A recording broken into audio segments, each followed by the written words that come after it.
Hey guys, welcome back to Benton What Ifs. Please like and subscribe to support us. Let's begin the story.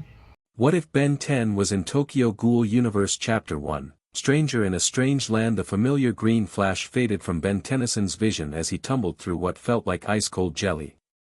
1 second he'd been fighting Dr. Onomo's latest genetic abomination as feedback, the next, some kind of spatial tear had opened mid-battle when his energy absorption powers interacted with Onomo's experimental teleporter. Oof. Ben crashed face-first onto wet pavement. Rain pelted his back as he pushed himself up, spitting out what tasted like gutter water. Okay, that's definitely in my top 5 worst landings. He checked his wrist. The Omnitrix glowed its usual green, cycling through recovery mode. Wherever Onomo's machine had sent him, at least his watch had made the trip. Neon signs illuminated unfamiliar Japanese characters overhead. The narrow street stretched between tall buildings, steam rising from vents and the smell of food wafting from restaurants despite the late hour. Japan. Ben muttered, standing up. Great. Gwen's gonna kill me if I miss her birthday party tomorrow. A woman's scream cut through the night air. Ben's hero instincts kicked in instantly. He sprinted toward the sound, turning down an even darker alley. The screaming stopped abruptly.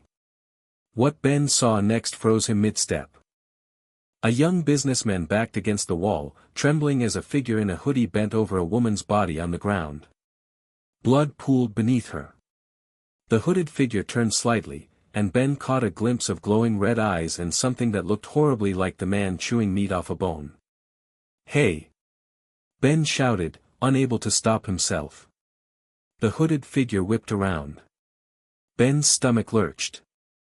The person, if it was even human, had blood smeared across their mouth.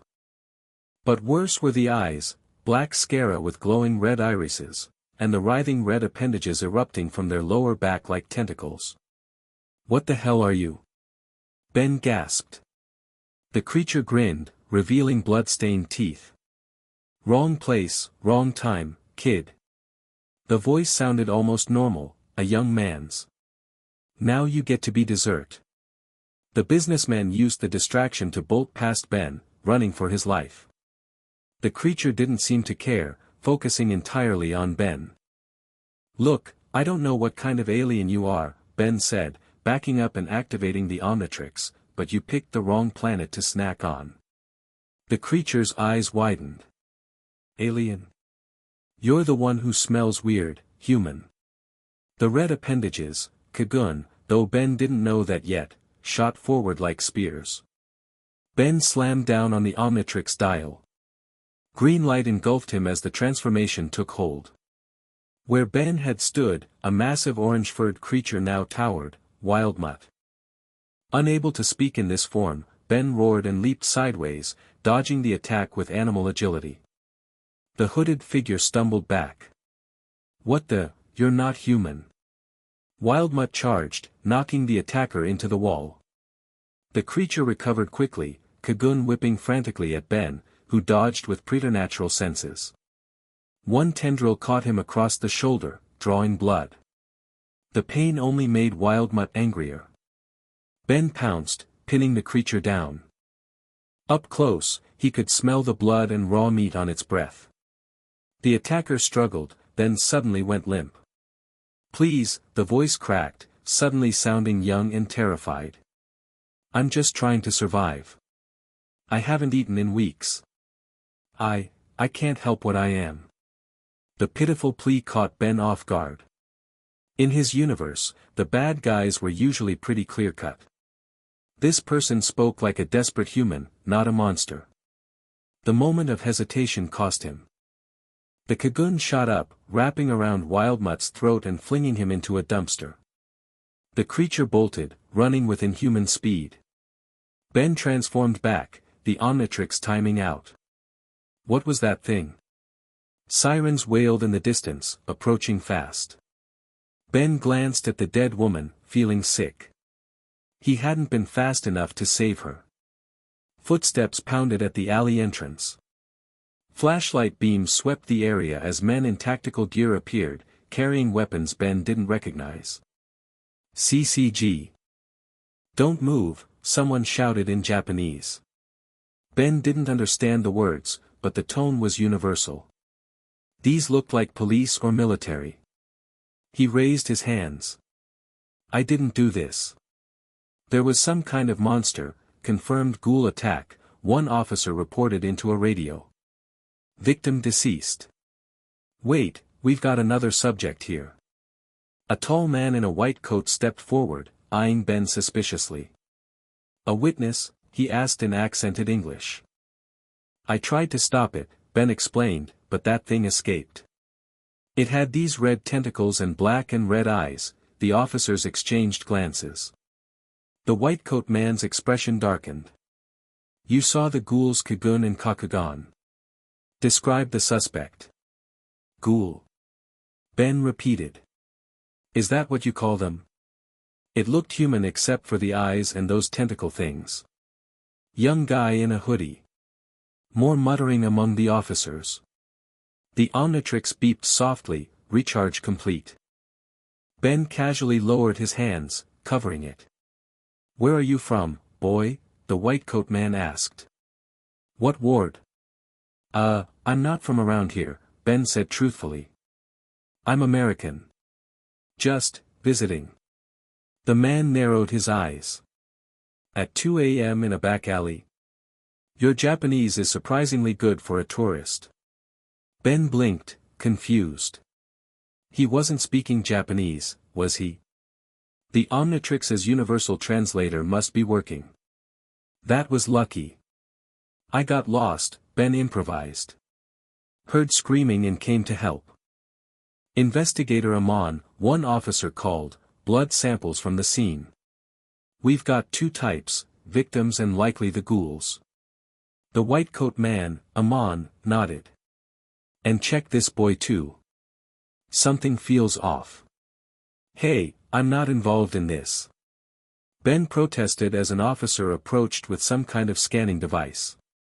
The scanner beeped rapidly when passed over Ben, especially near the Omnitrix. The officer's eyes widened. Sir. RC cell readings are inconsistent, fluctuating between human and something else. Amon's hand moved to his weapon. What are you? Ben backed up. Look, there's been a misunderstanding, secure him. Amon ordered. Possible Kakuho transplant subject. The officers moved in. Ben's hand hovered over the Omnitrix. He didn't want to fight what seemed like legitimate law enforcement, but they clearly weren't going to listen. Sorry about this, Ben muttered, slamming down the dial. Green light flashed, temporarily blinding the officers. Ghost freak. Ben's voice had changed to a hollow, echoing whisper as he transformed into a phantom-like alien with a single eye. His body turned intangible just as the officers lunged for him. It's transforming. Amon shouted, pulling out what looked like a high-tech briefcase. The case morphed into a massive weapon, something like a cross between a sword and a club. SS rated at minimum. Call for backup. Ben floated upward, passing through the solid brick of the building beside him. He had no idea what these people thought he was, but they were definitely not going to listen to explanations. As he phased through several floors, he caught fragments of radio communications, unknown ghoul type, shape-shifting abilities, possibly a Kakuja, highest priority capture. The word ghoul kept coming up. Whatever these ghouls were, they weren't aliens Ben was familiar with, and these people thought he was one of them. Ben emerged on a rooftop 6 blocks away, transforming back to human. Rain continued to fall, soaking his brown hair and green jacket. The city stretched out around him, definitely Tokyo based on the skyline, but something felt off about it. The massive CCG building in the distance wasn't something he remembered from his family's trip to Japan 2 years ago. Grandpa Max would know what to do, Ben muttered, checking the Omnitrix. He tried accessing the communicator function, but received nothing but static. Great. No signal across dimensions or whatever this is. He needed information and shelter. And if these ghouls were what he thought, predators who ate humans, then he needed to figure out this world's rules fast. For the next hour, Ben navigated the rainy Tokyo streets, keeping to shadows, ducking into convenience stores just long enough to gather that he was in the 20th ward of Tokyo, in a Japan that seemed both familiar and alien. News programs on store TVs showed reports about ghoul attacks and CCG operations, the Commission of Counter-Ghoul, apparently the agency hunting these creatures. So they look human but eat people, Ben summarized to himself, huddled under an awning. And they have those red-eye things and tentacle powers. Great. A newspaper left on a bench gave him the date, the same as when he'd left his world, but clearly not his reality. This was some kind of parallel Earth where these ghouls existed. And based on what he'd overheard from the CCG, they now thought he was some super-powerful ghoul with transformation abilities. The sound of a garbage can toppling over nearby made Ben tense. He activated the Omnitrix, ready to transform. From the shadows of an alley emerged a thin young man with white hair, wearing a black outfit with a distinctive mask pushed up on his head. He froze when he saw Ben. "You're the one they're looking for," the white-haired man said softly. His gentle voice contrasted with his intimidating appearance. The shapeshifter. Ben's finger hovered over the Omnitrix. "And you are someone who understands what it's like to be hunted." The man's left eye suddenly changed, black sclera, red iris, identical to what Ben had seen earlier. "You're not like other ghouls." "What are you really?" "I'm not a ghoul at all," Ben said firmly. "I'm human." "Well, mostly. It's complicated." A sad smile crossed the man's face. "That makes two of us." He glanced at the Omnitrix. "Is that how you transform?" Before Ben could answer, sirens wailed nearby. The white-haired man tensed. "Doves. They're setting up a perimeter. You need to come with me if you want to survive the night." "Why should I trust you?" "Because right now, I'm the only one who might believe you're not what they think you are." He extended a hand. "I'm Kaneki." Ben hesitated, then took the offered hand. "Ben Tennyson." "Follow me, Ben Tennyson. And try to keep up." With surprising agility, Kaneki scaled the side of the building, using small handholds Ben could barely see. "Right. Keep up." Ben selected an alien and transformed. Spider monkey. The blue-furred, four-armed monkey creature chittered and shot webs from its tail, swinging up beside a startled Kaneki. "This works better for me." Kaneki's eye widened. "Incredible. You're definitely not like any ghoul I've ever seen." Together they traversed the Tokyo rooftops, staying ahead of CCG vehicles converging on the area. Kaneki moved with practiced ease, occasionally using his Kagun, the red tentacle-like appendages, to bridge larger gaps. Ben kept pace in his agile alien form, studying Kaneki curiously. The man seemed dangerous but not threatening, at least not to Ben. "So what's your story?" Ben asked as they paused on a water tower. "You're a ghoul, but you said it's complicated." Kaneki's expression darkened. "I was human once. An accident. Surgery. They put ghoul organs in me without my knowledge." He touched his white hair absently. "Now I'm neither fully human nor fully ghoul." "That's rough," Ben said, genuinely sympathetic. "I've had some experience with identity issues myself." The Omnitrix timed out, returning him to human form. "See? Just a regular teenager with an alien watch." Kaneki studied him with newfound interest. "Alien? As in from space?" "The watch is. It lets me transform into different alien species. I'm from Earth, just not this Earth, I think. Got caught in some kind of dimensional portal." "Another dimension," Kaneki mused. "That would explain why you don't know about ghouls. Where I'm from, we have plenty of aliens and monsters, but nothing like what I've seen tonight." Ben shivered in the rain. "So where are we going?" Somewhere safe. A cafe called Antiku. It's run by ghouls, but they're peaceful, they help others like us find ways to survive without hunting. Ben frowned. You still eat people? Kaneki looked away. We have no choice. Ghouls can only digest human flesh. Any other food tastes like garbage and makes us sick. His voice dropped to a whisper. I fought it for a long time. Almost died. The raw pain in Kaneki's voice made Ben reconsider his initial judgment. So it's not a choice. It's like a medical condition. The CCG doesn't see it that way. To them, we're just monsters to be exterminated. Kaneki stood. We're almost there. Stay close. They descended to street level in a quiet neighborhood.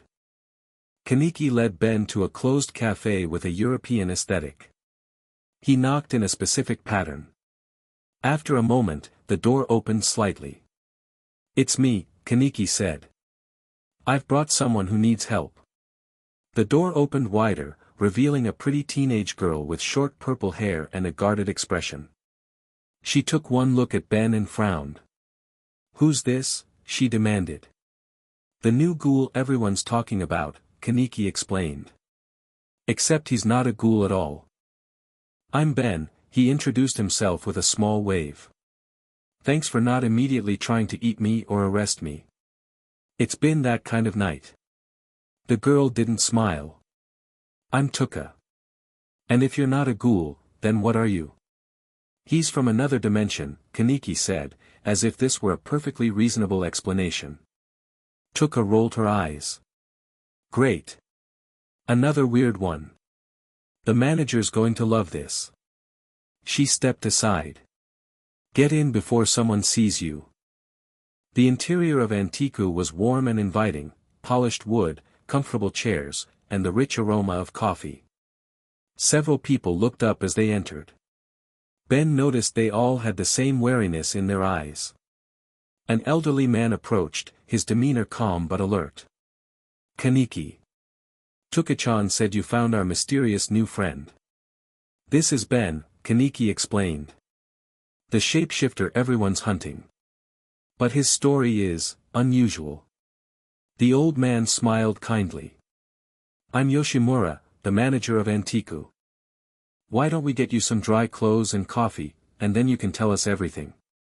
20 minutes later, wearing borrowed clothes that were slightly too big for him, Ben sat with a steaming cup of coffee, surrounded by the curious staff of Antiku. He'd just finished explaining about the Omnitrix, his dimension, and how he'd arrived. So this watch contains the DNA of 10,000 alien species. Nishiki, a college student with glasses and an attitude, asked skeptically. And you can transform into any of them? Well, I've unlocked about 70 so far, Ben clarified. But yeah, that's the gist of it. Prove it, Tuka challenged, arms crossed. Ben shrugged and activated the Omnitrix. Any requests? I've got everything from tiny to huge, smart to strong, flying to swimming. Something we've never seen before, Yoshimura suggested mildly. Ben selected an alien and transformed. Green light filled the cafe, and where Ben had sat now floated a jellyfish-like creature with a visible brain and electrical tendrils. Amphibian, he announced in a warbling voice. I can generate and control electricity, plus swim underwater and float through the air. The assembled ghouls stared in amazement. Even Tuka's eyes widened. That's definitely not a Kagun, Nishiki muttered. Ben transformed back. Told you. Not a ghoul. Yoshimura nodded thoughtfully. The CCG won't make that distinction. To them, you're an unknown threat, perhaps the most powerful ghoul they've ever encountered. Great, Ben sighed. So I'm stuck in a dimension where I'm hunted by the good guys while trying to avoid actual monsters. We're not all monsters, Tuka snapped. I didn't mean, Ben started. Yes, you did, she cut him off. You look at us and see the same thing everyone does. Monsters. Killers. Tuka, Yoshimura said gently. He's only just learning about our world. Ben met Tuka's angry gaze. You're right. I judged without understanding. Where I come from, things that eat people are usually the bad guys. But this is different. He glanced around the room. You're all just trying to survive, right? And Tiku helps ghouls who want to live peacefully, Kaneki explained. They collect suicide victims for those who refuse to kill, teach young ghouls to control their powers, and provide sanctuary. Ben nodded slowly. Like mutants in X-Men. Born different, feared by society. X-Men? Tuka asked, confusion momentarily replacing her anger. Comic book from my world, Ben explained. Never mind. The point is, I get it now. Or I'm trying to. Yoshimura smiled approvingly. That's all anyone can ask. He turned serious. However, we have a more immediate problem. The CCG won't stop hunting you, and other ghouls will be drawn to rumors of your power.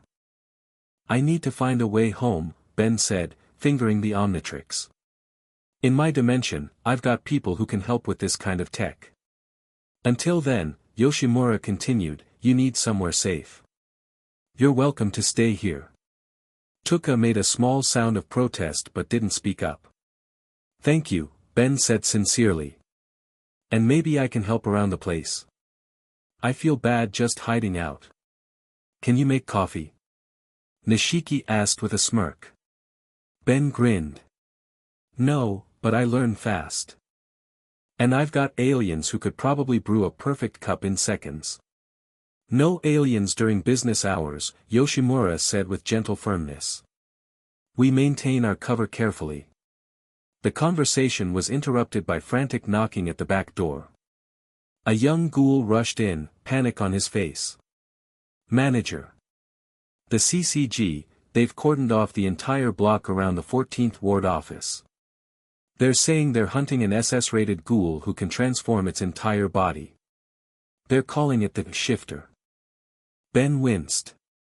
That would be me. Kaneki stood up. I'll check it out.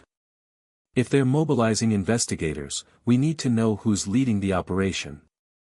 I'll go with you, Ben offered immediately. Tuka scoffed. You'll just get caught. I've been doing the hero thing for years, Ben countered. And unlike you guys, I can look completely different. They won't even know it's me. Kaneki hesitated, then nodded. We'll stay on the rooftops. Observation only. 10 minutes later, Ben as Jetray, a red, manta-ray-like alien with incredible speed, soared above the Tokyo skyline with Kaneki holding onto his shoulders. The CCG operation was impossible to miss, dozens of vehicles, portable floodlights, and officers in tactical gear creating a perimeter. They landed on a building overlooking the scene. Ben transformed back, crouching beside Kaneki at the roof's edge. That's Amon, Ben pointed to the tall investigator he'd met earlier. He seemed in charge. Kaneki tensed. And that's Mato next to him. The white-haired investigator.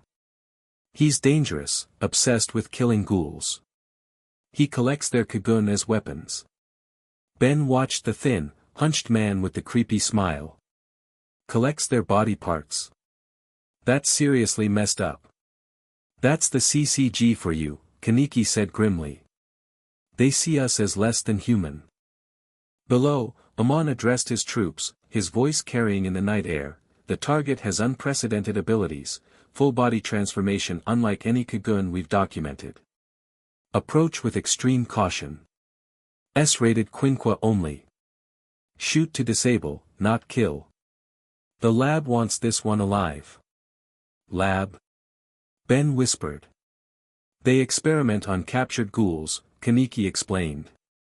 Trying to understand our biology, create better weapons. A chill ran down Ben's spine that had nothing to do with his damp clothes. We should, Ben started, but froze as a familiar beeping sound cut through the night. He looked down at the Omnitrix in horror. The watch was malfunctioning, emitting a series of loud beeps and flashing erratically. Below, heads turned upward. Movement on the roof, someone shouted. Go! Kaneki urged, his Kagun erupting from his back.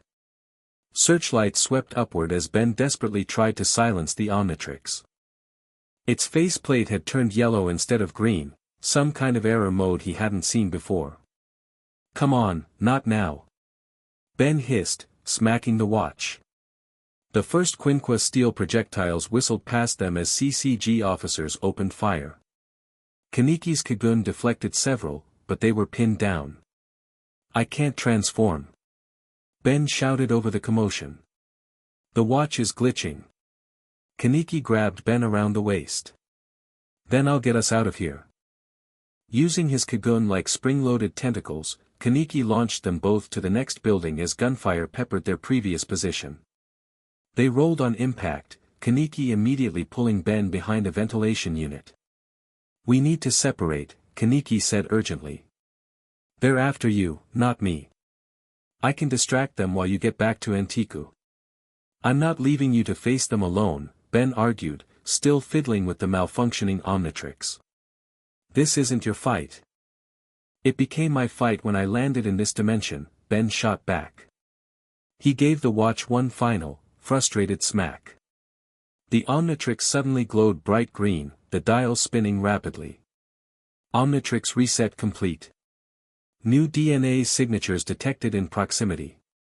Scan mode activated. A beam of green light shot out, sweeping over Kaneki before he could react. The light focused specifically on his back, where his Kagun had emerged. Unknown genetic anomaly detected. Analyzing RC cell structure. Compatible DNA sequence identified. Sample acquired. The light retracted back into the watch. Kaneki stared in shock. What did it just do to me? He demanded. I think it just scanned your DNA, Ben said, equally surprised. It does that sometimes with new alien species. I'm not an alien. To my watch, anything not from my Earth might register as alien, Ben theorized. But that means, the Omnitrix interface displayed a new silhouette Ben had never seen before, a humanoid figure with what looked like tentacles extending from its back. No way, Ben whispered. It added Ghoul to my transformation options. Their amazement was cut short as the rooftop door burst open. CCG officers poured out, led by the wild-eyed Motto. There, the investigator cackled, pointing his bizarre weapon at them. The shapeshifter and eye patch together. What a delightful surprise. Kaneki stepped protectively in front of Ben. Run for the east edge. I'll hold them off. Ben looked at the new alien option, then at the approaching investigators. No. Let's see what this new transformation can do. Before Kaneki could protest, Ben slammed down on the Omnitrix dial. Green light enveloped him, and he felt the strange, new transformation take hold. When the light faded, Ben looked down at his hands, normal human hands, but he felt different. Stronger. Hungrier. His vision had sharpened dramatically, and he could smell things he'd never noticed before, the blood pumping through the veins of the CCG officers, the adrenaline in their sweat. This is weird, Ben said, his voice unchanged. I don't look any different. Kaneki stared at him. Your eyes. Ben couldn't see it, but his eyes had transformed into Kakugan, black scara with red irises, just like a ghoul's. And from his lower back erupted a Kagun, not Kaneki's Rinkaku type, but something unique. It was like liquid metal, shifting and morphing between different Kagun types. Impossible, Motto breathed, momentarily frozen in shock. A Quinqua-type Kagun. Ben flexed his new appendages experimentally. They responded to his thoughts like any of his alien forms, shaping themselves into shields, blades, and whips. I'll call this one Omnigul, Ben announced with a grin. Let's see what it can do. The CCG officers opened fire. Ben instinctively brought up his Kagun, forming a shield that deflected the projectiles. The sensation was incredible, like having extra limbs that could become anything he imagined. We need to go. Kaneki urged, using his own Kagun to knock back several officers. Ben nodded, forming his Kagun into powerful tendrils that launched them both off the roof. They swung between buildings like Spider-Man, Ben's adaptable Kagun extending and retracting with each arc. This is amazing. Ben shouted over the wind rushing past them. Despite the danger, he couldn't help but enjoy the exhilaration of a new transformation. It's like having Diamond Head's shape-shifting powers but more organic. Kaneki looked less thrilled. Your eyes and Kagun will draw attention from every ghoul investigator in the city. Right, Ben concentrated, and to Kaneki's astonishment, the Kakugan faded from his eyes, returning them to normal. The Kagun retracted into his back until no trace remained. Better? How did you do that? Kaneki asked, stunned. Ghouls can't hide their Kakugan when they're using their Kagun. The Omnitrix gives me complete control over my transformations, Ben explained. I can access all the abilities without the visual tell. They landed in an empty park, several blocks from the CCG operation. Ben changed back to human, the Omnitrix timing out. That was intense, Ben said, catching his breath. So that's what being a ghoul feels like. The hunger was disturbing. Kaneki's expression darkened. That's what I live with every day. Ben placed a hand on Kaneki's shoulder. I'm sorry. I didn't mean to make light of it. It's fine, Kaneki said, though his tone suggested otherwise. We should get back to Antiku before more investigators arrive. They traveled cautiously, sticking to backstreets and alleys. Ben noticed Kaneki kept glancing at him with an unreadable expression. Something on your mind? Ben finally asked. Kaneki hesitated. Your watch. It copied what I am, my curse, and turned it into just another form you can use without consequences. I didn't mean to offend, no, Kaneki interrupted. It's not that. It's just, strange to see someone use these powers so freely, without the burden that comes with them. Ben considered this. Every power has its price. Even mine. The Omnitrix has nearly gotten me and everyone I care about killed more times than I can count. But you can turn it off, Kaneki said quietly. I can never stop being what I am. They walked in silence for a block before Ben spoke again. Maybe I can help, while I'm here. Not just hide out. Actually make a difference. Kaneki looked skeptical. How? I don't know yet. But where I come from, I'm a hero. It's what I do. Ben grinned. Even in a world of ghouls, there's got to be some way to do some good.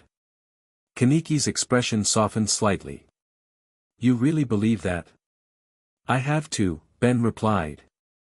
Otherwise, what's the point of having the most powerful device in the universe strapped to my wrist? They reached Antiku just before dawn. Yoshimura was waiting, concern evident on his face.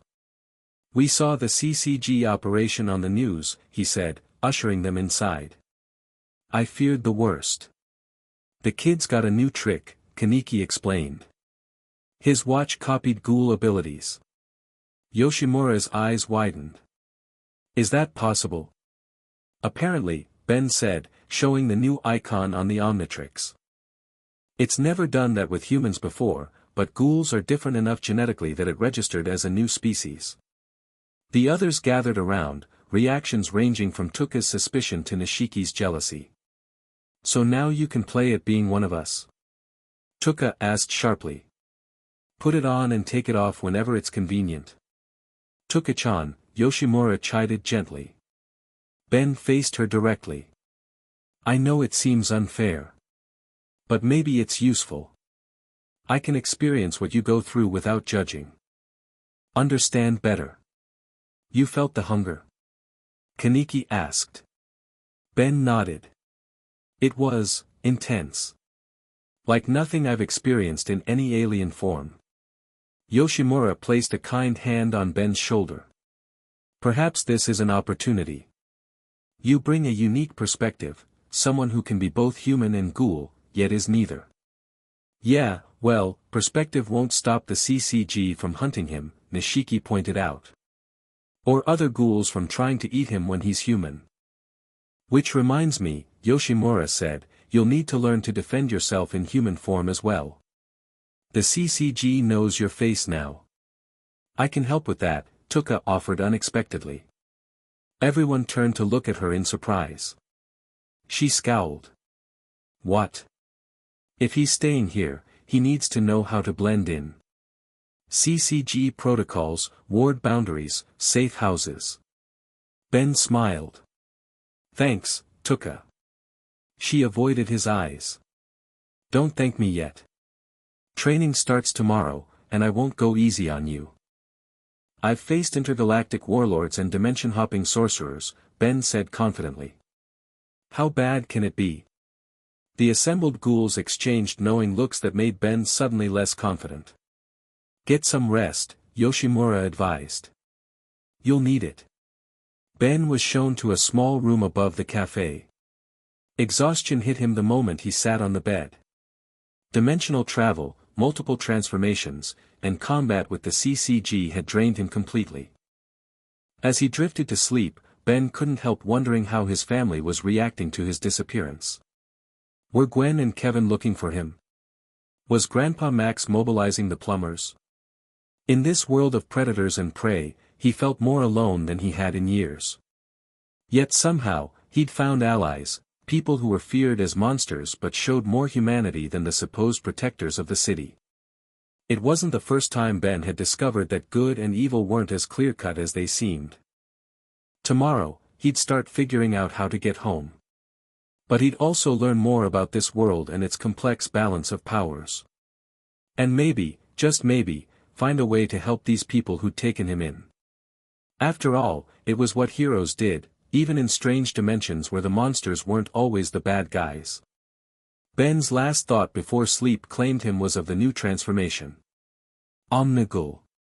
A power born of suffering and necessity, in a world where survival often meant compromise. What other secrets did this Tokyo hold? And more importantly, how long would it take him to master them all? The morning came too quickly. Ben woke to the sounds of a cafe preparing to open, coffee grinders whirring, water boiling, quiet conversations below. For a moment, he forgot where he was, expecting to see his own bedroom walls. Reality crashed back as he spotted the borrowed clothes folded neatly on a chair. Right. Alternate dimension. Tokyo. Ghouls. A knock at his door preceded Tuka entering without waiting for a response. She wore the Antika uniform, a neat vest and tie over a white shirt. Get up, she said curtly. If you're staying here, you work here. Ben sat up, running a hand through his disheveled brown hair. Good morning to you too. She tossed a uniform at him. This should fit. Be downstairs in 10 minutes. Wait, Ben called as she turned to leave. I have questions. Tuka paused at the door. Save them. We're short-staffed, and the morning rush starts in half an hour. Just one question then, Ben insisted. How do you handle it? Living in secret, being hunted, the hunger, all of it. Something flickered in Tuka's expression, surprise, perhaps, at the directness of the question. Her usual sharp edges softened momentarily. You adapt, she said finally. Find people who understand. Create a life within the constraints. A hint of bitterness entered her voice. Humans have the luxury of living however they want. We take what we can get. With that, she left, closing the door behind her. Ben stared at the uniform in his hands, thinking about her words. Adapt. Create a life within constraints. Wasn't that what he'd been doing since he found the Omnitrix at 10 years old? 15 minutes later, Ben stood behind the counter of Antiku, receiving a crash course in coffee preparation from Yoshimura. The key is consistency, the elderly ghoul explained patiently. Humans can taste the difference even if we cannot. We maintain our cover by serving excellent coffee. Ben watched carefully as Yoshimura demonstrated proper brewing techniques. So ghouls can drink coffee? I thought you couldn't consume anything but, human flesh, Yoshimura completed calmly. That's correct. Coffee is the one exception, perhaps because of the bean's cellular structure. It's one small mercy in our condition. The cafe opened, and Ben was surprised by how normal everything seemed. Regular customers greeted the staff warmly. Business people grabbed to-go cups on their way to work. Students settled in corners with books and laptops. None of them had any idea they were being served by beings who saw them as potential food. Ben worked alongside Tuka, who criticized his technique constantly but stepped in to help when he struggled. Despite her harsh exterior, he sensed a deep commitment to Antiku's mission. During a lull, Ben asked, "How many of the customers know what this place really is?" "Few," Tuka replied, wiping down the counter. "Some are ghouls themselves. Most are just humans who like our coffee. And none of the humans ever notice anything off." Tuka's expression hardened. "We're very good at pretending to be what we're not." Before Ben could respond, the cafe door opened. A young man with bright orange hair entered, waving cheerfully. "Hyde," Kaneki greeted from across the room, his entire demeanor brightening. "What brings you here? Can't a guy visit his best friend at work?" Hyde grinned, then spotted Ben. "Oh, new employee." "Just helping out," Ben said, extending a hand. "I'm Ben. Hideyoshi Nagachika," he introduced himself, shaking Ben's hand enthusiastically. "But everyone calls me Hyde." "You're not Japanese." "American," Ben supplied. "Just visiting." Hyde's eyes lit up. "Cool. Your Japanese is amazing though. No accent at all." Ben remembered the Omnitrix's translator function and smiled awkwardly. Thanks. I studied a lot." Hyde took a seat at the counter while Kaneki prepared his usual order. Ben couldn't help noticing how differently Kaneki acted around Hyde, more relaxed, almost like the half-ghoul could pretend to be normal for a little while. "So how do you know Kaneki?" Hyde asked Ben conversationally. "We just met recently," Ben said, sticking close to the truth. "I needed a place to stay, and he helped me out." "That's Kaneki for you," Hyde nodded. "Always picking up strays." Tuka snorted from nearby, pretending not to listen. Hyde leaned closer to Ben.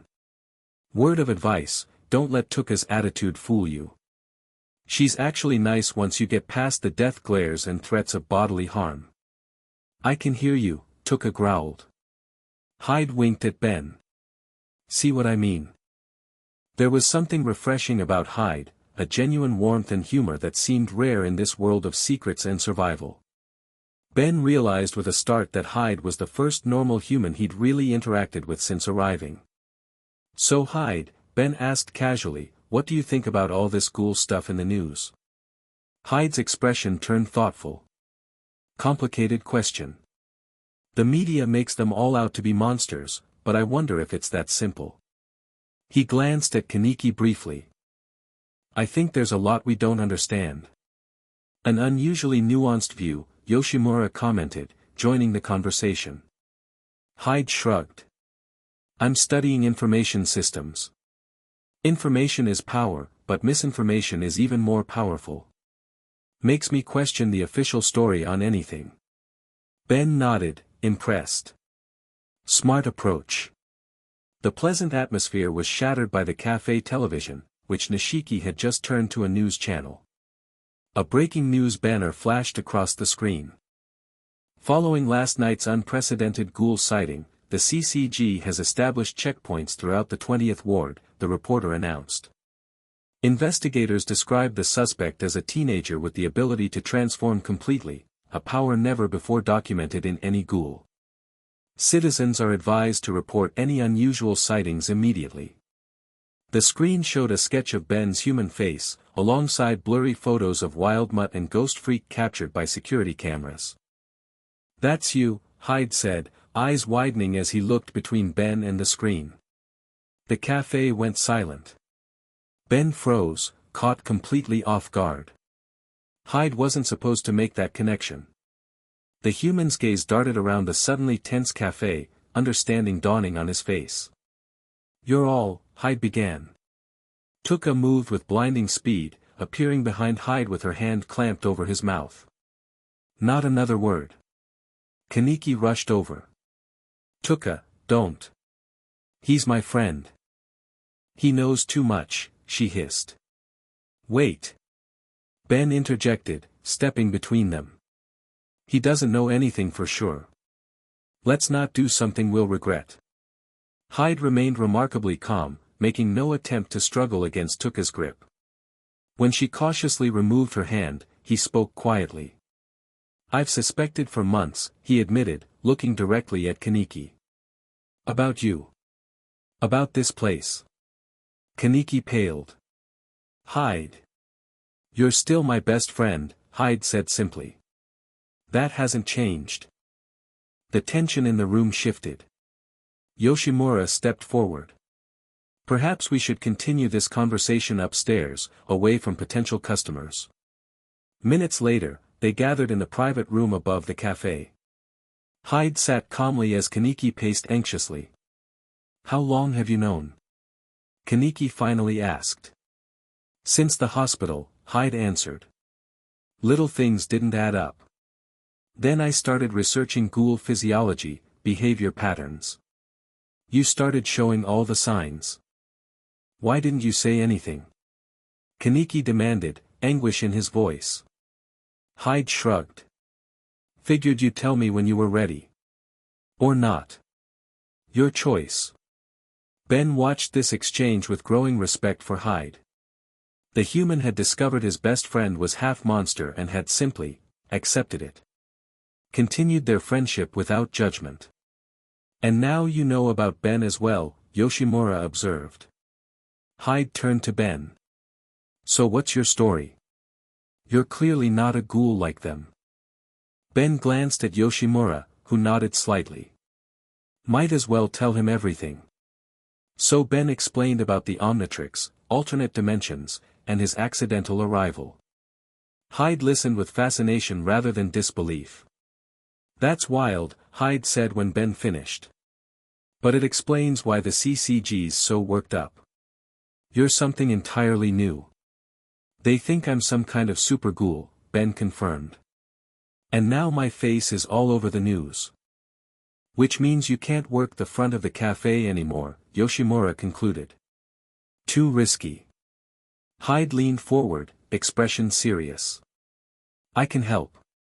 I intern at the CCG part-time, mostly filing and coffee runs, but I hear things. I could feed you information, maybe even help find a way to get you home." Tuka narrowed her eyes. "Why would you help us?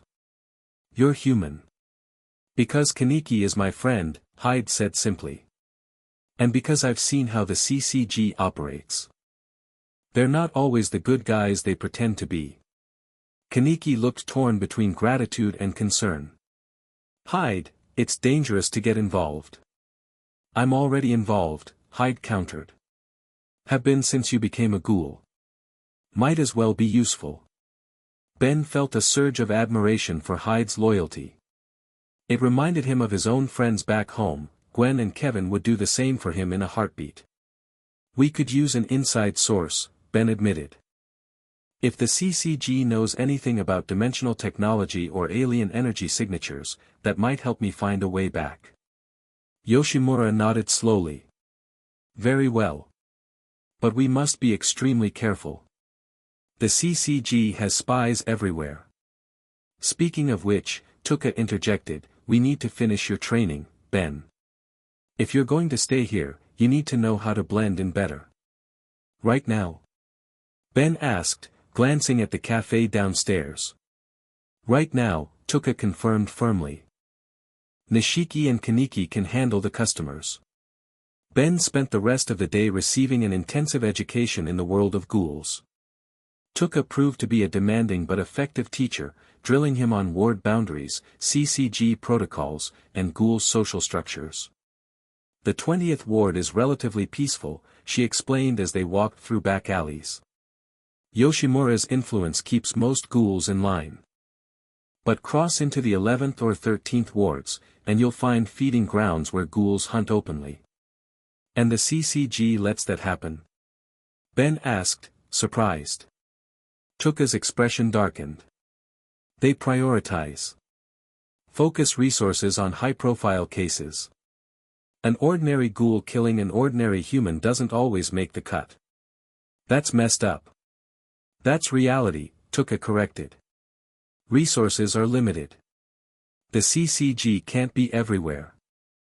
She pointed out CCG surveillance cameras, patrol patterns, and checkpoint locations. Ben absorbed it all, mapping the city's invisible boundaries in his mind. What about other ghouls? Ben asked. Are there organized groups? Several, Tuka confirmed. Ajarai tree is the most dangerous, violent extremists who believe ghouls should rule over humans. Then there's the gourmet club, rich, privileged ghouls who treat hunting like a fine art. Sounds charming, Ben muttered. There are also territorial gangs who control certain wards. Most leave Antiku alone because of Yoshimura's reputation. What exactly is Yoshimura's reputation? Ben asked curiously. Tuka hesitated. Let's just say he wasn't always the gentle cafe manager you see now. He has a past, one that earned him the respect and fear of many powerful ghouls. They continued their tour through increasingly dangerous areas. Ben noticed Tuka growing tenser as they entered a rundown neighborhood. We should head back, she said abruptly. We're near the 11th ward border. What's wrong? Ben asked, sensing her unease. This area is, Tuka began, but stopped as voices approached from around the corner. Fresh meat in the 20th lately, a male voice said. That American kid they're looking for. Heard he can change his whole body, another voice replied. Wonder what he tastes like. Tuka pulled Ben into a shadowy doorway, pressing a finger to her lips. Two young men walked past, normal-looking except for the predatory glint in their eyes. If the rumors are true, he could be even tastier than that Rise bitch, the first ghoul said. Imagine, meat that transforms. Ben felt Tuka tense beside him. The name Rise clearly meant something to her. Once the ghouls passed, Tuka relaxed slightly. We need to move. Now. They took a different route back to Antiku, Tuka constantly checking for followers. Ben broke the tense silence eventually. Who's Rise? Tuka's steps faltered slightly. A ghoul who caused a lot of problems in the 20th ward. She's dead now. She's the one whose organs were used on Kaneki, isn't she? Tuka glanced at him sharply. He told you that? Some of it, Ben confirmed. Enough to know he didn't choose to become a half-ghoul. None of us choose what we are, Tuka said quietly. But we choose what to do about it. The philosophical turn surprised Ben. And what did you choose? To survive without losing myself, she replied after a moment. To protect the people I care about. That's, pretty much what I've tried to do too, Ben admitted.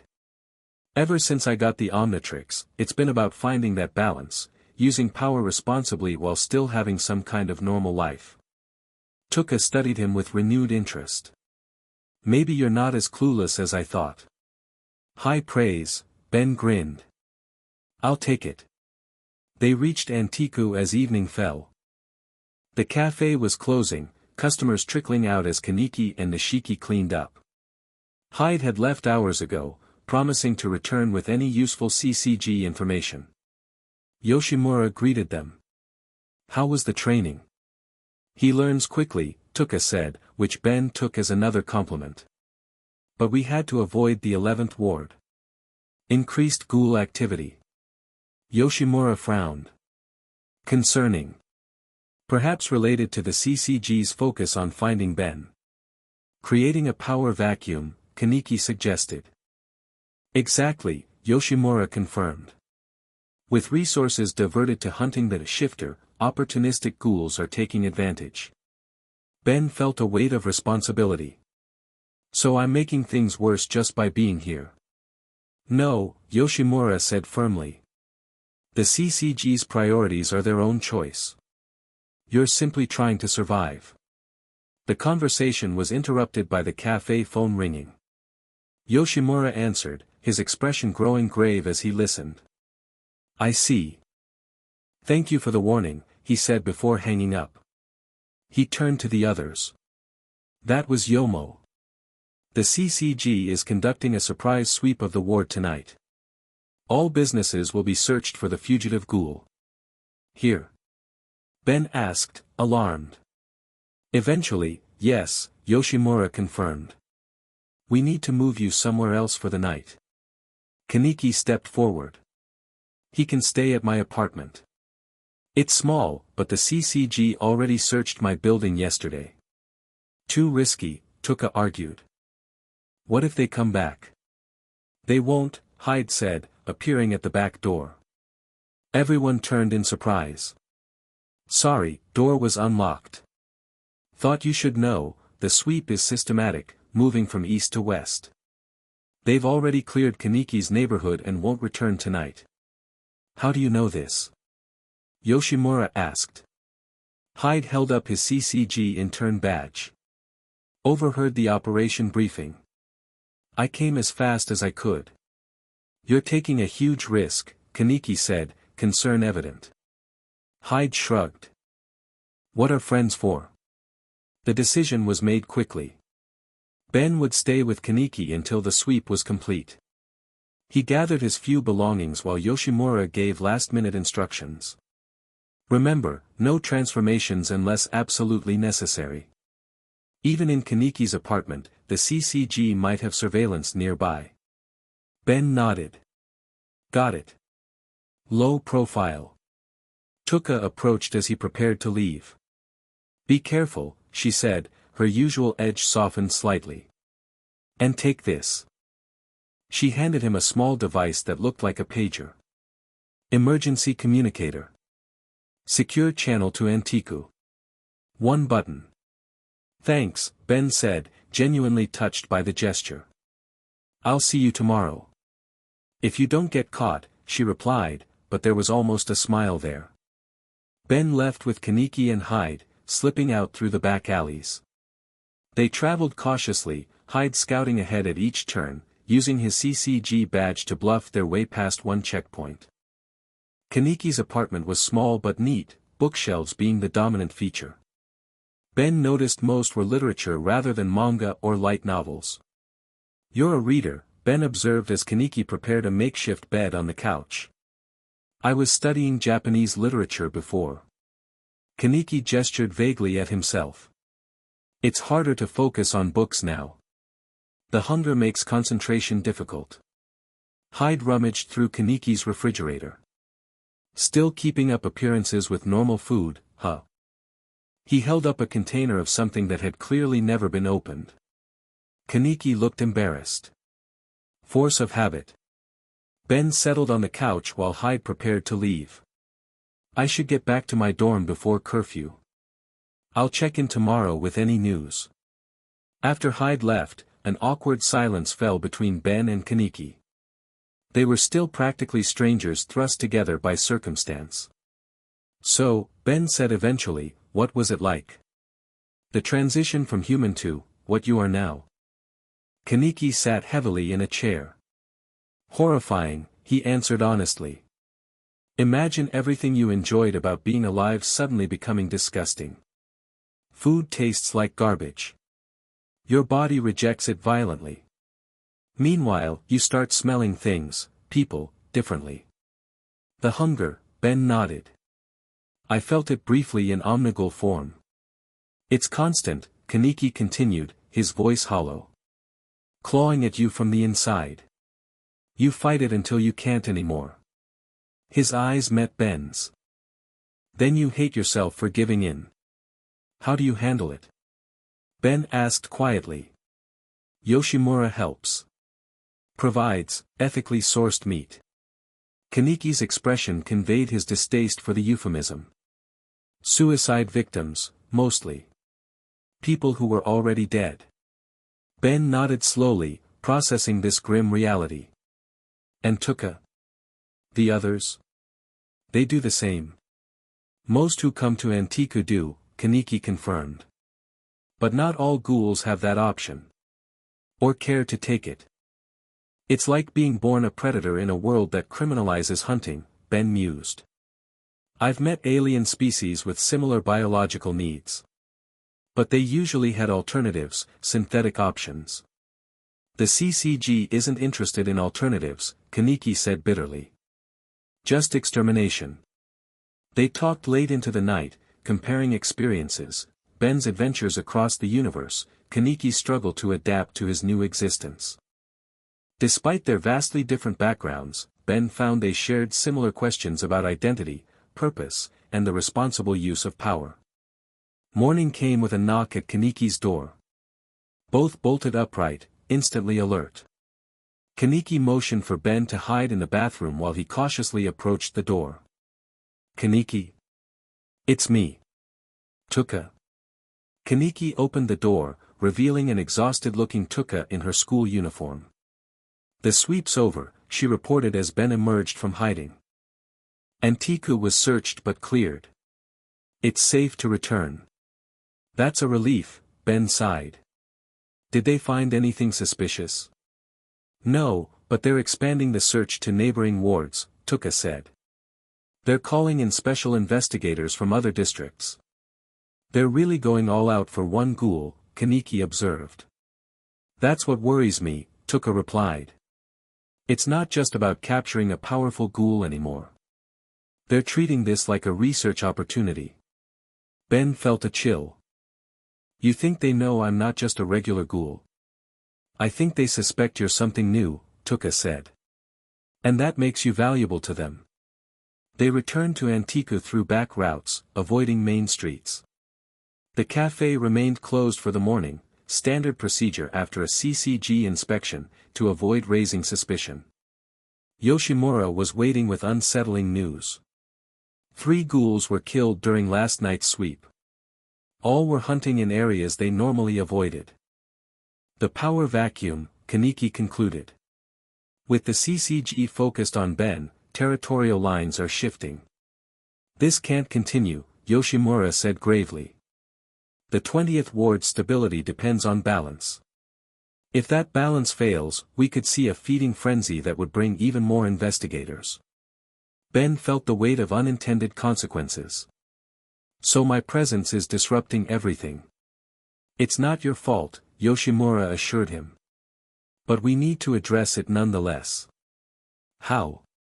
Tuka asked. We can't just turn him over to the CCG. No, Yoshimura agreed. But perhaps we can give them something else to focus on. A distraction. What kind of distraction? Ben asked cautiously. A controlled sighting, Yoshimura explained. In the 11th Ward, away from Antiku and our territory. Give the CCG something to chase that leads nowhere.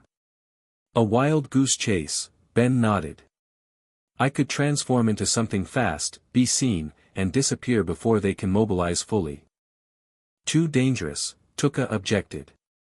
Not if we plan it carefully, Kaniki countered. I could back him up. We all could, Nishiki added, joining the conversation. A coordinated effort. The plan came together over the next few hours. Hyde provided CCG patrol schedules. Yomo, a quiet, powerful ghoul who worked with Antiku, scouted the target location. Everyone had a role to play in the elaborate distraction. As evening approached, Ben prepared mentally for the operation. He'd selected XLR-8 for the mission, fast enough to be seen clearly but escape instantly. Tuka found him on Antiku's roof, looking out over the city lights. Having second thoughts, she asked, joining him at the edge. Just thinking about home, Ben admitted. My cousin Gwen would call this plan reckless. She'd be right, too. You miss them, Tuka observed. It wasn't a question. Yeah, Ben nodded. My family, my friends.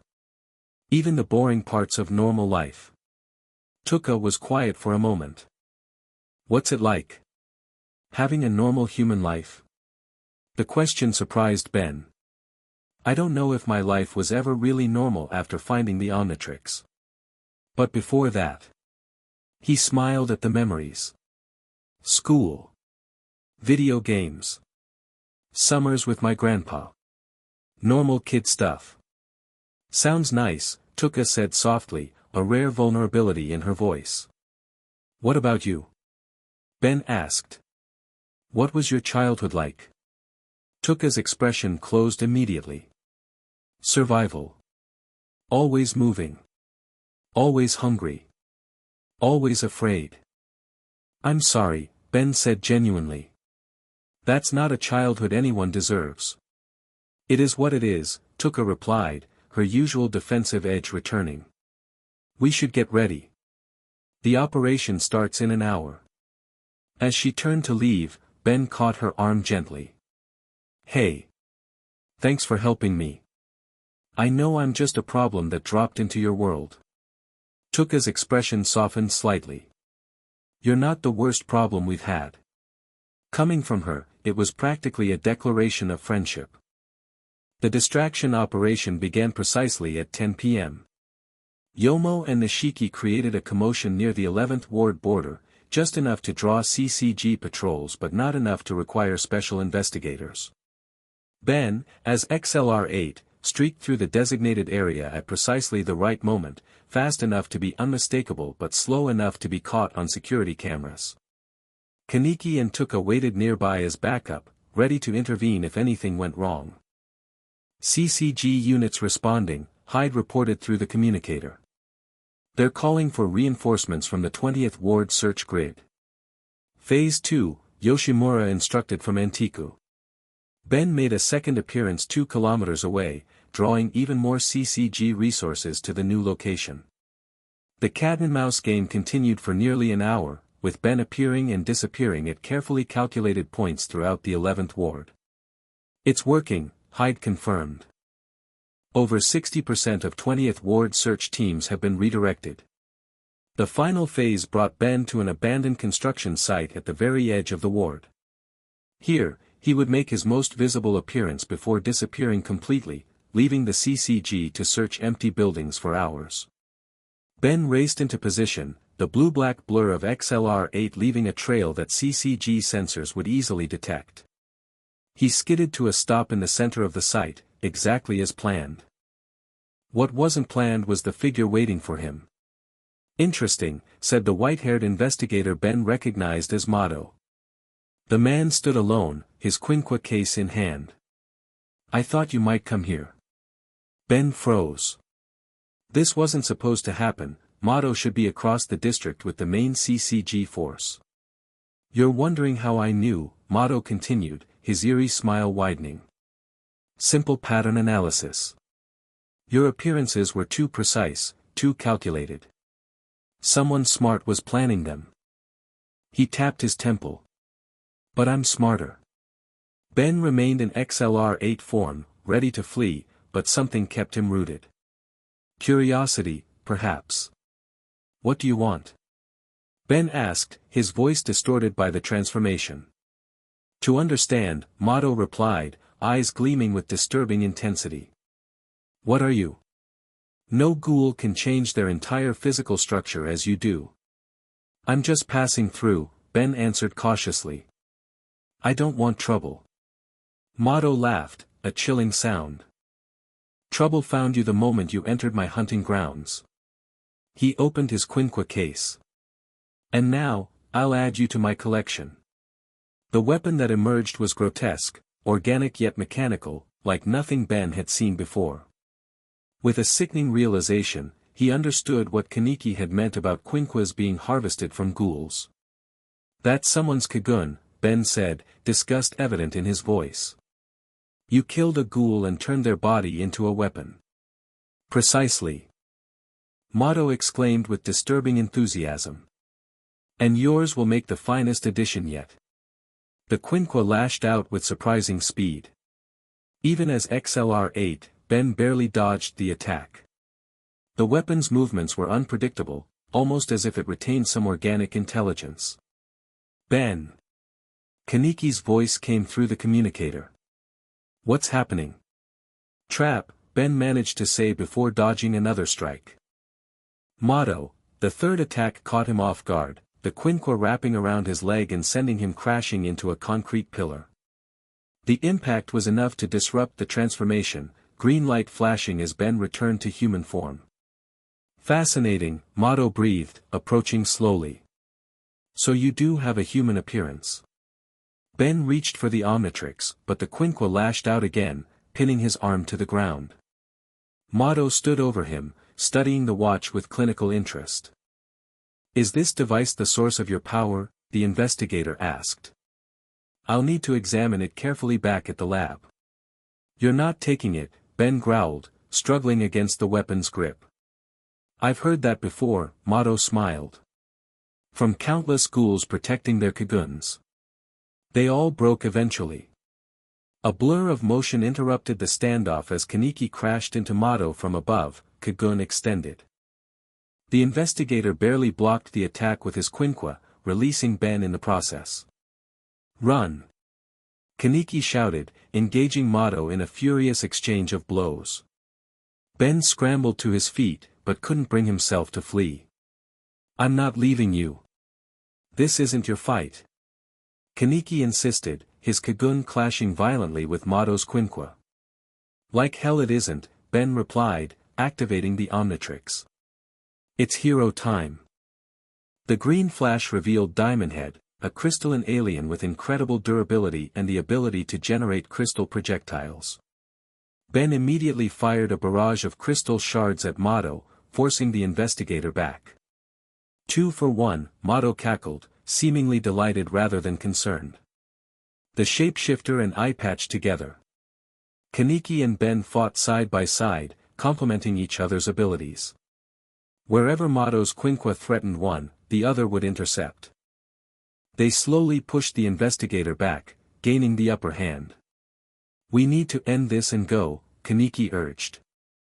Reinforcements will arrive soon. Ben nodded, forming his crystalline arms into massive blades. On 3.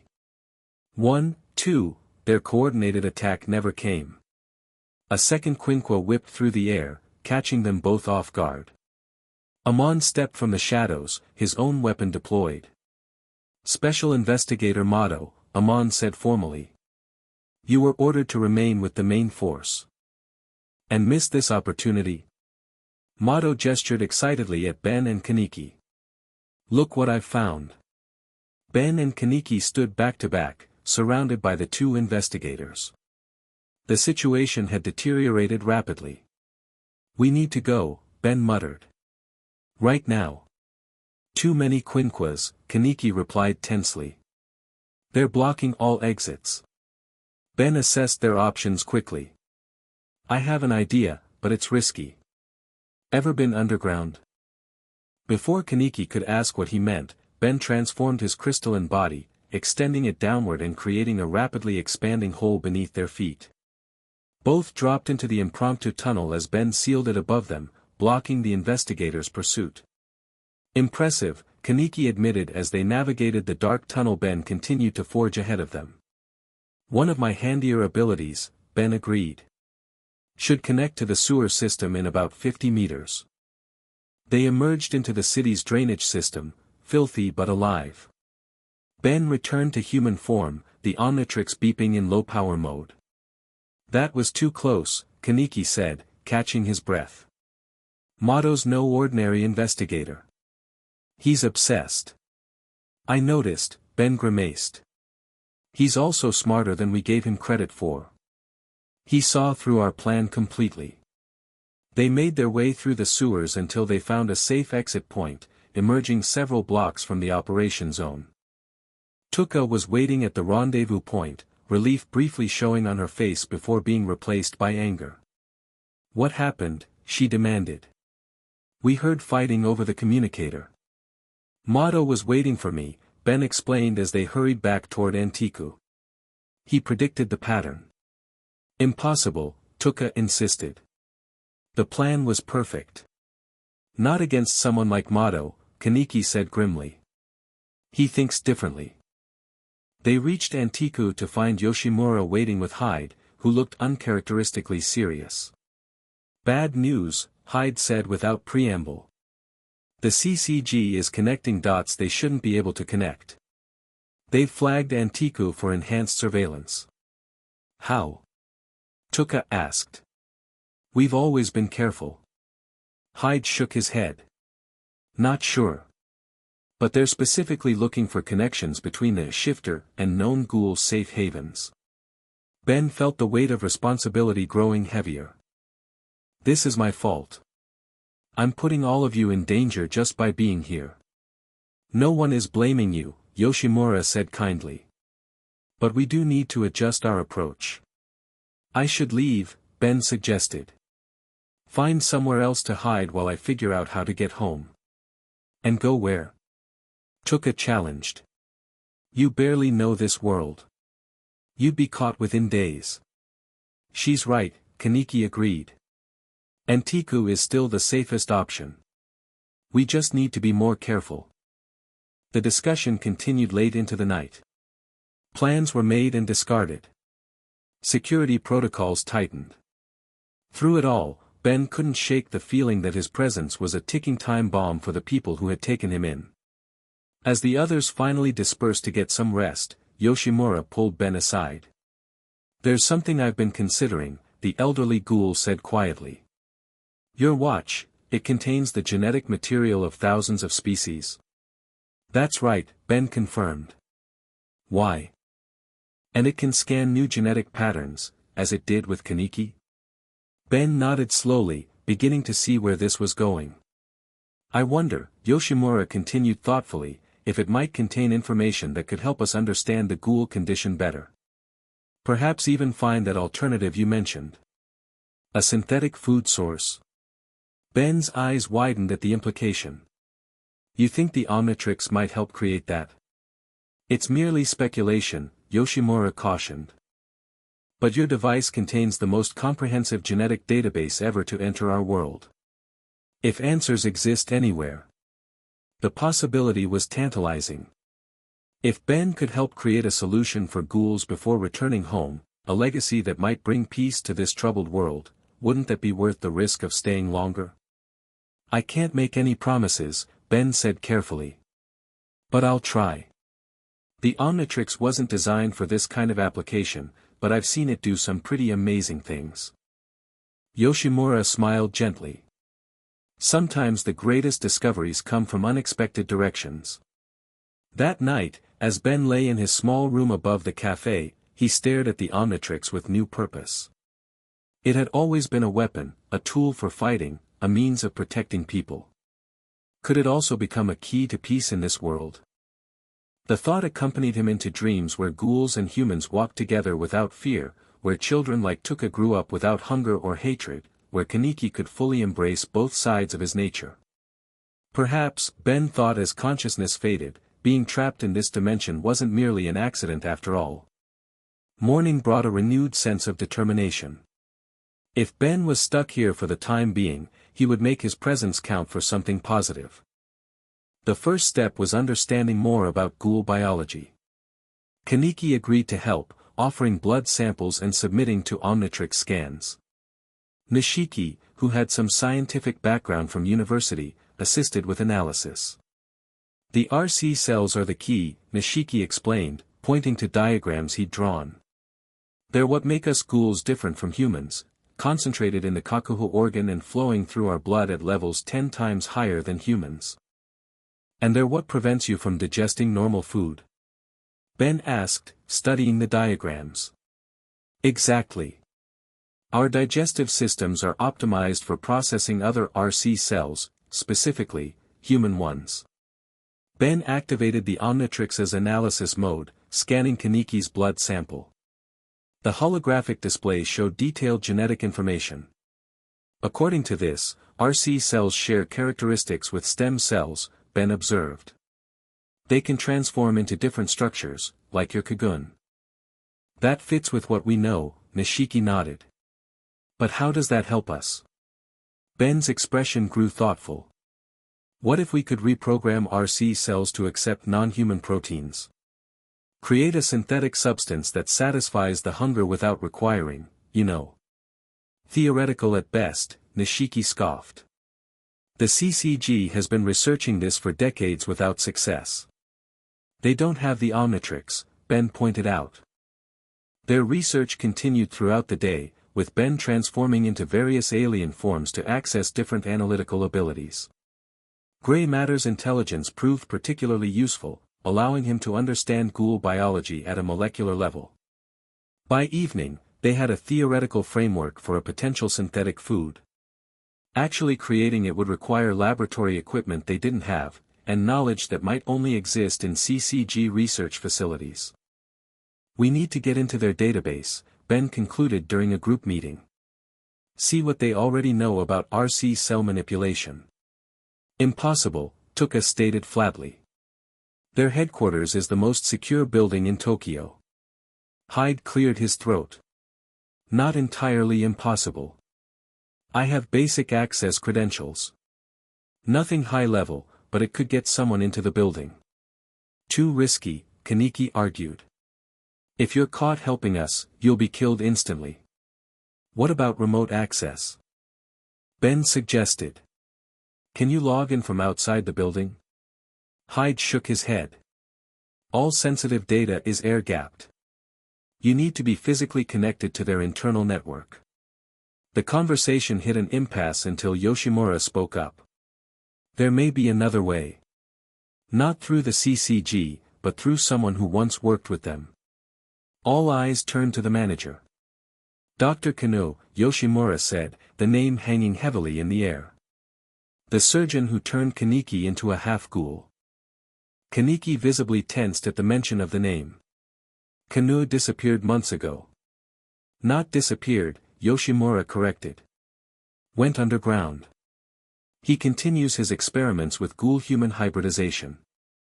If anyone has the knowledge we seek, it would be him. And you know how to find him? Ben asked. I have connections, Yoshimura said carefully. People who might know where he's operating now. The plan shifted focus. Finding Dar. Kano became the new priority, not just for the synthetic food research, but because he might have insights into dimensional travel as well. If he was experimenting with crossing the boundaries between ghoul and human biology, perhaps he had encountered other boundaries worth breaking. The search for Kano led Ben and Kaneki to increasingly dangerous parts of Tokyo over the next several days. They met with informants in shadowy locations, some human, some ghoul, all nervous and demanding payment for information. During one such meeting in an abandoned subway station, they encountered unexpected trouble. Kano's new lab is in the 7th ward, the informant, a twitchy man with hollow eyes, told them. Underground facility. Used to be pharmaceutical research center. How do we get in? Kaneki asked. The man glanced around nervously. That'll cost extra. Security's tight, Aogirai tree ghouls guarding the place. Aogirai tree. Ben repeated. The extremist group. They're backing Kano's research, the informant confirmed. Interested in his half-ghoul experiments. Before they could learn more, the air shifted. The informant froze, terror spreading across his face. You brought them here, he whispered, backing away. Brought who? Kaneki demanded, his cocoon emerging instinctively. The answer came in the form of a sadistic laugh echoing through the abandoned station. 3 figures stepped from the shadows, ghouls in distinctive masks. Well, the tallest one said, voice muffled behind a grinning mask. Eyepatch and the famous shifter, asking questions about Dr. Kano. How convenient. Aogirai tree, Kaneki muttered to Ben. High-ranking members. Ben reached for the omnitrix. Friends of yours? Quite the opposite. The informant tried to run but was caught instantly by one of the masked ghouls. With a casual flick of a kagun, the man was impaled and tossed aside like garbage. Unnecessary, the leader commented mildly. But efficient. Now then, you two will come with us. Tatara wants to meet the dimensional traveler. How do you know about that? Ben demanded, activating the Omnitrix. We have ears everywhere, the ghoul replied. Even in Antiku. Kaniki's kagun fully extended, the red tentacles writhing with his anger. You have a spy among us. Had, the ghoul corrected. Unfortunately, they've served their purpose and been disposed of. Ben slammed down on the Omnitrix dial, transforming into Humongosaur, a massive dinosaur-like alien with incredible strength. We're not going anywhere with you, Ben growled, his voice deep and rumbling in this form. The three Aogiri members didn't seem intimidated. Impressive, the leader noted. But predictable. What happened next caught both Ben and Kaneki completely off guard. The ghouls moved with coordinated precision, each deploying specialized weapons that fired what looked like darts. Several struck Ben's tough hide, seemingly ineffective. Then the numbness began spreading through his body. RC suppressant, Kaneki gasped as similar darts hit him. Modified for your transformations. Ben tried to fight through the growing paralysis, but his massive form became a liability as his limbs grew heavier. The Omnitrix symbol on his chest flickered, the transformation destabilizing.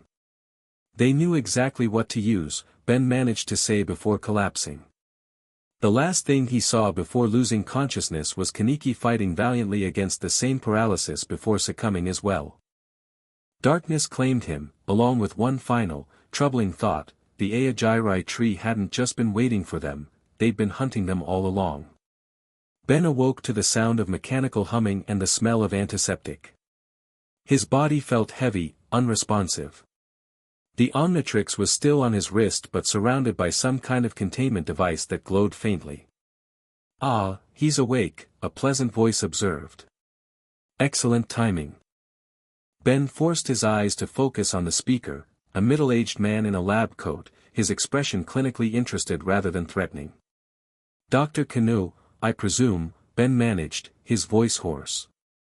Indeed, the doctor confirmed with a small bow.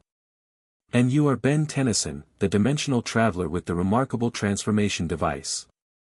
A pleasure to meet you properly. Ben tried to sit up, discovering he was restrained on an examination table. Where's Kaneki? Your half-ghoul friend?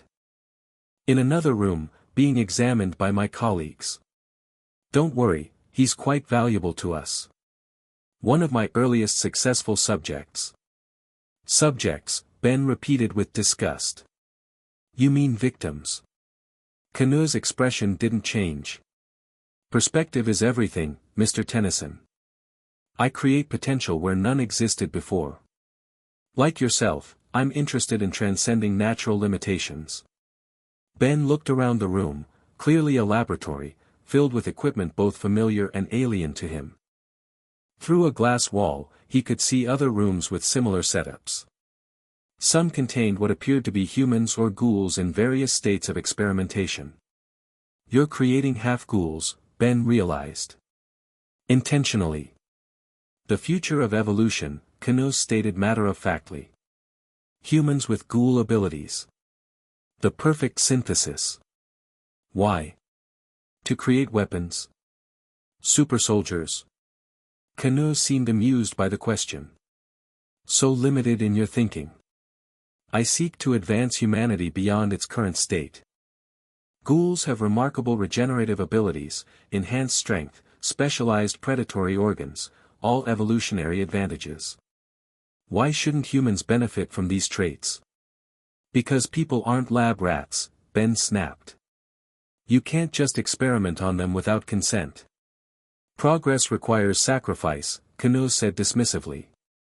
But we're getting off topic. I'm much more interested in your device.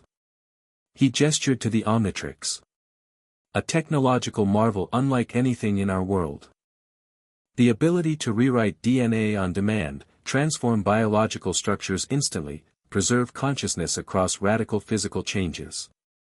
You can't have it, Ben stated flatly. I don't need to have it, Kano replied smoothly.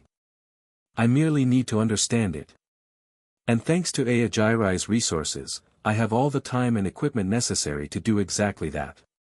A door opened, and a white-haired young man entered, not Kaneki, but someone with a similar build and a cold, emotionless gaze.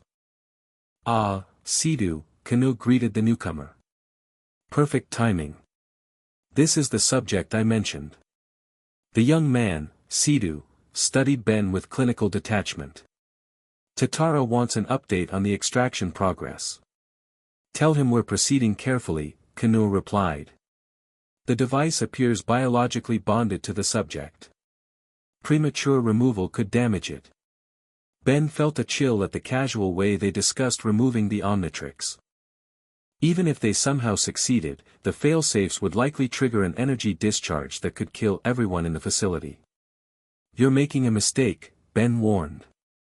The Omnitrix has safeguards. Try to remove it, and things will get explosive. Kano smiled thinly. Duly noted. We'll proceed with non-invasive analysis first. As if on cue, machines around Ben hummed to life.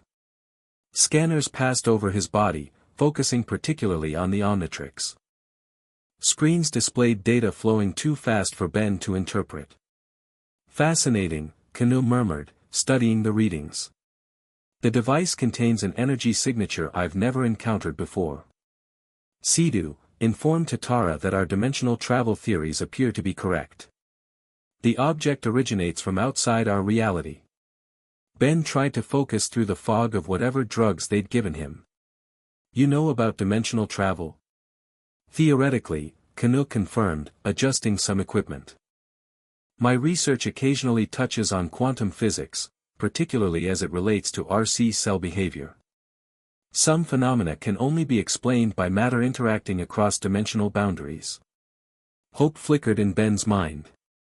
If Kano understood dimensional theory, perhaps he could help create a way home, willingly or otherwise. What if I offered to help you? Ben suggested. I know more about the Omnitrix than anyone here. I could demonstrate its capabilities under controlled conditions. Kano looked amused. A transparent attempt to gain freedom, but not entirely without merit. He considered for a moment. Perhaps a demonstration is in order. Sidhu, prepare the testing chamber. The white-haired assistant left without comment. Kano approached Ben's restraints, adjusting something that caused the drug fog in Ben's mind to recede slightly. I'm reducing your sedation, the doctor explained. Enough for cognitive function but not enough for escape attempts. I want you lucid enough to operate your device under supervision. And Kaneki? Ben pressed. I want to see him. All in good time, Kano replied vaguely. Guards arrived to transfer Ben to another room, a large, reinforced chamber with observation windows along one wall. The restraints on his limbs were replaced with what appeared to be explosive collars on his wrists and ankles. The device around the Omnitrix remained. The chamber is RC cell reinforced, Kano explained from behind a protective barrier. The containment field around your device will deactivate momentarily, allowing transformation. However, the explosive restraints will remain. They're calibrated to detect escape attempts and detonate accordingly. Charming security system, Ben muttered. A necessary precaution, Kano replied unapologetically. Now, I'd like to see the Ghoul transformation first, the one based on Kaneki's DNA. Our monitoring equipment will record the process in detail. The field around the Omnitrix deactivated with a soft beep. Ben felt the familiar connection to the watch return, his mind clearing further as the device synchronized with his body. Omnigul, coming up, Ben said, selecting the transformation. The green flash filled the chamber. When it faded, Ben stood in his ghoul form, outwardly human except for the Kagun emerging from his back and his Kakugan eyes.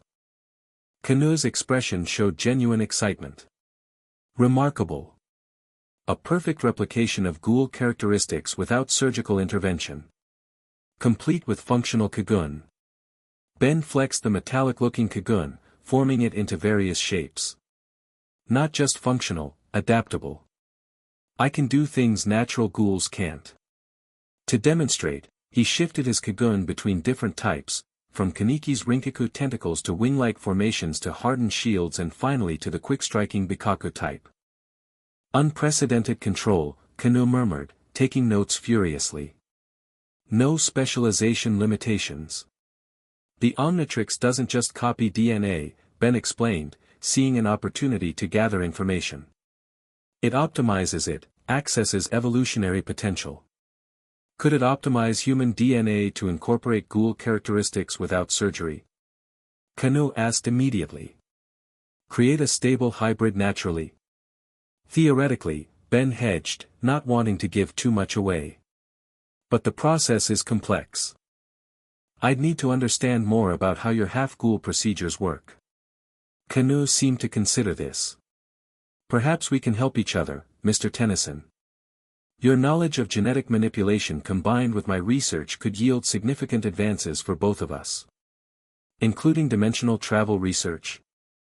Ben pressed, seeing his opening. Possibly, Kanu allowed. Though that's more theoretical than practical at this stage. Show me Kaniki, Ben demanded. Then we can discuss collaboration. After a moment's consideration, Kanu nodded to someone off-screen. A door opened, and Kaniki was brought in, restrained similarly to Ben, looking weakened but alert. Ben. Kaniki's eyes widened at Ben's ghoul form. Are you alright? Better than expected, Ben replied, relieved to see his friend alive. They want the Omnitrix technology. Of course they do, Kaniki said bitterly. Kanu never misses a chance to expand his twisted experiments. Kanu seemed unbothered by the accusation. Your transformation, Mr. Tennyson, is particularly interesting because it appears to function like a Cocoon without the biological limitations. The hunger, for instance, do you feel it now? Ben focused on his internal sensations. It's there, but muted. I can control it completely. Fascinating, Kanu made another note. And can you access other transformations from this state, or must you revert to human first? Usually I need to change back, Ben said truthfully. But an idea struck him, one he'd never tried before. He focused on the Omnitrix symbol on his chest, wondering if the master control function might allow a direct transformation. To his surprise, the symbol beeped in acknowledgement. Green energy coursed over his ghoul form, initiating a secondary transformation. Where Omnighoul had stood, Big Chill now hovered, a moth-like alien with ice powers. Incredible! Kanu exclaimed. A composite transformation. Ben was equally surprised but hid it well. Just one of many capabilities, he said, voice raspy in this form. He deliberately didn't change back to human, wanting to remain in a powered form. The applications are endless, Kanu mused, more to himself than to Ben. Stable hybridization without rejection issues, perfect genetic integration, controlled expression of traits. While Kanu was distracted by the possibilities, Ben caught Kaniki's eye and made a subtle motion toward the ceiling. Kaniki followed his gaze to the ventilation system, understanding dawning in his expression. Dr. Kanu, Ben called, drawing the scientist's attention. You mentioned RC cells behaving according to quantum principles. Could that explain dimensional boundaries? Indeed, Kanu said, falling easily into lecture mode. RC cells occasionally display quantum superposition properties, existing in multiple states simultaneously. My research suggests they may originate from or interact with planes adjacent to our reality. Ben nodded, hovering closer to Kaniki while maintaining eye contact with Kanu. So theoretically, with enough understanding of RC cell quantum states, you could create a gateway between dimensions? The energy requirements would be astronomical, Kanu acknowledged. But yes, the mathematics support the possibility. What if you had an external power source? Ben pressed. Something already attuned to cross-dimensional travel? Kanu's eyes narrowed as he followed Ben's implication. Your device, it retains the energy signature of your dimension. Bingo, Ben confirmed. The Omnitrix could be your key to dimensional research. But only if I cooperate voluntarily. The scientist seemed to weigh his options. An interesting proposal. But why would you help advance my work when you clearly disapprove of my methods? Because I want to go home, Ben said simply. And you're the only person in this dimension with both the knowledge and resources to make that happen. Before Kanu could respond, alarms blared throughout the facility. Red emergency lights began flashing. Perimeter breach, a voice announced over intercoms. Multiple hostile ghouls entering the east wing. Kanu frowned. Unexpected. Excuse me a moment. He stepped away to consult with security personnel, his attention diverted from Ben and Kaneki. Now's our chance, Ben whispered, becoming intangible in his big chill form. He phased through his restraints, the explosive components falling uselessly through his ghostly body. I can't break free, Kaneki said urgently. These are reinforced with quinqua steel. Hold still, Ben instructed, placing his hands on Kaneki's restraints and focusing his ice powers. The metal became brittle under extreme cold, allowing Kaneki to shatter them with his Kagun once it emerged. Kanu noticed too late. Stop them, he shouted as Ben and Kaneki made their move. Big Chill exhaled a freezing mist that engulfed the observation windows, blocking visibility and creating confusion. Kaneki's Kagun smashed through the weakened chamber door, creating an escape route. They fled into the corridor, alarms continuing to blare. Gunfire and combat sounds echoed from distant parts of the facility. Who's attacking? Ben asked as they ran. CCG. Unlikely, Kaneki replied. Probably a rival ghoul faction. Aogirai has many enemies. They rounded a corner and came face to face with a group of masked figures. Ben prepared for combat until he recognized one of them. Tuka. The purple-haired ghoul removed her rabbit mask. Took you long enough to escape. We've been creating diversions for 10 minutes. Rescue party, Ben realized, relief washing over him. How did you find us? Hide, Kaneki guessed correctly. He tracked the Aogirai members who took us. Tuka nodded. He's coordinating from outside. Now let's move, this place is crawling with Aogirai elites. The expanded group moved quickly through the facility.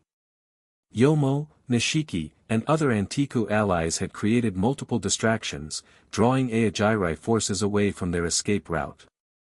We need to grab Kanu's research before we go, Ben insisted. His data on dimensional travel could be my ticket home. And his half-ghoul experiments, Kaneki added grimly. We can't leave that knowledge in Aogirai's hands. Tuka looked like she wanted to argue but nodded. Server room should be this way, according to the facility schematics Hyde found. They fought their way to a heavily secured data center. Ben, shifting to upgrade, a technological alien that could merge with and control machines, interfaced directly with the computer systems. Downloading everything, he reported as his body spread across the servers. Kanu has been busy, dozens of half-ghoul experiments, quantum physics research, and... He paused, processing the information flowing through him. He's been studying the gates where RC cells seem to cross dimensional boundaries. Places where reality is thin. Can you use that to get home? Kaneki asked urgently. Maybe, Ben replied. He's identified several locations in Tokyo where dimensional anomalies occur naturally. With the right equipment, they could be expanded into functional portals. Hurry, Tuka warned. Security's regrouping. Ben completed the download, storing the data within the Omnitrix's memory core, a feature he rarely used but was grateful for now. He separated from the computers and transformed back into human form temporarily. Got everything we need, he confirmed. Let's go. They were nearly at the extraction point when disaster struck. A massive, hulking figure blocked their path, a ghoul with a distinctive mask and an overwhelming presence that made even Yomo pause. Tatara, Tuka whispered, fear evident in her voice. The Ajarai leader studied them silently. Behind him stood several elite members, including Sidhu and others Ben didn't recognize. The dimensional traveler, Tatara finally spoke, his voice calm but menacing. "And Antiku's finest. How convenient. We're leaving," Ben stated, activating the Omnitrix. "Stand aside. With Dr. Kanu's research? I think not." Tatara's Kagun emerged, a massive, flame-like manifestation that radiated heat. "That data belongs to Ajarai tree. It doesn't belong to anyone," Kaneki countered, his own Kagun ready.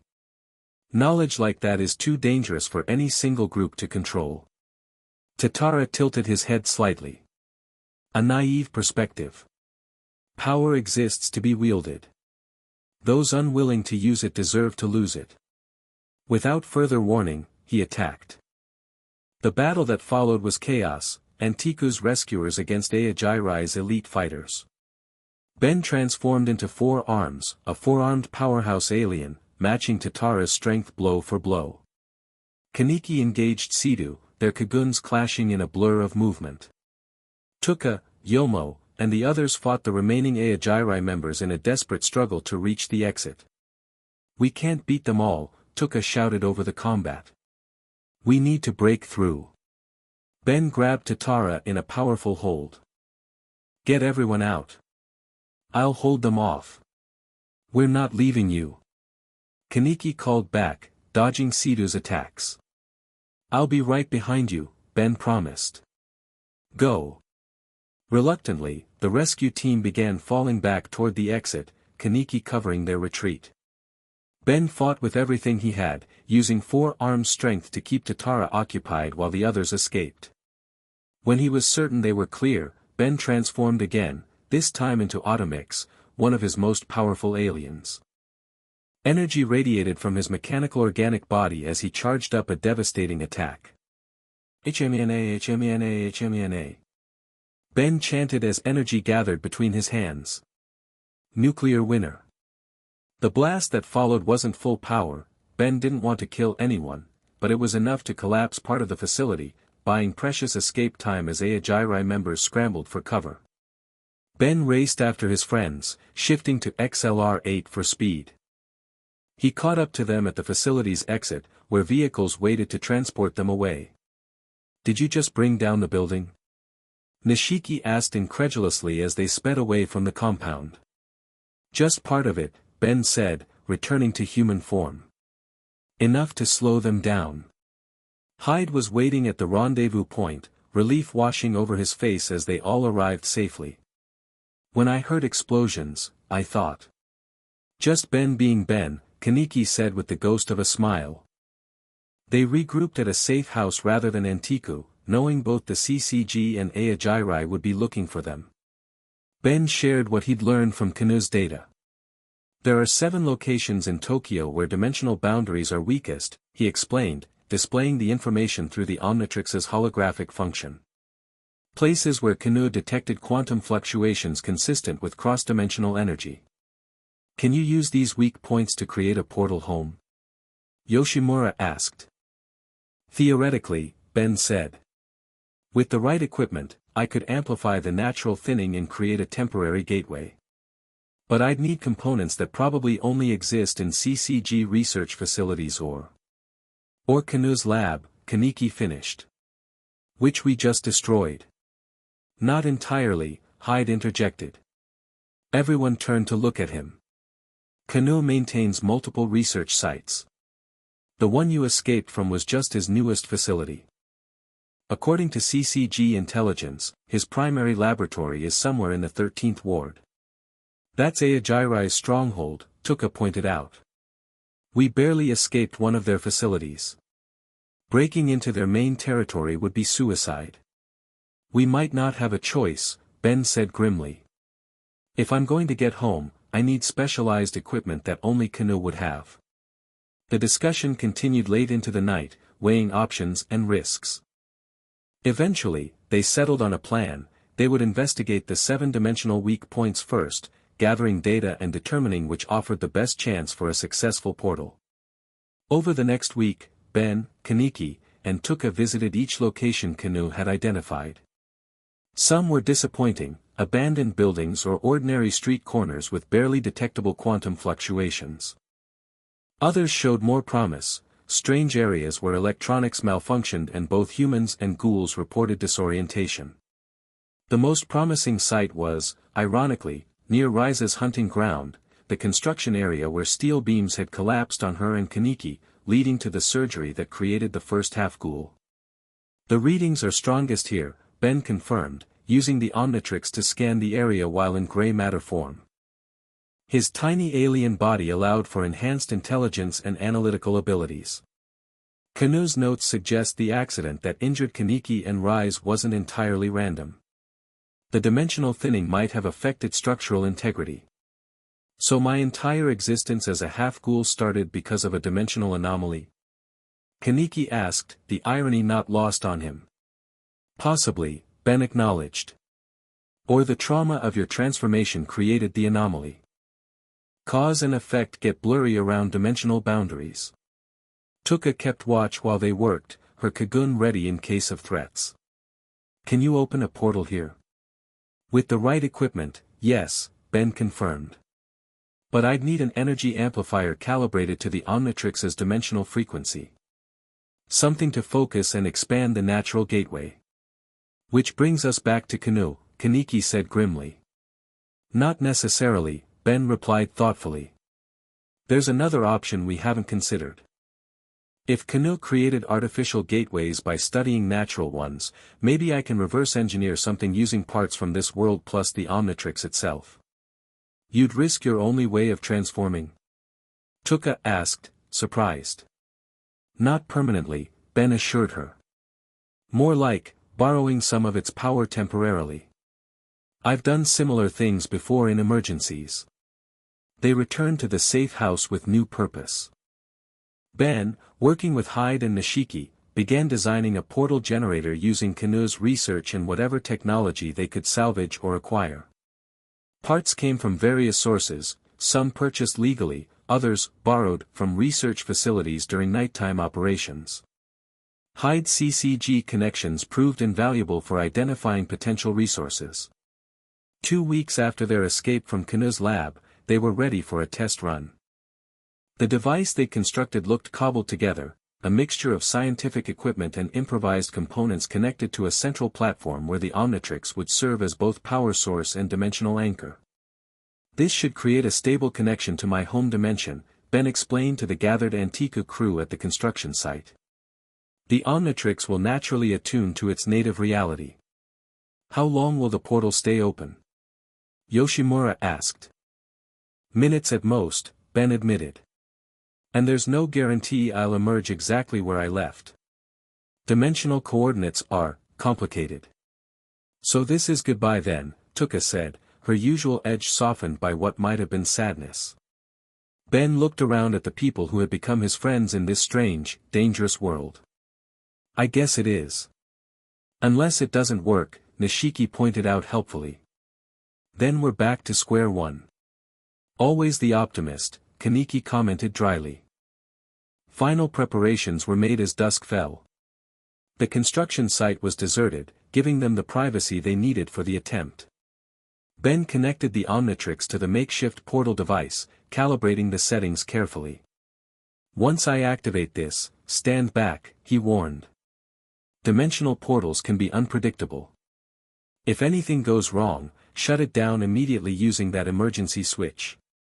Everyone nodded their understanding. Ben took a deep breath and activated the sequence. Energy pulsed from the Omnitrix into the device, creating a feedback loop that amplified the natural dimensional thinning. A low humming filled the air, increasing in pitch and intensity as reality itself began to warp. The portal formed slowly, first a shimmer in the air, then a rippling distortion, and finally a swirling gateway of green energy that matched the Omnitrix's signature color. It's working! Ben exclaimed, unable to contain his excitement. Through the portal, he could see blurry images of what appeared to be his own world, the skyline of Bellwood visible in the distance. The moment of triumph was short-lived. As the portal stabilized, alarms from the monitoring equipment blared warnings. Energy fluctuation. Nishiki shouted. The portal's destabilizing. Ben checked the readings, alarm growing. Something's interfering with the dimensional frequency. It's like something on the other side is pulling too hard. The portal flickered, its edges becoming jagged and erratic. Wind whipped around them as the gateway's integrity failed, threatening to collapse catastrophically. Shut it down, Kaneki urged. Before it tears apart both dimensions. Ben worked frantically at the controls, trying to stabilize the connection. Something's wrong. The Omnitrix is being drained too quickly. It's like something's siphoning the power. Through the increasingly distorted portal, a dark silhouette appeared, humanoid but wrong somehow, its proportions unnatural. Red eyes gleamed from within the gateway. What is that? Tuka demanded, her Kagun emerging instinctively.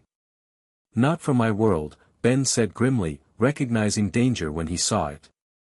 He reached for the emergency shutdown, but it was too late.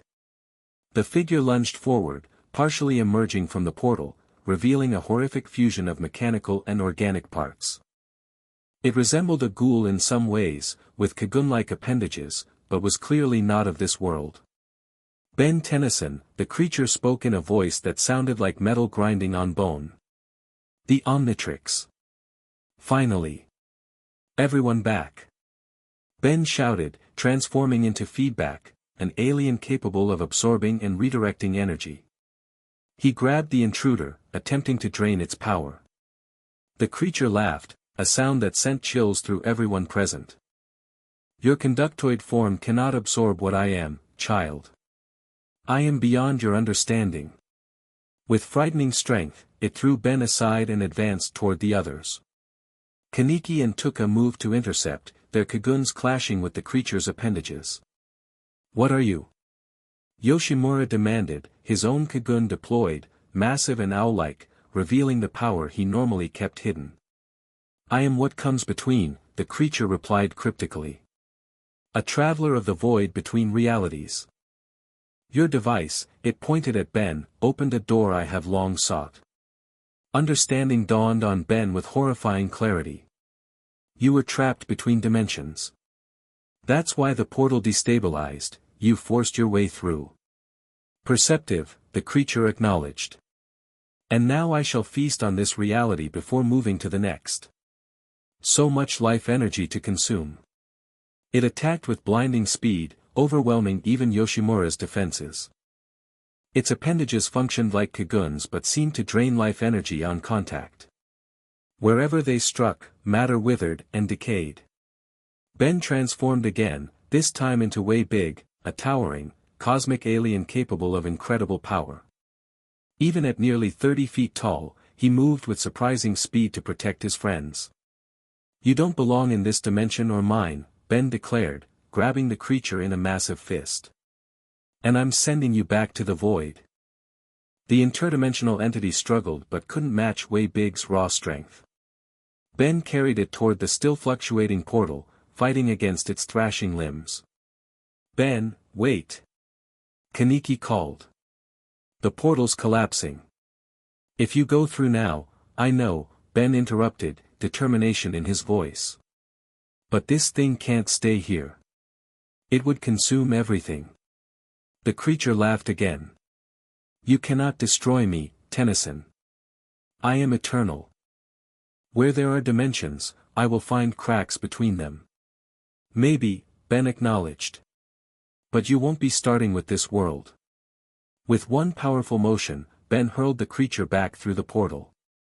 The gateway fluctuated wildly, reality itself seeming to bend and tear around the opening. The portal won't hold. Nishiki warned. If it collapses with that thing halfway through, I know what I have to do, Ben said, reverting to human form. He approached the control system, making rapid adjustments. I can collapse the portal from inside, seal the breach from both sides. That's suicide, Tuka objected. You'd be trapped in the void between dimensions. Not if I time it right, Ben insisted.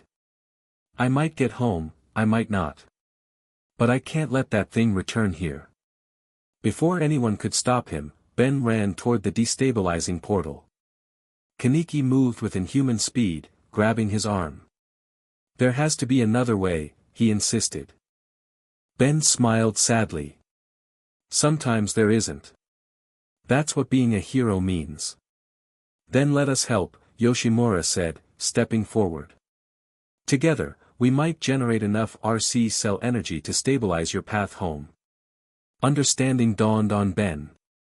Like a directed Kagun burst, creating a tunnel through the interference. Precisely, Yoshimura confirmed. One final push to get you through. There was no time to debate. The portal continued deteriorating, the creature's appendages already trying to force their way back through. Ben adjusted the Omnitrix one last time. Everyone with a Kagun, channel it toward the portal on my mark, he instructed. I'll use Omnigul to synchronize with your RC cells and create a stable path. Ben transformed into his ghoul form, the metallic Kagun emerging from his back. Yoshimura, Kaneki, Tuka, and the others formed a semicircle, their Kaguns extended and ready. Now! Ben shouted. The combined energy of multiple Kaguns shot forward, creating a swirling vortex of RC cells that temporarily stabilized the portal's edges. Ben's Omnigul form absorbed and redirected the energy, creating a tunnel-like effect through the dimensional gateway. It's working, he called over the roaring energies. I can see through to my world. The creature howled in rage as it was pushed back by the concentrated RC energy. Ben turned to his friends one last time. Thank you, he said simply. For everything. Tuka stepped forward impulsively. Don't be a stranger, hero. To everyone's surprise, she kissed him quickly before stepping back, her usual tough expression returning. Now go, before we all get sucked into a black hole or something. Ben grinned, touched by the gesture. With a final nod to Kaneki and the others, he ran into the portal, the combined Kagun energy propelling him forward. The sensation was like being pulled through liquid fire, painful yet exhilarating. Reality blurred around him as he pushed through the dimensional boundary, the creature's howls fading behind him. For a moment, Ben thought he would be trapped between worlds forever. Then suddenly, mercifully, he burst through to the other side. He landed hard on familiar ground, the exact spot where he'd been fighting Dr. Onimo when this all began. The portal snapped shut behind him with a thunderclap of displaced air, leaving only a faint shimmer that quickly faded. Ben! Gwen's voice called out. He looked up to see his cousin and Kevin running toward him, identical expressions of shock on their faces. Where have you been? Kevin demanded. You disappeared 3 minutes ago. 3 minutes. Ben repeated, stunned. I was gone for weeks. Time dilation, Gwen theorized immediately. You were somewhere else, weren't you? Another dimension. Ben nodded, still processing the fact that barely any time had passed here. All his experiences in the Tokyo Ghoul world, compressed into mere minutes of his own reality. You wouldn't believe me if I told you, he said finally. Try us, Kevin challenged. Ben looked at the Omnitrix, noticing the Ghoul transformation still registered in its database, physical proof of his journey. Let's just say I met some people who make our aliens look almost normal, Ben said with a small smile. And I learned that sometimes the monsters aren't the real monsters after all. As his friends helped him up, Ben couldn't help but wonder how things were continuing in that other Tokyo. Had time passed differently there as well? Were Kaneki, Tuka, and the others still fighting their battles against the CCG and rival ghouls? The Omnitrix beeped softly, almost as if answering his thoughts. The holographic display briefly showed an image of swirling RC cells before returning to normal. One thing was certain, the experience had changed him. Ben had always fought to protect his world from threats. Now he understood more deeply that every world had its own complex balance, its own shades of gray that defied simple categorization. And somewhere out there, in a Tokyo where ghouls hunted in the shadows, he had friends who had taught him that sometimes survival itself was the most heroic act of all. Chapter 2, Hunters and Hunted. Ben woke to the smell of fresh coffee brewing downstairs. For a moment, he lay on the small bed in Antiku's upstairs room, staring at the unfamiliar ceiling as memories flooded back, dimensional travel, ghouls, CCG, and the friends he'd made in this strange Tokyo. Day 3, he muttered, swinging his legs over the side of the bed. The Omnitrix gleamed on his wrist, a reassuring connection to his home dimension. Someone knocked on his door. "You awake?" Tuka called through the wood. "Yoshimura wants you downstairs." "Coming," Ben replied, quickly pulling on the clothes they'd provided him, simple black pants and a dark green button-up that passed for the Antika uniform. Downstairs, the cafe buzzed with morning preparation. Yoshimura nodded in greeting as Ben entered, gesturing him over to the counter where several cups of coffee awaited. "Good morning, Ben," the manager said warmly.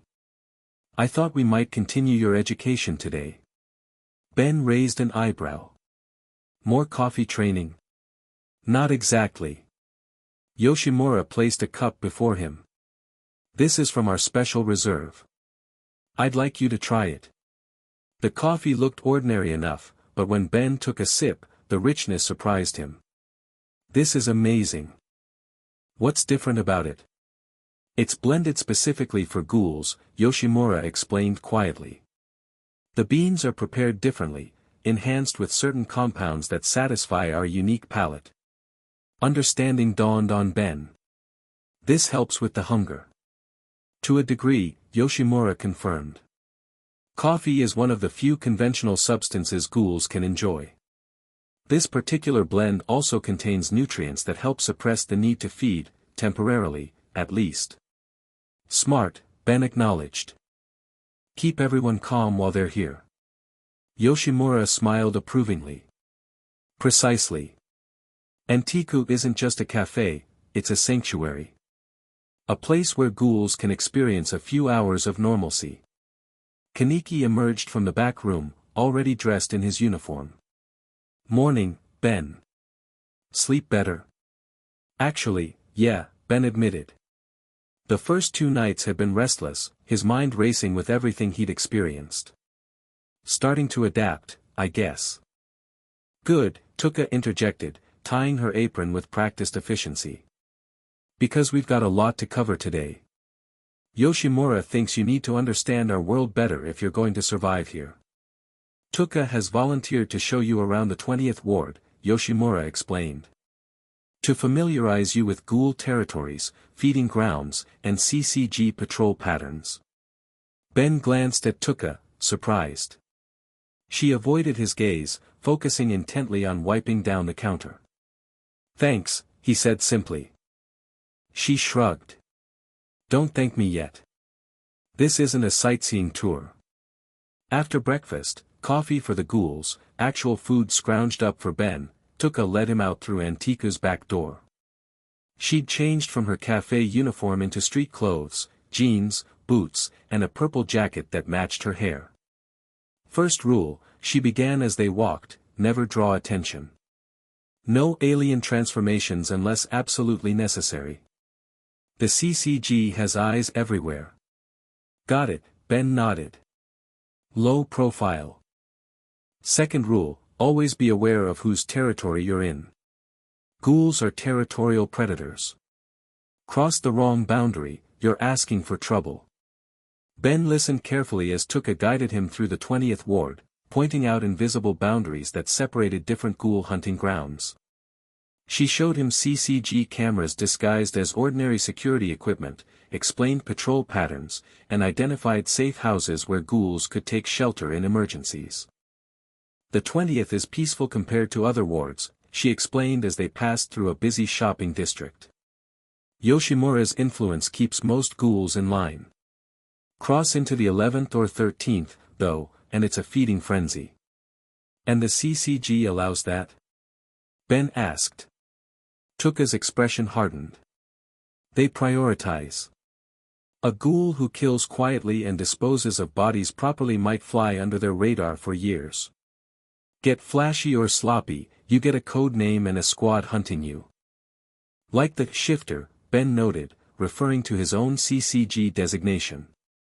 Exactly, Tuka confirmed. You're high priority now. That's why we're taking the long route, avoiding checkpoints. They continued through back alleys and side streets, Tuka occasionally stopping to point out subtle markings on walls, symbols that meant nothing to ordinary humans but conveyed vital information to ghouls passing through. This means safe passage, she explained, indicating a small scratch mark near a doorway.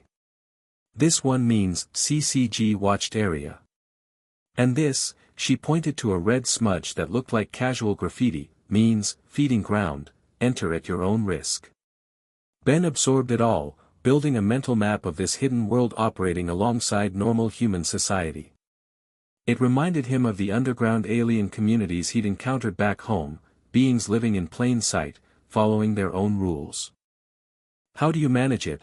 He asked as they paused at a rooftop overlooking a busy intersection. Living among humans who would kill you if they knew what you were.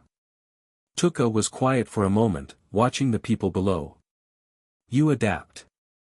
Create routines. Fake eating human food when necessary, then throw it up later. Learn to control the hunger in public. Her voice grew distant. Pretend to be something you're not for so long you almost forget what you really are. The vulnerability in her voice caught Ben off guard. That sounds lonely. It is what it is, she replied with practiced indifference. But Ben noticed she didn't meet his eyes. Their tour continued to the university district, where students filled cafes and bookstores. Tuka's pace slowed as they passed a particular cafe. What's up? Ben asked, noting her hesitation. Nothing, she said quickly. Then, almost reluctantly, I go to school here. Or try to. You're a student. Ben was surprised, though he shouldn't have been. Tuka couldn't be much older than him. Literature major, she admitted. When I can attend classes between shifts and other responsibilities.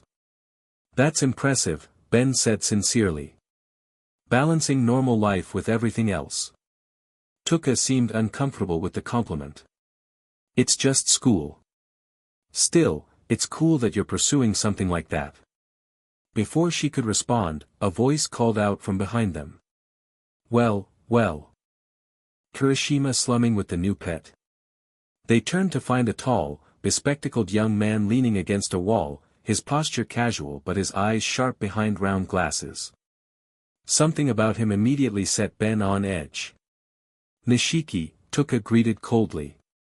Shouldn't you be dissecting something in a lab? Semester break, the man, Nishiki, replied with a smirk. His gaze shifted to Ben, assessing. So this is the shapeshifter everyone's talking about. Doesn't look like much. And you don't look like an asshole, but appearances can be deceiving, Ben replied evenly. Nishiki's eyes narrowed, then he laughed. Got some bite to him after all. Interesting. We're just passing through, Tuka said tersely. This isn't your territory anyway. Actually, Nishiki pushed off the wall, stepping closer. University district has always been my feeding ground. And I don't recall giving permission for you to bring outsiders through. Ben felt the atmosphere shift, tension crackling between Tuka and Nishiki. This wasn't just territorial posturing, there was history here. He's under Antiku's protection, Tuka stated. Yoshimura's orders. The old man's getting soft, Nishiki scoffed. Taking in strays, playing human sympathizer. He circled them slowly, predatory. I'm curious though, what exactly makes this one so special? The rumors say he can change his entire body, not just a Kagun. Ben kept his hand near the Omnitrix, ready. Why don't you back off before you find out firsthand? Nishiki's eyes changed, black scara, red irises, revealing his ghoul nature. Is that a challenge, shapeshifter? Nishiki, Tuka warned, her own eyes changing. Don't start something you can't finish. The standoff stretched for several tense seconds before Nishiki smiled, not pleasantly. You know what? I am curious. Let's see what the CCG's so worked up about. He moved with blinding speed, a blur to normal human perception. But Ben had faced faster opponents. He activated the Omnitrix mid-dodge, transforming in a flash of green light. Swamp fire. Ben's voice changed as his body transformed into a plant-like alien with regenerative abilities. He caught Nishiki's kick with a vine-like arm, absorbing the impact. Nishiki's eyes widened. What the? Ben used the ghoul's moment of surprise to fling him across the alley. Nishiki recovered mid-air, landing on his feet as his Kagun emerged, bluish-green and Bikaka type, extending from his lower back like a flexible tail. Okay, that is new, Ben admitted, eyeing the Kagun warily. Still want to play? Nishiki taunted, circling again. Tuka stepped between them, her own Rinkaku Kagun emerging, crystalline red wings from her shoulders. Enough. This is exactly the attention we don't need. As if on cue, sirens wailed in the distance. All three froze. CCG patrol, Tuka hissed. They must have picked up RC cell activity. We need to move. Now. Ben transformed back to human as they bolted, following Tuka through a maze of service alleys behind the university buildings. Surprisingly, Nishiki came with them, his territorial dispute apparently forgotten in the face of a common enemy. They ducked into a maintenance shed just as CCG vehicles sped past the main road. That was close, Ben panted. Do they always respond that quickly? They've increased patrols since you showed up, Nishiki replied, surprisingly civil now. The whole ward's on high alert for the shifter. Great, Ben muttered. So I'm making life harder for everyone. Pretty much, Nishiki confirmed bluntly. Tuka shot him a glare. It's not his fault the CCG's paranoid. Isn't it? Nishiki challenged. He shows up with abilities no ghoul has ever displayed, and suddenly we're all under scrutiny. Ben had to admit Nishiki had a point. His presence was disrupting the careful balance that allowed ghouls like Tuka to live relatively normal lives. I'm sorry, he said sincerely. I never meant to make things worse. Nishiki studied him with renewed interest. Ha! An apology. Didn't expect that. He adjusted his glasses thoughtfully. Maybe the old man's not entirely wrong about you. When the coast seemed clear, they slipped out, continuing toward Antiku by a more circuitous route. To Ben's surprise, Nishiki accompanied them, apparently having decided Ben was worth investigating further. So what are you exactly? Nishiki asked as they walked. Some kind of artificial ghoul. Nothing to do with ghouls until I got here, Ben explained. I'm human, but this, he tapped the Omnitrix, lets me transform into different alien species. Aliens, Nishiki repeated skeptically. Right. Says the guy with tentacles growing out of his back, Ben retorted. Tuka snorted, almost a laugh. Nishiki looked offended for a moment, then shrugged in acknowledgement. Fair point. So these aliens, they all have different abilities. Ben nodded. Each species has unique traits. Some are strong, some fast, some can control elements or energy. And you can become any of them whenever you want. There's a recharge time between transformations, but basically, yeah. Nishiki whistled low. No wonder the CCG's freaking out. You're a one-man arsenal. Which is why discretion is essential, Tuka interjected pointedly. They reached a small park, taking a shortcut toward Antiku. The afternoon sun filtered through the trees, creating a peaceful atmosphere that contrasted with the tension of their earlier encounter. Ben found himself relaxing slightly, until Nishiki suddenly stopped, his posture alert. We're being watched, he said quietly. Tuka nodded, having sensed it too. 3 o'clock. The bench. Ben casually glanced in that direction. A tall man in a trench coat sat reading a newspaper, too stiffly to be natural. CCG. Ben whispered. Investigator, Tuka confirmed. First class by the look of him.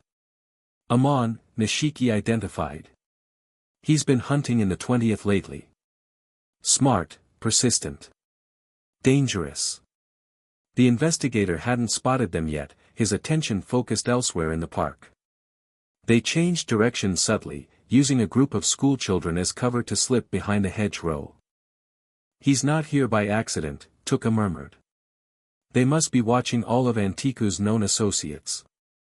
We can't go back to the cafe directly, Nishiki concluded. They'll just follow us. Ben considered their options. We need a distraction. Or a decoy, Nishiki suggested, eyeing Ben. Your transformations can look human too, right? Like different people. Yeah, Ben confirmed, catching on. I've got one that would work perfectly. Duplicate. He selected the alien from the Omnitrix and transformed in a flash of green light. Where Ben had stood, a small frog-like creature now appeared. Echo Echo, Ben announced in a mechanical, synthesized voice. He immediately split into 3 identical copies of himself. That's disturbing, Nishiki commented. But useful, Tuka added, impressed despite herself. The 3 Echo Echoes looked at each other, then at Tuka and Nishiki. We'll split up. Each copy will head in a different direction, making enough noise to attract attention. The CCG will have to divide their resources to follow all the trails. Meanwhile, we circle back to Antiku through the underground route, Tuka concluded. The plan was set into motion. The Echo Echo duplicates scattered in different directions, each creating distinct sound signatures that would register on CCG sensors. Ben returned to human form and followed Tuka and Nishiki to a hidden entrance that led to the tunnels beneath the ward, old maintenance passages now used by ghouls to travel undetected. Not bad thinking, Nishiki grudgingly complimented as they navigated the dimly lit tunnels. Those duplicates should keep the doves busy for hours. Doves? Ben questioned. CCG investigators, Tuka explained. We call them that because of their white coats. They emerged through a concealed entrance in Antiku's storage room, relieved to have evaded pursuit. Yoshimura greeted them with his usual calm demeanor, though his eyes registered concern at their disheveled appearance. Trouble? He inquired simply. CCG investigator in the park, Tuka reported. First class Amon. Ben created distractions so we wouldn't lead him back here. Yoshimura nodded approvingly. Quick thinking. But it confirms my suspicions, the CCG is intensifying their surveillance of Antiku. Because of me, Ben said, the guilt returning. Not entirely, Yoshimura corrected. Antiku has always been of interest to them. Your presence merely accelerated their attention. Nishiki helped himself to coffee from the staff pot. They're mapping connections. Standard investigation procedure. Track known associates, establish patterns, identify the center of the network. You seem well informed on CCG tactics, Ben observed. Biology major, Nishiki replied with a shrug. But I minored in criminal justice. Know your enemy and all that. Yoshimura turned to Ben. Did you learn much from your tour before the interruption? A lot, actually, Ben confirmed. Tuka showed me the ward boundaries, safe routes, CCG blind spots. This world operates on completely different rules than mine, but it's starting to make sense. Good, Yoshimura nodded. Understanding is the first step to survival. The cafe had closed while they were gone, the last customers having left for the day. Kaneki appeared from upstairs, relief evident on his face when he saw them. You're back, he said. I was getting worried when you didn't return on schedule. We had company, Tuka explained briefly. CCG. Had to take the long way home. Kaneki's expression darkened. They're getting bolder. I saw 3 plainclothes officers watching the cafe earlier. Which means we need to be even more careful, Yoshimura concluded. No unnecessary risks. Ben couldn't help feeling responsible for the increased scrutiny. These people had taken him in, protected him, and now they faced greater danger because of it. Maybe I should leave, he suggested. Find somewhere else to lay low until I figure out how to get home. And go where? Tuka challenged, echoing her earlier sentiment. You barely know this world. She's right, Kaneki agreed. Alone, you'd be vulnerable. The CCG would catch you within days. Or worse, other ghouls would, Nishiki added. Word spreading about you, shapeshifter. There are plenty who'd love to see what alien meat tastes like. The blunt assessment sent a chill down Ben's spine. He sometimes forgot that in this world, he wasn't just a fugitive from authorities, he was potential prey. Then what's the plan? Ben asked. I can't just hide here forever while you all take risks for me. Yoshimura considered for a moment. Perhaps it's time we took a more proactive approach. Rather than simply reacting to the CCG's moves, we create our own narrative. What do you mean? Kaneki asked. Controlled information, the manager explained. We leak selected details about the shifter that direct attention away from Antiku. Give the CCG something to chase that leads nowhere. A wild goose chase, Ben nodded, following the logic. But how? I might be able to help with that. Everyone turned to the new voice. A young man with bright orange hair stood in the doorway to the back stairs, Hyde, Kaneki's human friend. Ben had met him briefly the day before but hadn't had much chance to talk. Hyde! Kaneki exclaimed, surprised. How did you get in? Back door was propped open, Hyde explained casually. Probably from when they came in through the tunnels. Ben tensed, wondering how much Hyde had overheard. A human learning about ghouls typically ended badly from what he'd gathered. Yoshimura seemed unperturbed. Nagachika-kun. Always a pleasure. How much did you hear? Enough, Hyde admitted with a disarming smile. Shapeshifter, CCG hunting, something about alien meat tasting interesting. Standard Tuesday conversation. The room fell silent. Ben noticed Tuka's posture shift subtly, ready to act if necessary. Even Nishiki seemed on edge. Hyde sighed, his carefree demeanor slipping momentarily. Look, I've known about Kaneki for months. And suspected about this place. His eyes met his best friend's directly. Did you really think I wouldn't notice when my best friend suddenly couldn't eat hamburgers anymore? Kaneki looked stricken. Hyde. Relax, Hyde continued, his smile returning. Your secret's safe with me. All your secrets. He glanced meaningfully around the room.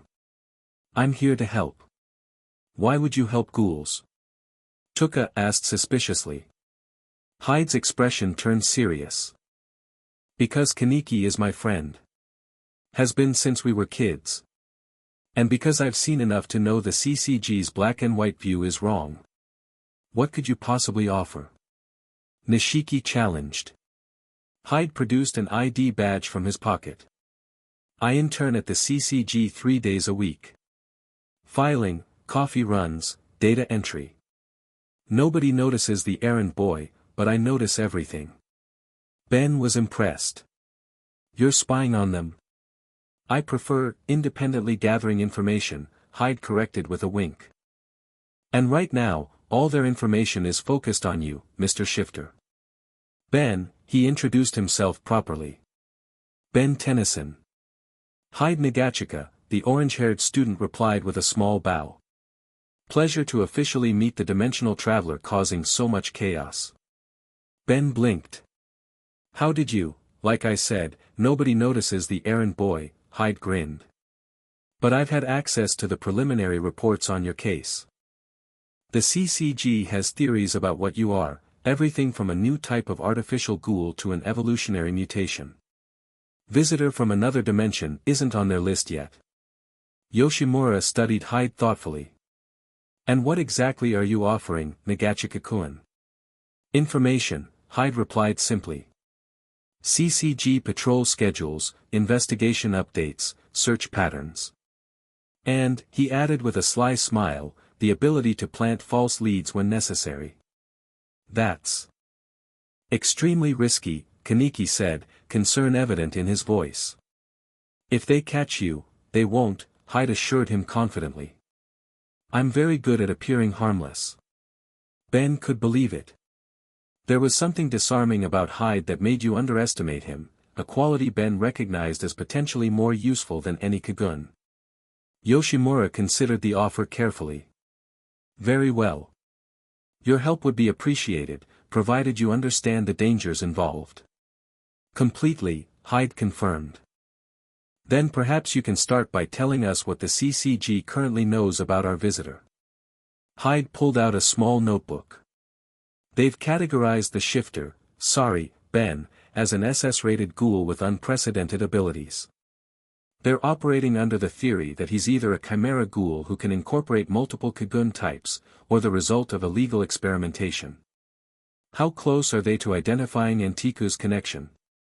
Yoshimura asked. They suspect a safe house in the 20th ward, but haven't narrowed it down yet.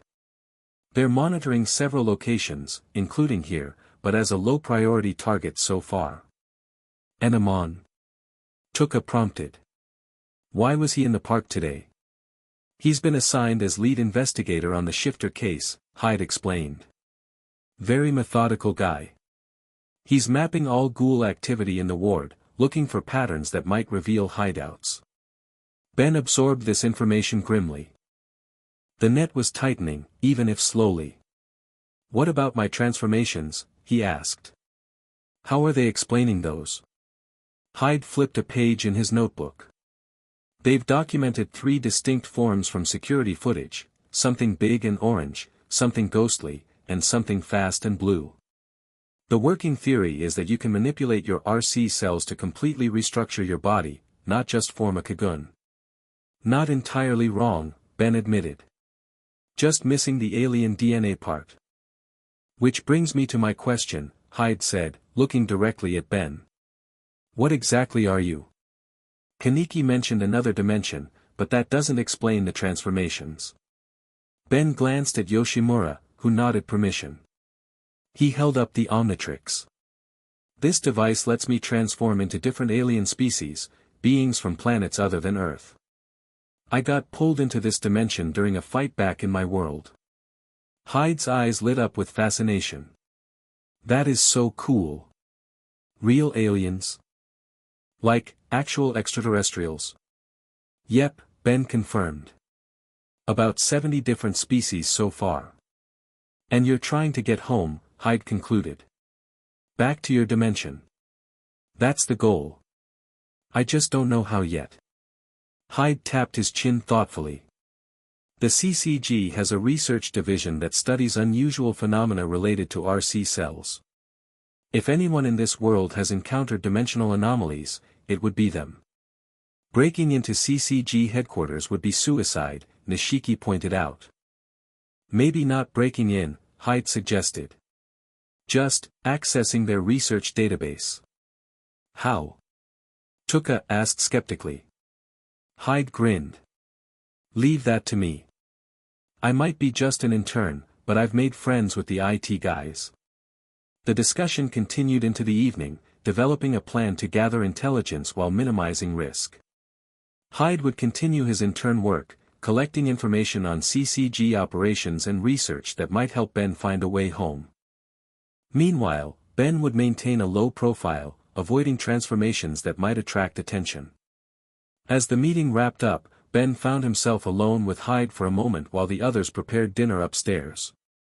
Thanks for offering to help, Ben said sincerely. You're taking a huge risk for someone you just met. Hyde shrugged. I'm really doing it for Kaneki. He's been through hell since becoming half-ghoul. Having you here, someone who understands transformation, being caught between worlds, it's been good for him. Ben hadn't considered that angle. We do have that in common, I guess. Though his situation is permanent. Exactly, Hyde said, his usual cheerfulness giving way to seriousness. He didn't choose this life. At least you can turn back to human whenever you want. He paused, then added, no offense. None taken, Ben assured him. You're right. Hyde's smile returned. Anyway, dimensional travel, aliens, ghouls, still beats studying for exams. With that, he headed upstairs to join the others, leaving Ben to reflect on their conversation. Hyde was sharper than his carefree demeanor suggested. He'd immediately grasped what had taken Ben days to understand about Kaniki's situation. The next morning, Ben woke early, unable to sleep through the gradually brightening dawn. He made his way to Antiqua's rooftop, finding unexpected company. Tuka sat near the edge, watching the sunrise over the Tokyo skyline. Morning, Ben greeted, careful not to startle her. She glanced at him briefly before returning her gaze to the horizon. You're up early. Couldn't sleep, he admitted, sitting down nearby. Still adjusting to the time difference between dimensions, I guess. That earned the ghost of a smile. Is that really a thing? No idea, Ben confessed. But it sounds better than, too stressed to sleep. They sat in companionable silence for a while, watching the city wake up. The morning air was cool but pleasant, carrying the distant sounds of traffic and early commuters. Do you miss it? Tuka asked suddenly. Your world. Ben nodded. Yeah. My family must be worried sick. My cousin Gwen, my grandpa, my friends, they probably think I'm dead. What's it like there? She asked, genuine curiosity in her voice. Your dimension. Mostly the same as here, Ben replied. Cities, countries, normal people going about their lives. Just with the occasional alien invasion or supervillain attack. Just those small differences, Tuka noted dryly. Ben laughed. Well, when you put it that way. He grew more reflective. The biggest difference is that our monsters don't hide. They're out in the open, some trying to conquer Earth, others just living there peacefully. And where do you fit in that world? I help keep the peace, Ben said simply. Stop the bad guys, protect the innocent, human and alien alike. A hero, Tuka observed, something unreadable in her expression. I try to be, Ben admitted. Though sometimes it's not that simple. It never is, she agreed softly. Ben studied her profile as she gazed at the cityscape. There was a guarded sadness to Tuka that intrigued him. She carried herself with such strength, but moments like this revealed glimpses of something deeper. What about you? He asked. What's your story? Her expression closed immediately. Nothing special. Born a ghoul, trying to survive like everyone else. Come on, Ben pressed gently. There's more to you than that. College student, cafe worker, apparently capable of kicking serious ass when needed. A reluctant smile tugged at her lips. The ass-kicking part just comes with the territory. And the literature major? Ben prompted. That's a choice. Tuka was quiet for so long Ben thought she might not answer. Then, softly, books are windows into different lives. Human lives. Normal lives. She tucked a strand of purple hair behind her ear. When I read, I can imagine what it might be like. Just for a little while. The simple admission carried so much weight that Ben found himself at a loss for words. In his world, he could transform into aliens but always return to his human life. Tuka could never escape what she was, only glimpse alternatives through fiction. That's. I never thought of it that way, he said finally. She seemed embarrassed by her own vulnerability. Forget it. It's stupid. No, it's not, Ben insisted. It makes perfect sense. Before she could respond, the door to the roof opened. Kaneki appeared, looking troubled. There you are, he said. Hyde just called. We have a problem. Minutes later, they gathered in Antiku's back room. Hyde had sent surveillance photos taken near CCG headquarters, images of a distinctive, elegantly dressed young man with a flamboyant purple suit and carefully styled hair. Jukiyama took a spat the name like a curse. What's that creep doing at CCG? According to Hyde, he's been seen meeting with investigators, Kaneki explained grimly.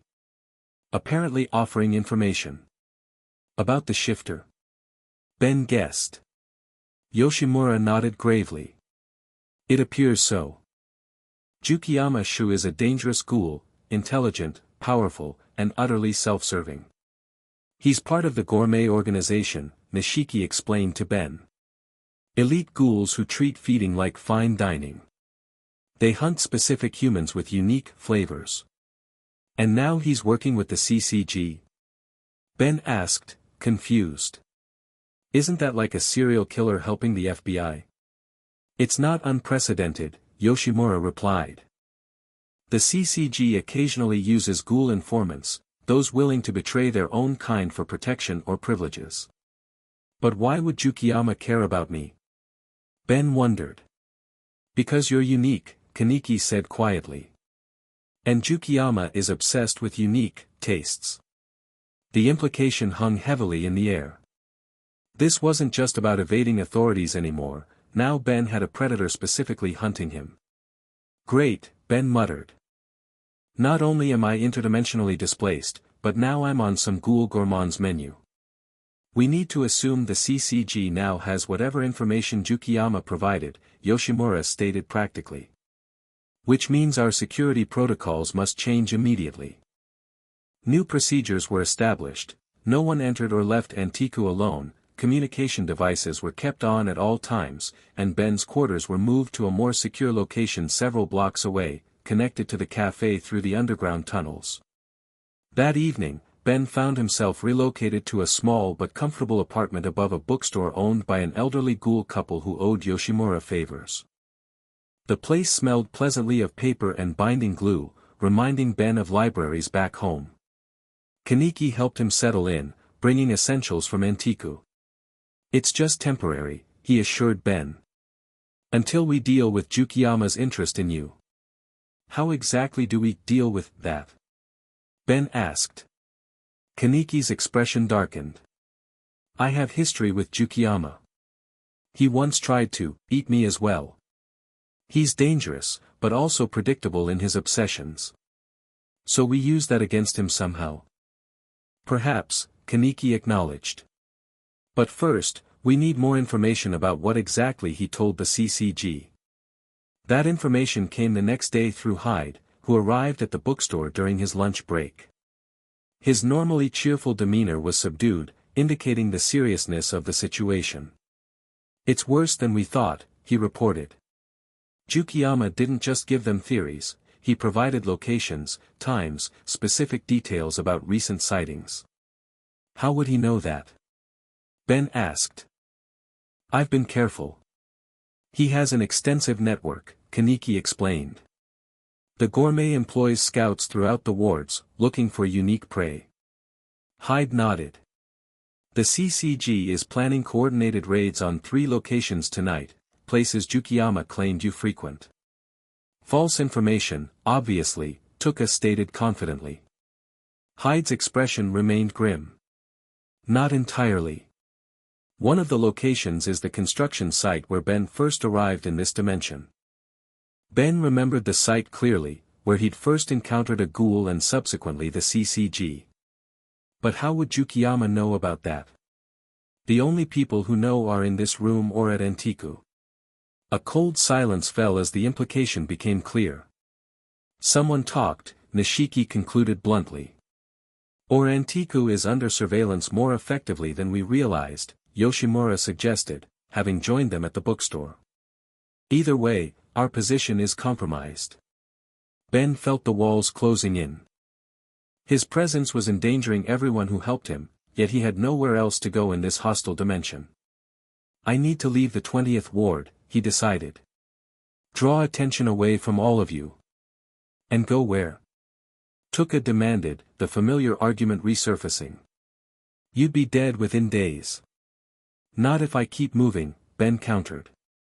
Use the Omnitrix strategically. I've survived worse. No, Kaneki said firmly, surprising everyone with his decisiveness. Running solves nothing. We need to address the actual threat. Jukiyama, Yoshimura nodded in agreement. As long as he hunts Ben, nowhere will be truly safe. So what's the plan? Hyde asked. Can't exactly walk up and ask him to stop. A determined look settled on Kaneki's face. Actually, that's exactly what I'm going to do. The plan Kaneki proposed was bold, potentially reckless, but had a certain elegant logic to it. Rather than hiding from Jukiyama, they would arrange a controlled meeting, with Kaneki acting as intermediary due to their history. He won't be able to resist, Kaneki explained. The chance to see both me and Ben together. It's a gourmand's dream. It's also incredibly dangerous, Tuka objected. Jukiyama isn't just powerful, he's cunning. Which is why we set the terms, Kaneki countered. Public place, daytime, plenty of witnesses. His obsession with maintaining his sophisticated image will prevent him from making a scene. The debate continued, with valid concerns raised by everyone. Eventually, a compromise was reached. They would meet Jukiyama, but with extensive precautions and multiple backup plans in case things went south. Hyde would monitor CCG communications to ensure no raids were planned during the meeting. Tuka and Nishiki would watch from separate locations, ready to intervene if necessary. And Ben would keep the Omnitrix primed for immediate transformation. The meeting was arranged for the following afternoon at a high-end cafe in a busy shopping district, the kind of elegant establishment Jukiyama frequented. Ben arrived with Kaneki, dressed in borrowed clothes that helped him blend in with the upscale clientele. Remember, Kaneki murmured as they were seated, let me do the talking initially. Jukiyama responds to certain social cues. Appearing confident but not threatening is key. Ben nodded, scanning the room for their contact. How will I know him? Trust me, Kaneki replied dryly, you'll know. Sure enough, minutes later, a flamboyant figure entered the cafe, tall, impeccably dressed in a purple suit, with carefully styled maroon hair and an air of aristocratic confidence. Heads turned as he passed, which seemed to please him immensely. Kaneki-kun. He exclaimed upon spotting them, his voice carrying a theatrical quality.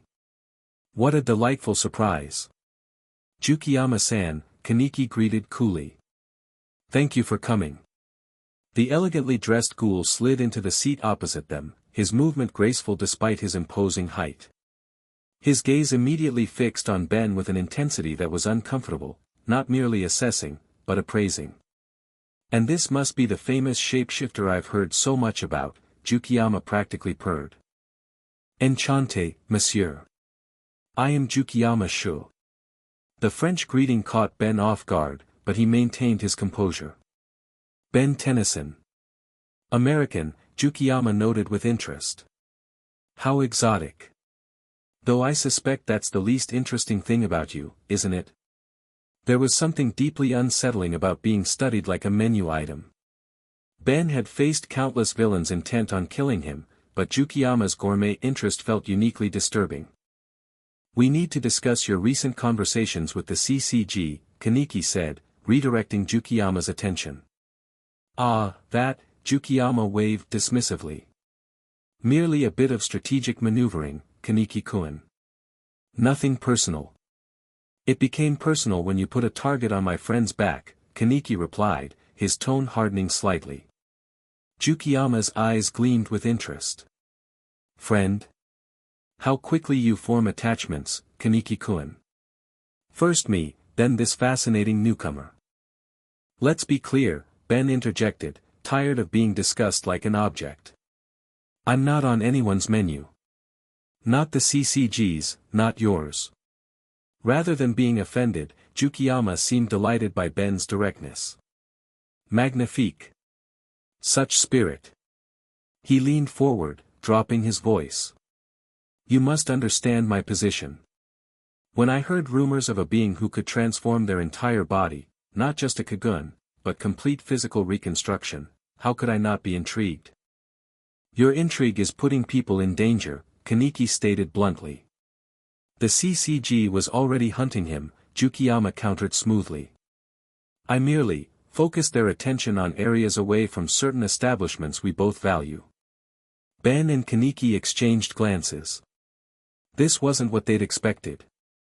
You deliberately misdirected them? Ben asked skeptically. Jukiyama smiled enigmatically.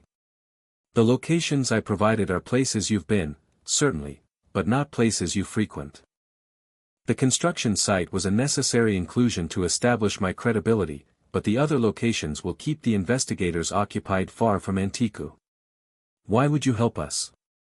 Kaneki demanded. Jukiyama's expression turned almost wistful. We have history, Kaneki-kun. And while our encounters haven't always been harmonious, I maintain a certain fondness. His gaze shifted to Ben. Besides, something so rare should be savored properly, not destroyed by crude investigators. The implication was clear, Jukiyama was protecting Ben from the CCG to reserve him for himself. It was twisted logic, but consistent with what Ben had heard about the gourmet's obsessive personality. Here's what's going to happen, Ben said firmly. You're going to stop feeding information to the CCG, stop following me, and stop whatever twisted plans you're developing. Jukiyama raised an elegant eyebrow. And why would I agree to these terms? Ben leaned forward. Because if you don't, I'll give the CCG something they want even more than me, the location of the gourmet's secret restaurant and member list. It was a bluff, Ben had no such information, but Kaneki had briefed him on Jukiyama's paranoia about his gourmet operation being exposed. A flicker of uncertainty crossed Jukiyama's face. You're bluffing. Am I? Ben challenged. How do you think I've survived this long in a world of ghouls and investigators? I gather information. Insurance policies. Kaneki reinforced the threat. Hyde has connections within the CCG. One data packet, anonymously delivered, would be all it takes. Jukiyama studied them both carefully, his initial amusement fading to calculation. Finally, he smiled, a different smile, respect mingled with continued interest. Very well, he conceded. A temporary arrangement. I shall redirect my attention elsewhere, for now. Permanently, Ben insisted. Nothing is permanent, Tennyson-san, Jukiyama replied silkily.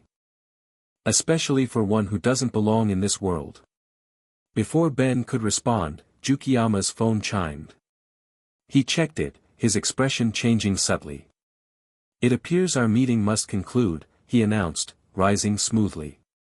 CCG investigators just entered this district.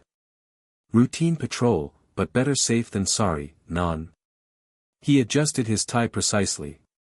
A pleasure meeting you, Tennyson-san. Truly fascinating. Until next time, Kaneki-kun. With that, he departed as dramatically as he'd arrived, leaving Ben and Kaneki to process the encounter. Well, that was intense, Ben muttered once Jukiyama was gone. Is he always like that? Usually worse, Kaneki replied grimly. Don't be fooled by his agreement. He's merely changing tactics, not objectives. They left quickly, taking a circuitous route back to the bookstore where the others waited. Tuka and Nishiki had maintained their surveillance positions, confirming Jukiyama had left alone and that CCG investigators were indeed in the area, though whether by coincidence or design remained unclear. So the gourmet knows about you, is obsessed with you, but has agreed not to eat you immediately, Nishiki summarized dryly after hearing their report. Forgive me if I don't consider that a victory. It buys us time, Yoshimura pointed out pragmatically. And reveals that Jukiyama has been playing both sides, feeding the CCG information while simultaneously misdirecting them. Classic Jukiyama, Tuka muttered. Never doing anything for just one reason. Hyde, who had been monitoring CCG communications, provided additional context. The investigators are definitely following Jukiyama's leads. 3 operations planned for tonight based on his information. Which means tonight might be our best opportunity, Kaneki suggested. While the CCG is focused elsewhere, we could search for what Ben needs. Which is what exactly? Nishiki asked. Ben had been considering this question since arriving. Based on what happened when I got here, I need to understand how dimensional boundaries work in this world. If I arrived through some kind of tier or weak point, finding a similar spot might be my ticket home. The CCG Research Division would have records of any unusual phenomena, Hyde confirmed. They document everything that might relate to Ghoul origins or biology. So we break into CCG headquarters? Tuka asked skeptically. That's suicide. Not headquarters, Hyde clarified. They maintain separate research facilities. Less secured, more focused on science than combat. I could access those files remotely, Ben suggested. With Upgrade, one of my tech-based aliens, I can interface directly with computer systems. Hyde nodded thoughtfully. The main research database backs up to a server farm in the 4th Ward. Much lower security than headquarters. A plan began taking shape. While the CCG focused on their Jukiyama-directed raids, a small team would infiltrate the server facility. Ben would use Upgrade to access and download relevant research, while Kaneki and Tuka provided security. The operation was set for midnight. As they prepared, Ben found himself alone with Tuka momentarily. She was checking her equipment with methodical precision, her expression focused. You don't have to come, Ben told her. This is my problem, not yours. She didn't look up from her preparations. You still don't get it, do you? Get what? What Antiku is, she replied. What we stand for. It's not just a cafe or a safe house. It's the idea that ghouls can be more than just predators. That we can help each other. Even help a dimensional traveler who crashed into our world. Ben was touched by the sentiment behind her gruff explanation. I appreciate that. More than you know. She finally met his eyes. Besides, someone has to make sure you don't get yourself killed before you find a way home. The almost compliment made Ben smile. Careful, Tuka. That almost sounded like you care. Don't push it, she warned, but there was no real heat in her voice. The infiltration team departed at 11 p.m., using the tunnel system to avoid CCG checkpoints. Hyde provided remote support, monitoring communications and security systems from a laptop at the bookstore. Yoshimura and Nishiki remained as backup, ready to extract them if something went wrong. The server facility was housed in an unassuming office building, deliberately nondescript to avoid attention. As Hyde had reported, security was minimal, standard card readers, motion sensors, and cameras, but no ghoul-specific countermeasures. Ben transformed into Big Chill, his moth-like alien form capable of intangibility and invisibility. In this form, he phased through the exterior wall, then disabled the security system from inside, allowing Kaneki and Tuka to enter through a service door. Server room should be in the basement, Tuka whispered, consulting the building plans Hyde had provided. 2 floors down. They moved silently through darkened corridors, avoiding the few night security guards on patrol.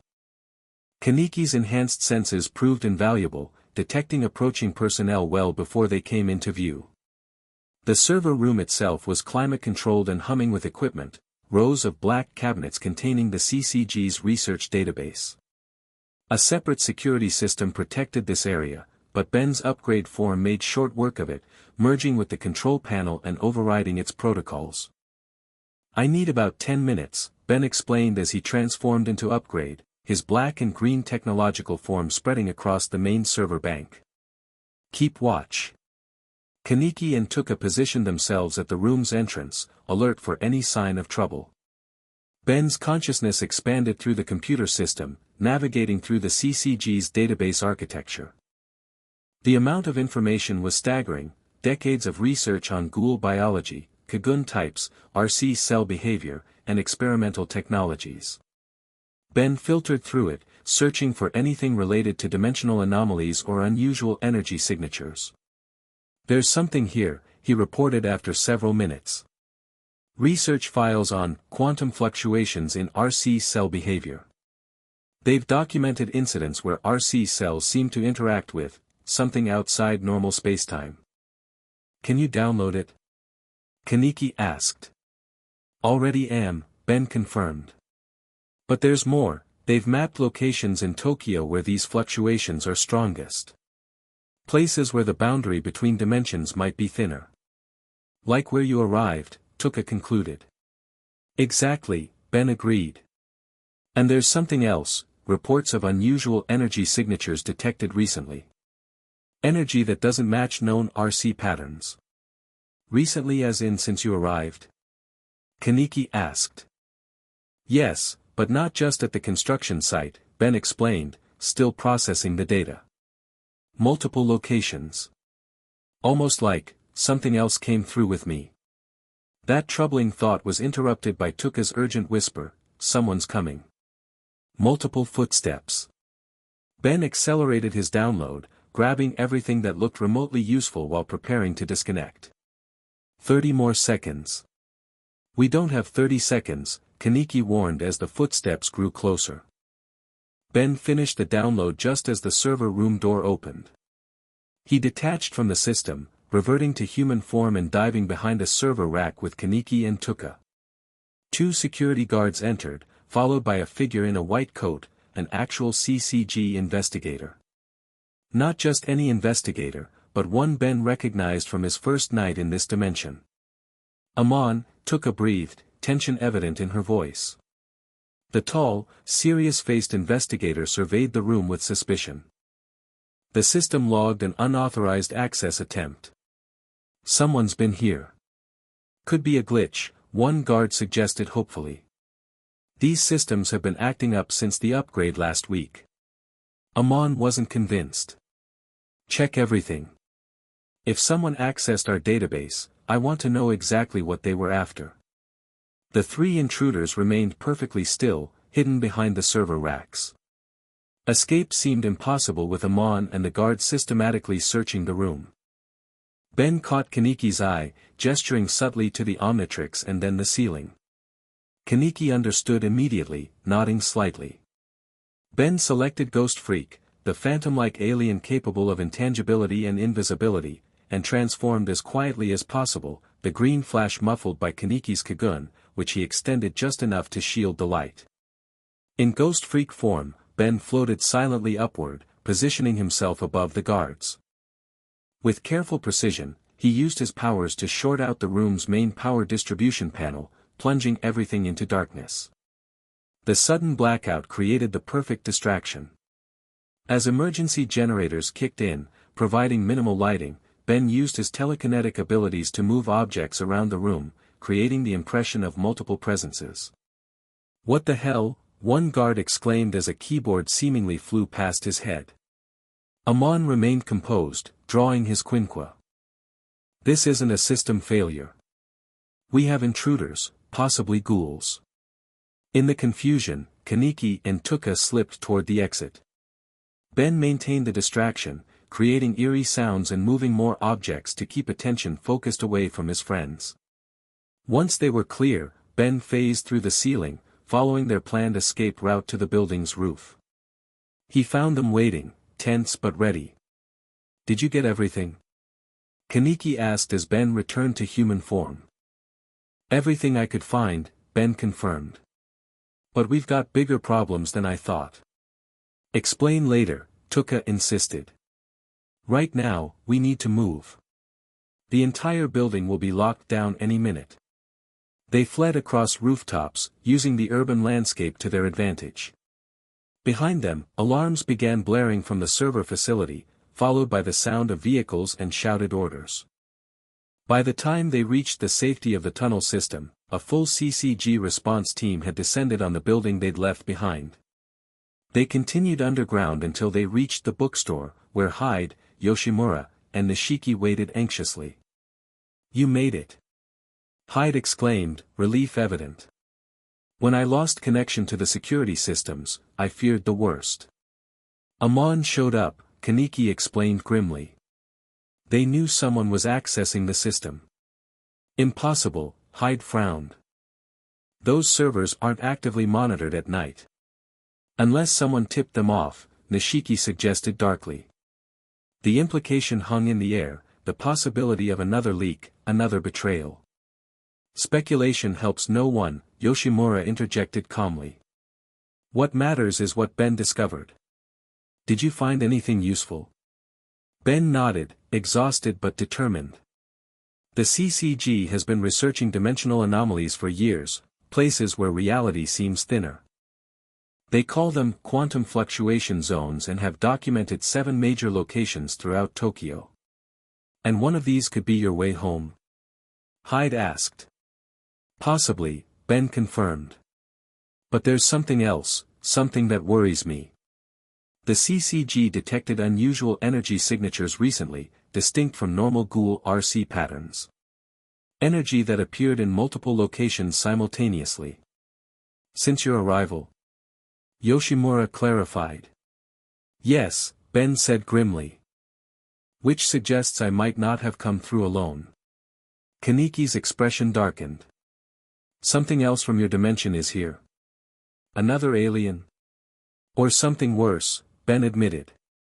"The tear that brought me here might have been large enough for other entities to slip through, things that exist between dimensions, feeding off the energy of reality itself." "You're saying we might have an interdimensional predator loose in Tokyo?" Tuka asked incredulously. "As if ghouls and the CCG weren't enough." "It's just a theory based on the energy readings," Ben cautioned. "But we need to investigate these fluctuation zones. If something did come through with me, it could be using these weak points to feed or grow stronger. Which could make your return journey impossible," Yoshimura concluded thoughtfully. "Or dangerous not just for you, but for both our worlds." The gravity of the situation settled over the group. What had begun as a simple quest to help Ben find his way home had expanded into something potentially catastrophic, a threat that could affect multiple dimensions. "We should start investigating these locations immediately," Kaneki suggested. "Beginning with the construction site where Ben first appeared."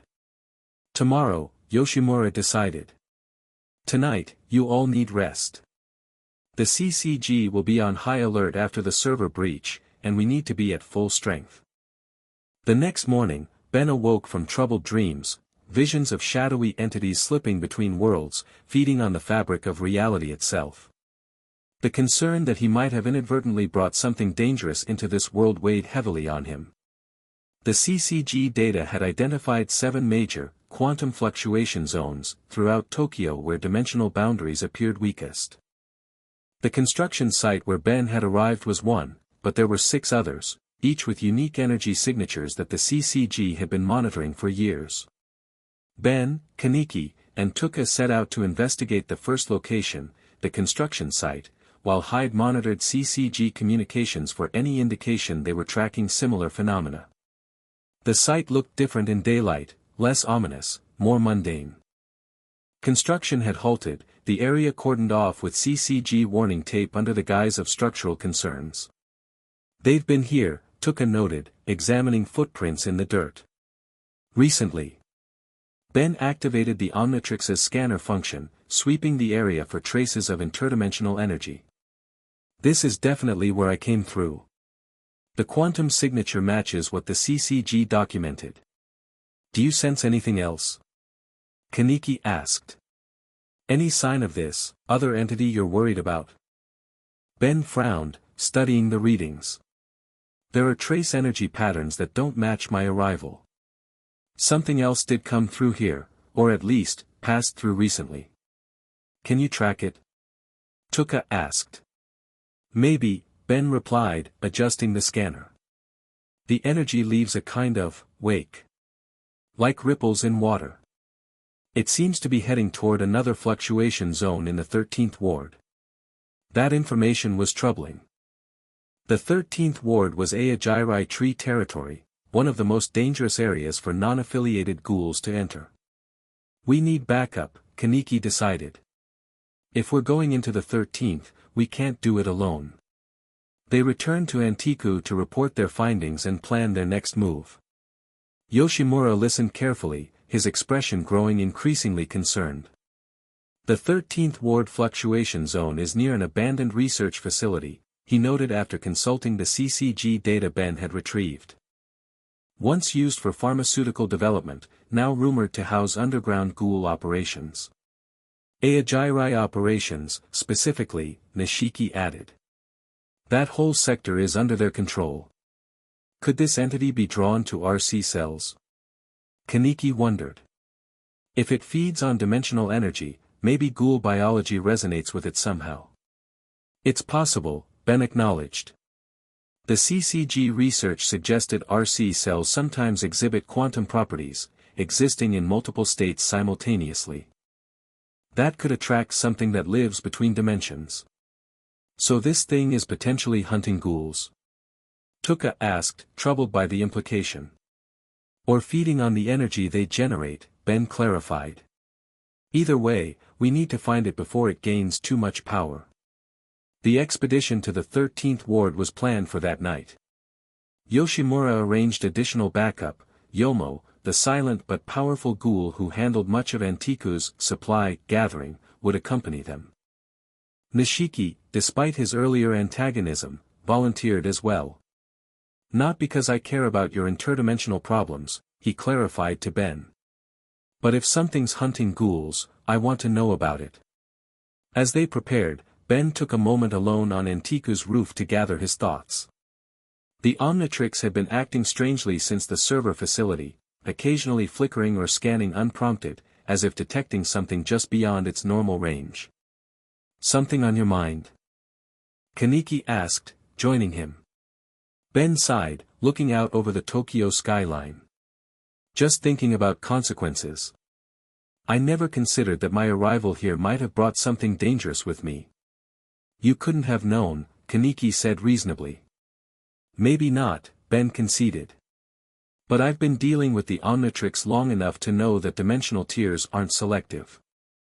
They're like open doors, anything can walk through. What kind of anything are we potentially dealing with?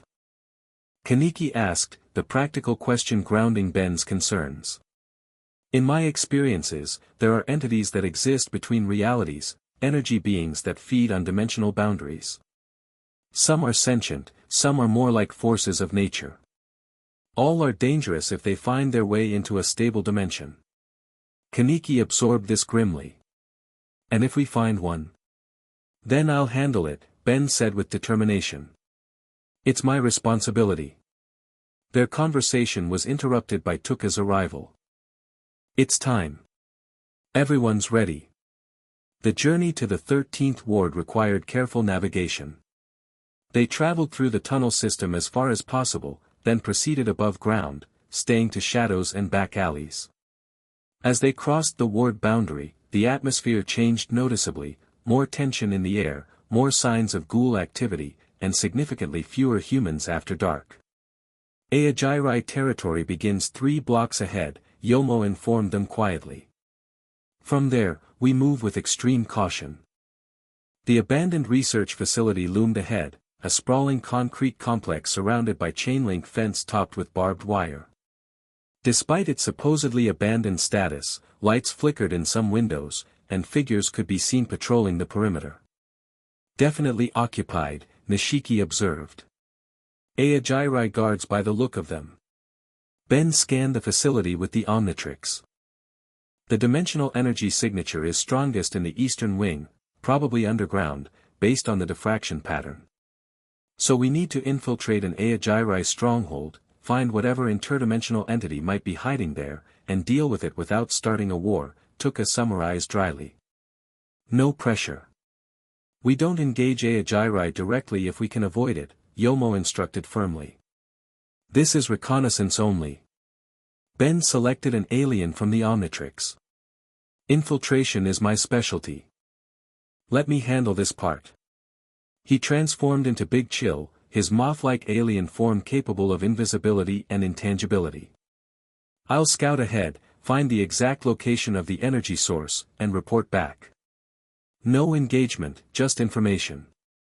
Kaneki nodded. Be careful. If Aogiri has any RC cell detectors, they might still sense your presence in alien form. I'll stay phased, Ben assured him. Those detectors work on physical RC particles, they can't track energy when it's out of phase with this dimension. With that, Ben turned invisible and flew toward the facility, passing effortlessly through the perimeter fence. The layout was complex, a main building with several wings, outbuildings, and what appeared to be ventilation structures for underground levels. As he approached the eastern wing, the Omnitrix began pulsing more intensely against his chest. The energy signature was definitely stronger here. Ben phased through walls and floors, following the increasing signal until he reached a subterranean laboratory level. What he found there chilled him even in his ice-based form. The lab contained massive tanks filled with a reddish fluid, RC cell solution, Ben guessed. But more disturbing was what floated at the center of the largest tank, a swirling mass of darkness that seemed to bend light around it, like a tiny black hole suspended in liquid. Around this anomaly, Aogiri scientists worked feverishly, taking readings and adjusting equipment. Supervising them was a tall, masked figure Ben didn't recognize, clearly someone of authority within the organization. Ben moved closer, still invisible and intangible, to hear their conversation. The entity continues to grow, one scientist reported nervously. RC absorption rate has increased by 37% since yesterday. Excellent, the masked figure replied, voice emotionless.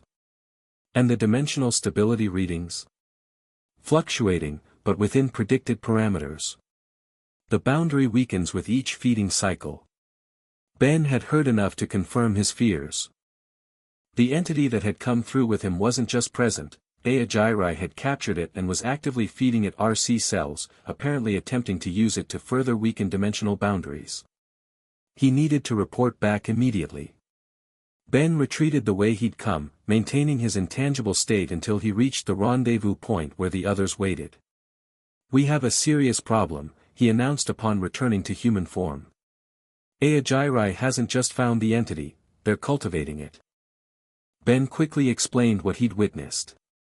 The implications were disturbing to everyone, but especially to Kaneki and Yomo, who understood Aogiri's methods and ambitions. They're trying to create a controlled dimensional tear, Kaneki concluded grimly.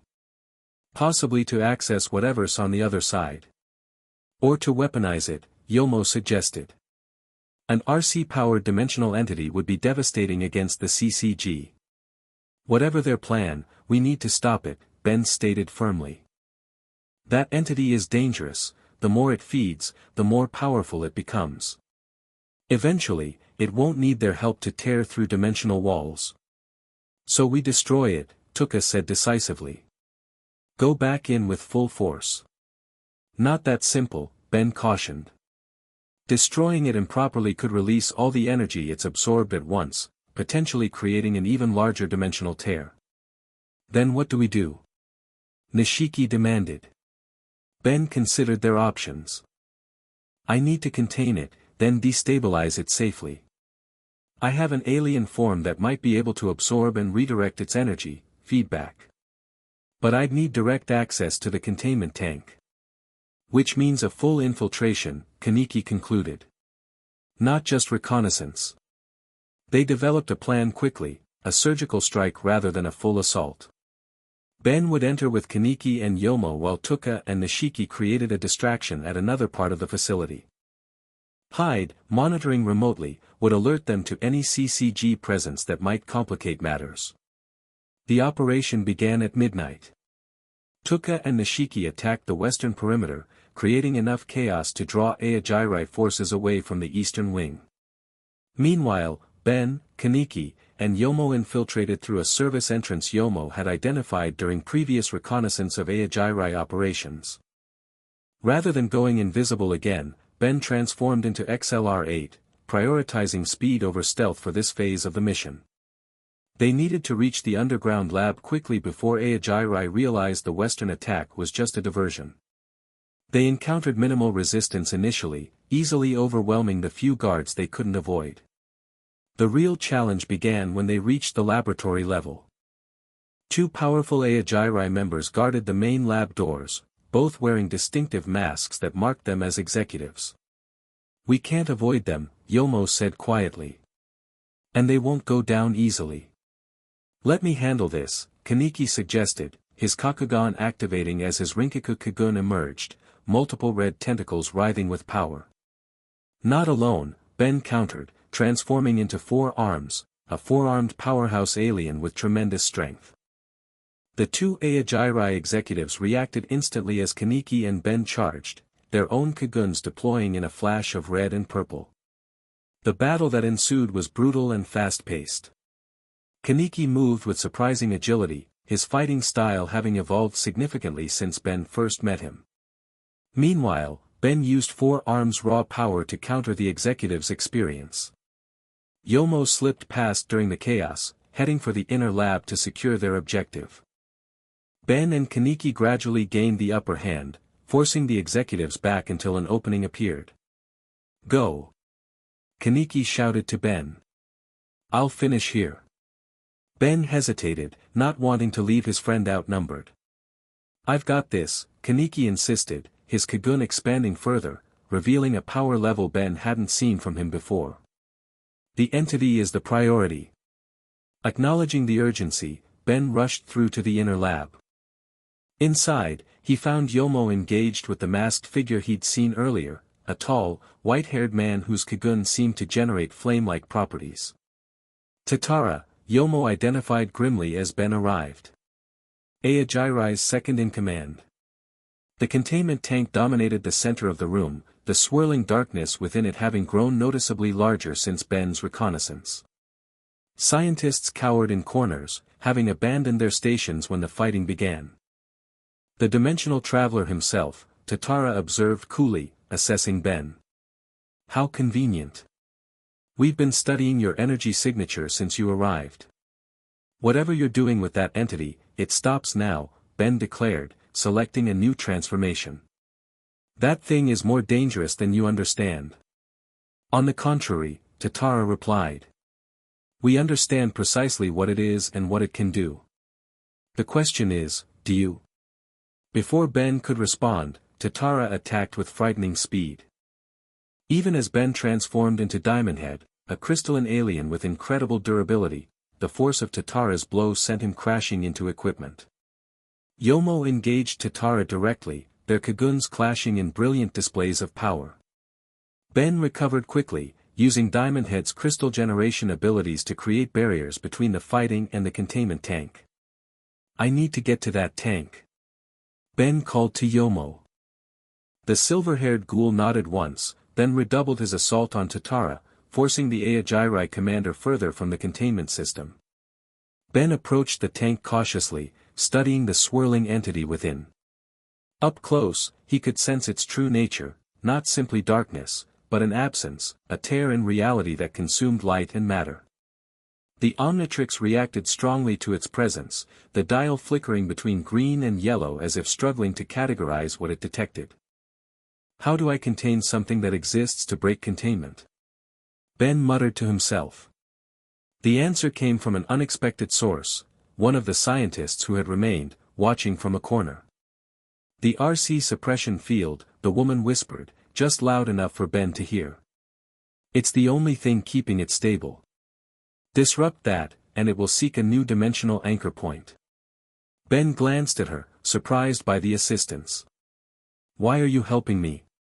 Fear showed clearly in her eyes. "Because that thing isn't what they think it is. It's not a weapon, it's a doorway. And what's on the other side is coming through." A chill ran down Ben's spine as he looked back at the entity. Now that she mentioned it, he could see it, subtle movements within the darkness that suggested something using the tear as a passage. Ben transformed again, this time into feedback, the conductoid alien capable of absorbing and redirecting energy. This was his best chance at controlling the entity's power while disrupting Aogirai's containment system. "Everyone out," he shouted to the remaining scientists. "This place is about to become very unstable." Most fled immediately. Ben extended Feedback's energy-absorbing tendrils toward the control systems, connecting to the RC suppression field generators. With careful precision, he began siphoning power from the system, weakening the field in a controlled manner rather than shutting it down completely. The entity responded immediately, the swirling darkness pulsating as it sensed the weakening barriers. Within the mass, something moved more deliberately now, a shape trying to push through. "Yomo!" Ben called. "We need to go. Now." The powerful ghoul disengaged from his battle with Tatara, who seemed to realize something was wrong. The Aogirai commander's eyes widened as he saw what Ben was doing. "Stop!" Tatara commanded. "You don't understand what you're interfering with." "I understand better than you do," Ben replied grimly, continuing to drain the containment system. "This isn't a weapon you can control, it's a predator that exists between dimensions." As the suppression field weakened further, the entity began to destabilize, its swirling form expanding and contracting erratically. Cracks appeared in the tank glass, RC solution leaking onto the floor. Ben reached the critical point in his plan. He needed to absorb the entity's excess energy before it exploded outward, potentially creating an uncontrolled dimensional tear. He redirected Feedback's tendrils from the control system to the tank itself, creating a direct connection to the swirling darkness. The sensation was unlike anything Ben had experienced before, raw dimensional energy flowing into him, neither matter nor conventional energy but something more fundamental. Feedback's body glowed with power as he channeled it, struggling to contain the flood. "Get Kaneki and get out!" Ben shouted to Yomo, his voice distorted by the energy coursing through him. Yomo hesitated only briefly before acknowledging the order and rushing to help Kaneki. Tatara, recognizing the imminent catastrophe, also retreated, barking orders to evacuate the facility. Alone with the entity, Ben focused entirely on controlling the energy transfer. The tank shattered completely, the darkness flowing out like liquid shadow. Ben maintained his connection, continuing to absorb the dimensional energy even as the entity fought against him. Through the connection, Ben sensed the entity's nature more clearly, not truly sentient, but instinctively predatory, seeking to widen dimensional breaches and feed on the energy released. And behind it, something else waited, something that had been using this entity as a scout, a pathfinder. "Not today," Ben grunted, pushing back against this presence. "This dimension is closed for business." With a final surge of effort, Ben absorbed the last of the entity's free energy, leaving only a small, unstable core, the actual tear in spacetime. This, he knew, couldn't be destroyed, only redirected. Ben transformed one final time, into Clockwork, a time manipulation alien with limited dimensional control. Using Clockwork's abilities, he generated a temporal field around the dimensional tear, effectively freezing it in a stable loop that would eventually cause it to collapse in on itself rather than expand outward. The process complete, Ben reverted to human form, exhausted but satisfied. The immediate threat was contained, the entity neutralized and the dimensional tear sealed. Whatever had been trying to come through would need to find another way.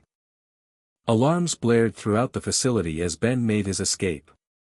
The distraction at the western perimeter had escalated into a full-blown battle between Aogirai forces and, unexpectedly, CCG investigators who had been monitoring the facility.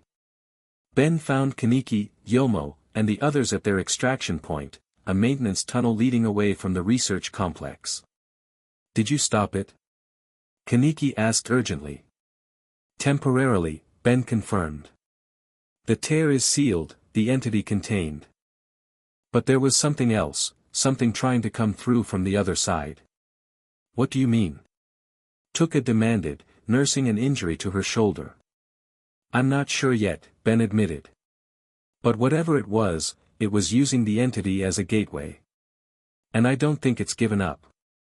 They escaped as the research facility descended into chaos behind them, Aogiri and CCG forces clashing while scientists fled and systems overloaded. By dawn, they had returned safely to the 20th Ward, gathered at Antiku to recover and process what they'd learned. Hyde arrived with troubling news. The CCG is calling it a major operation against Aogiri.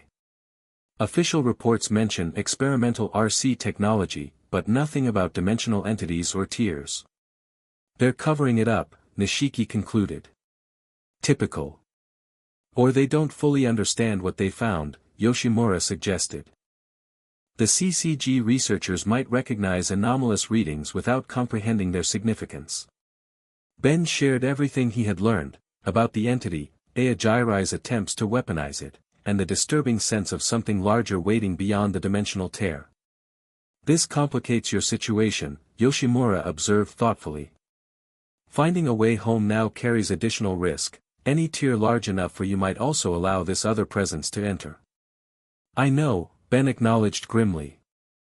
But it also makes it more urgent that I return. Whatever was trying to come through, I might be better equipped to deal with it in my own dimension, with access to plumber resources and technology. Plumber? Tuka questioned, confused. Intergalactic Police Force, Ben explained. They handle extraterrestrial threats, interdimensional incidents, that sort of thing. So you really are some kind of dimensional cop, Nishiki remarked, sounding almost impressed despite himself. Something like that, Ben smiled tiredly. The conversation shifted to their next steps. With one-dimensional tear contained, they needed to investigate the remaining fluctuation zones identified in the CCG data. Each represented a potential weak point that could be exploited by whatever waited between dimensions. As the meeting concluded, Tuka approached Ben privately. That was impressive, she admitted reluctantly. What you did at the facility. Thanks, Ben replied, surprised by the compliment. Couldn't have done it without everyone's help. I'm starting to understand why they call you a hero in your dimension, she said, her usual edge softened slightly. It's not just the powers. It's how you use them. The unexpected acknowledgement meant more coming from Tuka than it might have from others. She wasn't one for empty praise or sentimentality. In my world, I protect people from aliens, Ben said thoughtfully. Here, I'm the alien, being protected by people. It's a weird reversal. Maybe that's a good perspective to have, Tuka suggested. Understanding both sides. Their conversation was interrupted by Hyde, who approached with a tablet displaying breaking news. His expression was unusually serious. You need to see this, he said, handing the device to Ben. The news showed footage of the aftermath at the Aogiri facility, CCG investigators swarming the complex, medical teams treating injured.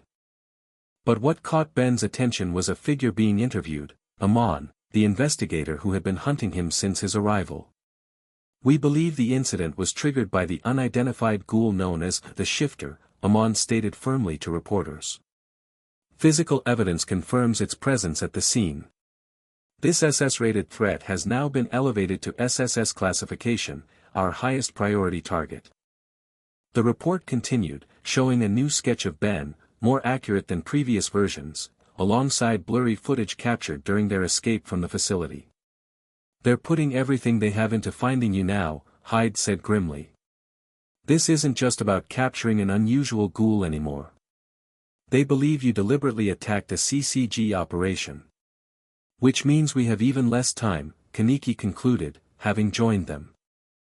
Both to find Ben's way home and to stop whatever's trying to break through from the other side. The stakes had escalated dramatically. What had begun as Ben's personal quest to return home had evolved into a race against multiple threats, the CCG's intensified hunt, Aogiri's dangerous experiments, and most concerning of all, an unknown entity attempting to breach dimensional barriers. As morning light filtered through Antiku's windows, Ben stared at the Omnitrix thoughtfully. The device that had brought him to this world might be the key to saving it, if he could only unlock its full potential in time. We'll start with the next fluctuation zone tomorrow, he decided. The CCG data indicated a location in the 24th ward that shows similar patterns to where the entity was contained. The 24th is underground territory, Yomo noted. Dangerous even for experienced ghouls. Few venture there willingly. Then we'll go carefully, Ben replied. But we can't wait. Whatever's trying to come through isn't giving up. And next time, it might find a weaker point to exploit. As the others dispersed to rest and prepare, Ben remained at the window, watching Tokyo awaken to what seemed like an ordinary day. Humans and ghouls alike went about their lives, unaware of the dimensional drama unfolding in their midst.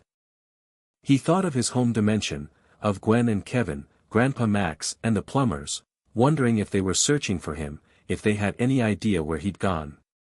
And he wondered about the presence he'd sensed beyond the tier, something familiar yet alien, patient yet hungry. The interdimensional chess game had only just begun, and Ben was determined not to be merely a pawn in it. He would find a way home, protect this world in the process, and stop whatever threatened the boundaries between realities. After all, that's what heroes did, no matter which dimension they found themselves in. Chapter 3, Two Worlds Anything. Tuka's voice crackled through the communicator as Ben scanned the abandoned subway tunnel. Nothing yet, he replied, sweeping the Omnitrix's scanning beam across crumbling concrete walls. But the dimensional energy readings are definitely stronger down here. 3 weeks had passed since the incident at the Aogirai research facility. 3 exhausting weeks of investigating fluctuation zones, dodging CCG patrols, and piecing together the puzzle of whatever was attempting to breach their dimension. Ben stepped carefully over broken tracks, moving deeper into the disused section of the 24th Ward.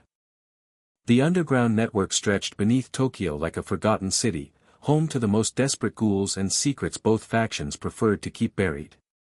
I still think we should have waited for Yomo. Kaniki's concerned voice joined the conversation.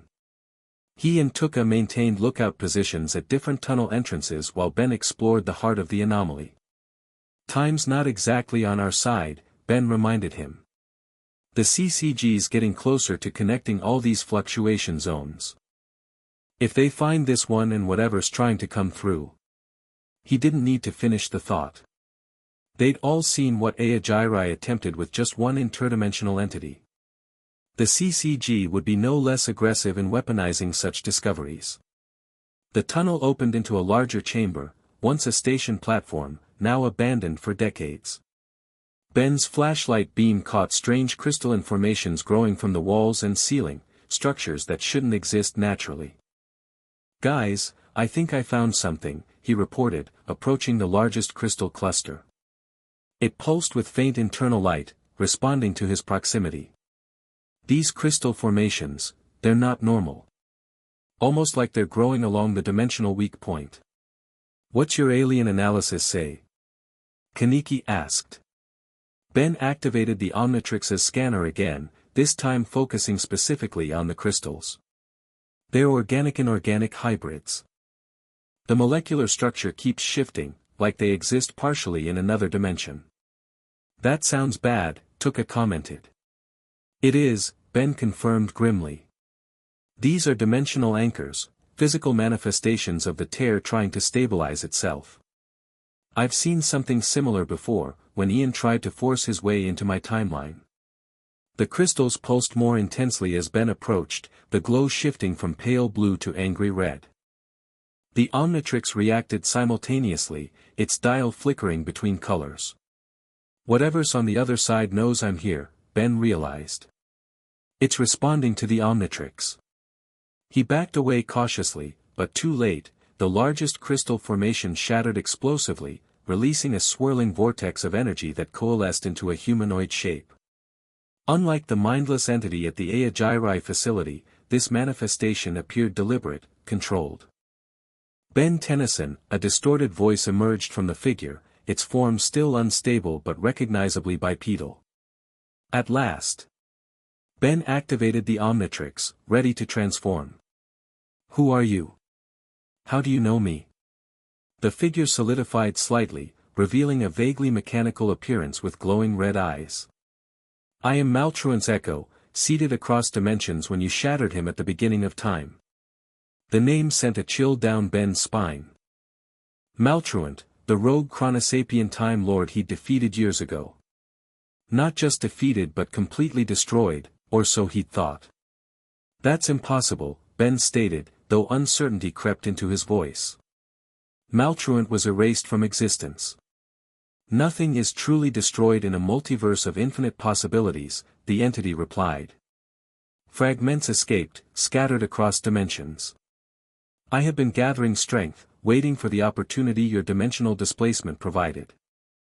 Behind Ben, running footsteps announced Tuka and Kaniki's arrival. They'd heard the commotion through the communicator. What the hell is that? Tuka demanded, her Kagun emerging instinctively. Trouble, Ben answered, selecting an alien form. Big trouble. He transformed in a flash of green light, becoming Automix, one of his most powerful aliens, capable of generating and manipulating nuclear energy. The glowing, mechanical organic form towered in the chamber, illuminating every corner. Stay back, Ben warned his friends. This isn't a ghoul problem, it's from my world.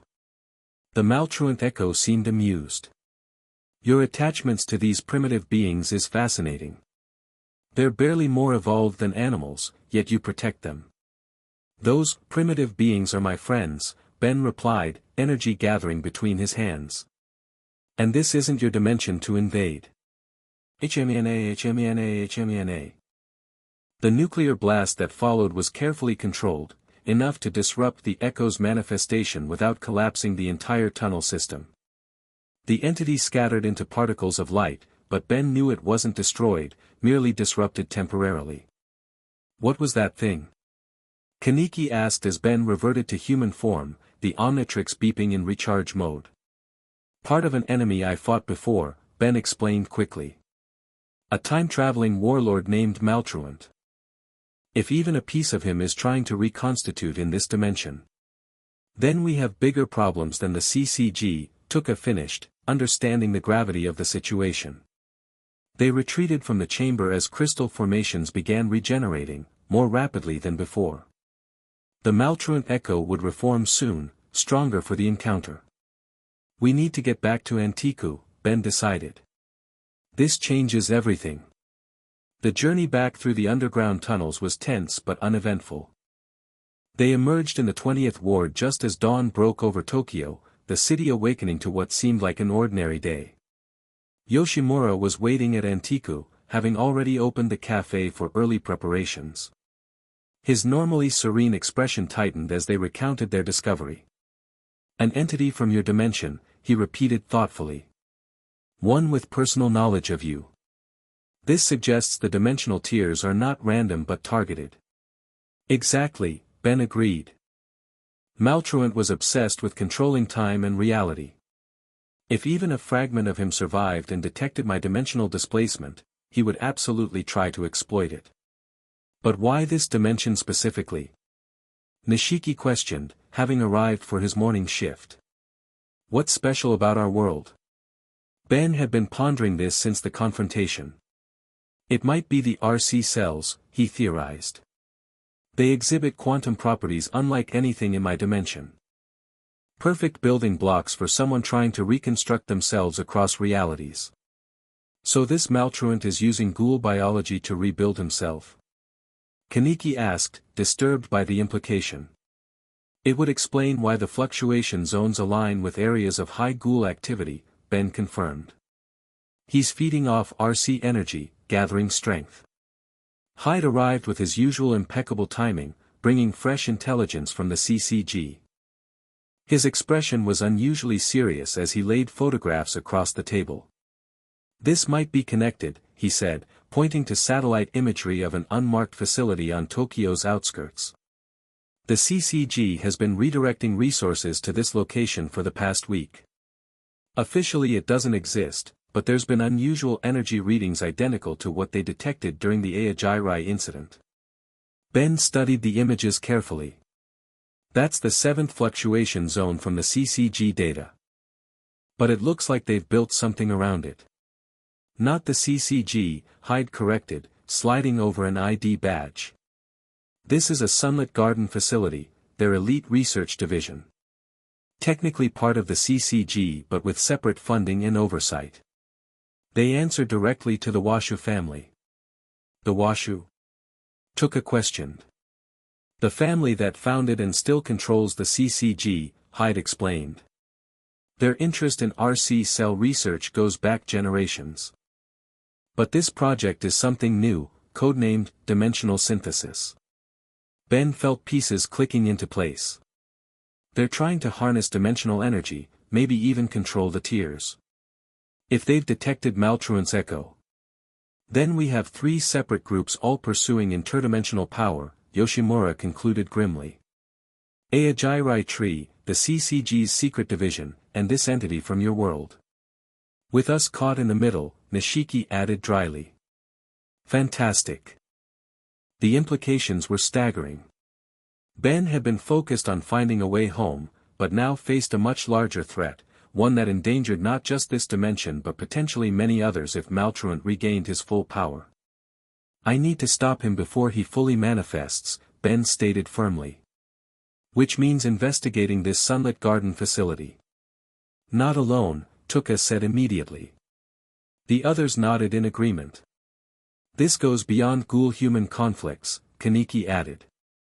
If this entity is as dangerous as you say, we all have stakes in stopping it. Yoshimura considered their options carefully. We will need more information before attempting to infiltrate a Washu facility. Hyde, can you access any details about their research? I can try, Hyde replied. But my clearance is limited. Though. He brightened slightly, I know someone in archives who owes me a favor. Plans formed quickly. Hyde would gather whatever intelligence he could on the Sunlit Garden facility, while Yomo reached out to his underground contacts for additional information. Ben and Kaneki would investigate another fluctuation zone to better understand Maltruant's manifestation pattern. Tuka and Nishiki would maintain Antiku's operations, preserving their cover of normalcy. As the others dispersed to their tasks, Ben found himself momentarily alone with Tuka in the cafe kitchen. She was aggressively wiping down counters, her movements betraying the tension she otherwise concealed. You're worried, Ben observed, leaning against the doorframe. Tuka shot him a glance. Obviously. Dimensional invaders weren't exactly on my bingo card for this month. Despite everything, Ben smiled at her dry humor. Over the weeks, he'd come to appreciate Tuka's particular brand of caustic wit, her way of processing stress and fear. We'll figure this out, he assured her.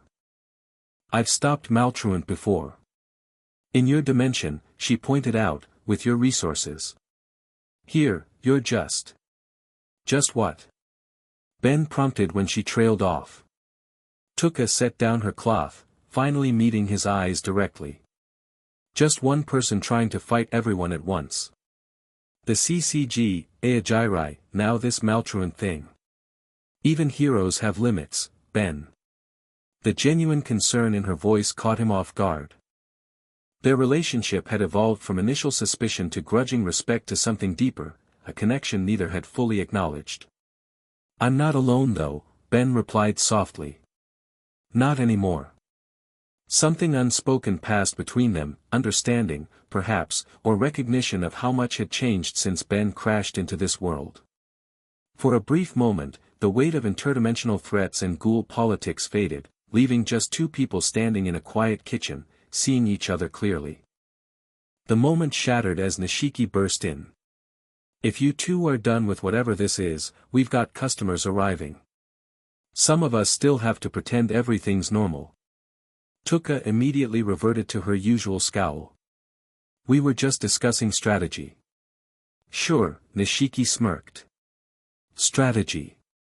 That's what the kids call it these days. Ben laughed, diffusing the tension. I should head out anyway.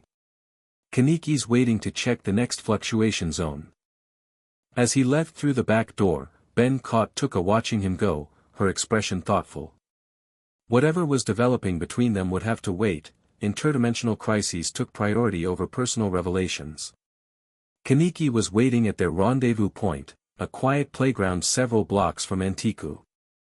His white hair stood out against the morning sky as he sat alone on a swing, looking surprisingly young despite everything he'd endured.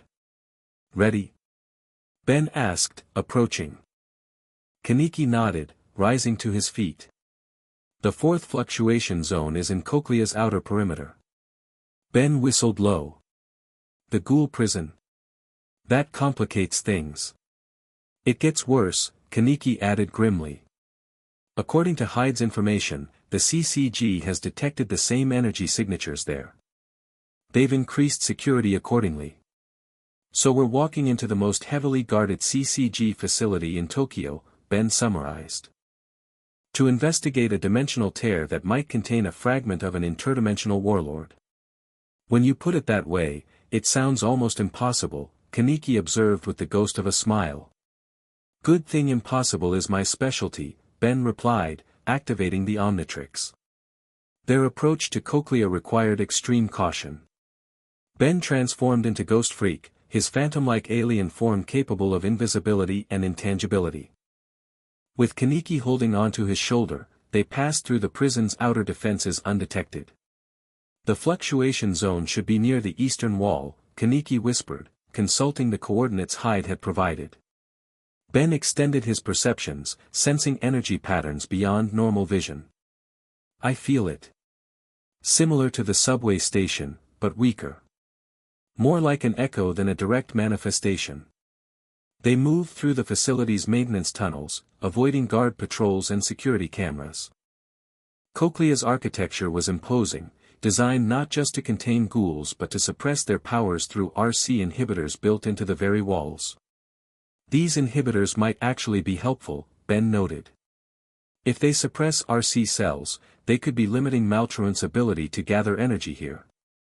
As they approached the fluctuation zone, Ben detected familiar crystalline formations, smaller than those in the subway but definitely related.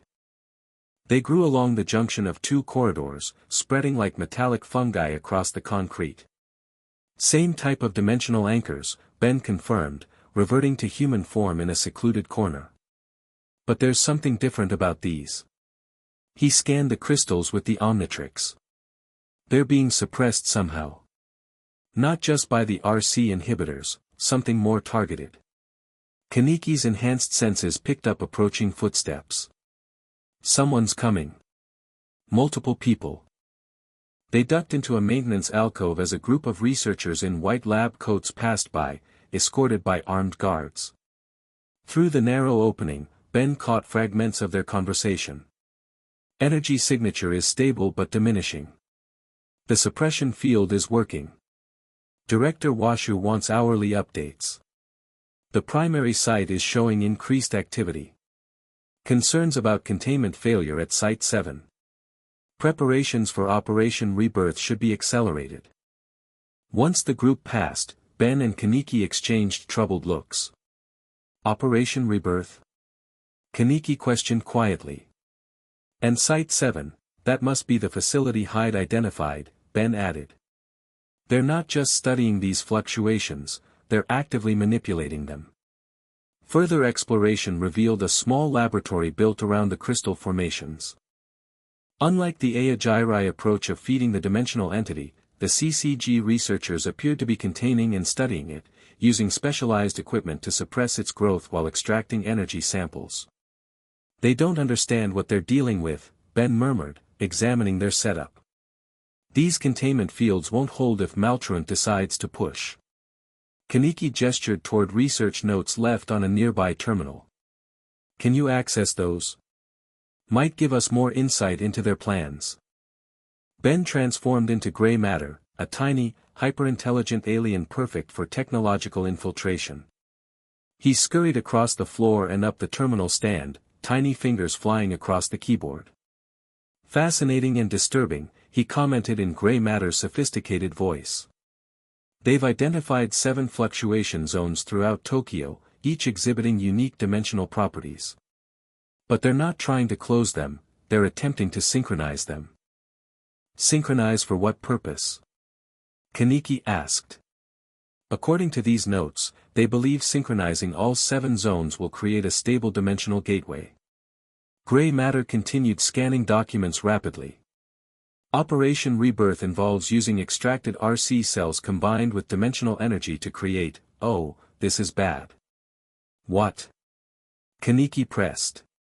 They're trying to create artificial ghouls with controllable Kaguns, Ben explained, continuing to read. But more than that, they think dimensional energy can be used to reverse ghoul transformation. A cure for the ghoul condition. Kaneki went still. A cure? Is that even possible? Theoretically, perhaps, Ben admitted. Dimensional energy can rewrite physical laws under certain conditions. But the power requirements would be astronomical. And anything with that much power could be weaponized, Kaneki concluded grimly. Their discovery was cut short by alarms suddenly blaring throughout the facility. Red emergency lights pulsed in the corridors as an automated voice announced, "Security breach in Sector 4. All personnel implement Containment Protocol Omega." That's not for us, Ben realized, reverting to human size. Something else triggered the alarm. They cautiously peered out to see researchers running toward the central part of the facility. Guards moved with urgent precision, quinquo weapons deployed. "We should leave," Kaneki suggested reasonably. Or, Ben countered, "we use the chaos to get deeper. Find out what really triggered those alarms." Kaneki gave him a look that clearly questioned his sanity but nodded reluctantly. "You're starting to think like a ghoul. Always running toward danger." They followed the flow of emergency responders, staying just out of sight. The disturbance centered on Cochlea's deepest level, where the most dangerous ghouls were imprisoned. Through a reinforced observation window, they witnessed the source of the chaos. A prisoner had somehow broken free of RC suppressants and was rampaging through the containment area. But it wasn't the escape itself that sent chills down Ben's spine, it was the prisoner's appearance. The ghoul's Kagun had transformed into something unnatural, crystalline structures identical to the dimensional anchors they'd been investigating. Red-black energy coursed through these formations, and the prisoner moved with jerky, puppet-like motions. "He's being controlled," Ben whispered in horror. "That's Maltruant's influence, he's using the ghoul as a vessel." CCG guards surrounded the possessed prisoner, quinquo weapons ready. A white-coated figure directed the operation, a tall, distinguished man with an air of absolute authority. Director Washu himself, Kaneki identified quietly. "This must be serious." The possessed ghoul spoke, but the voice that emerged wasn't human or ghoul, it was the same distorted tones Ben had heard in the subway station. "Your primitive containment fields are useless," Maltruant's voice echoed through the chamber. "I exist across multiple planes simultaneously. What you suppress in one dimension merely strengthens me in another." Director Washu appeared unimpressed. "Fascinating. A dimensional entity capable of consciousness transfer. Secure it intact if possible. We need this specimen for Site 7. They still think they can control it," Ben realized. "They have no idea what they're dealing with." The possessed ghoul laughed, a chilling, mechanical sound. "You believe yourselves masters of this power? You are children playing with forces beyond comprehension. But I thank you for your efforts. Your Operation Rebirth creates the perfect conditions for my full manifestation." Ben had heard enough. He stepped back, determining their next move. "We need to warn them. If Maltruant knows about Operation Rebirth, he's planning to hijack it somehow." "And tell them what?" Kaneki countered realistically.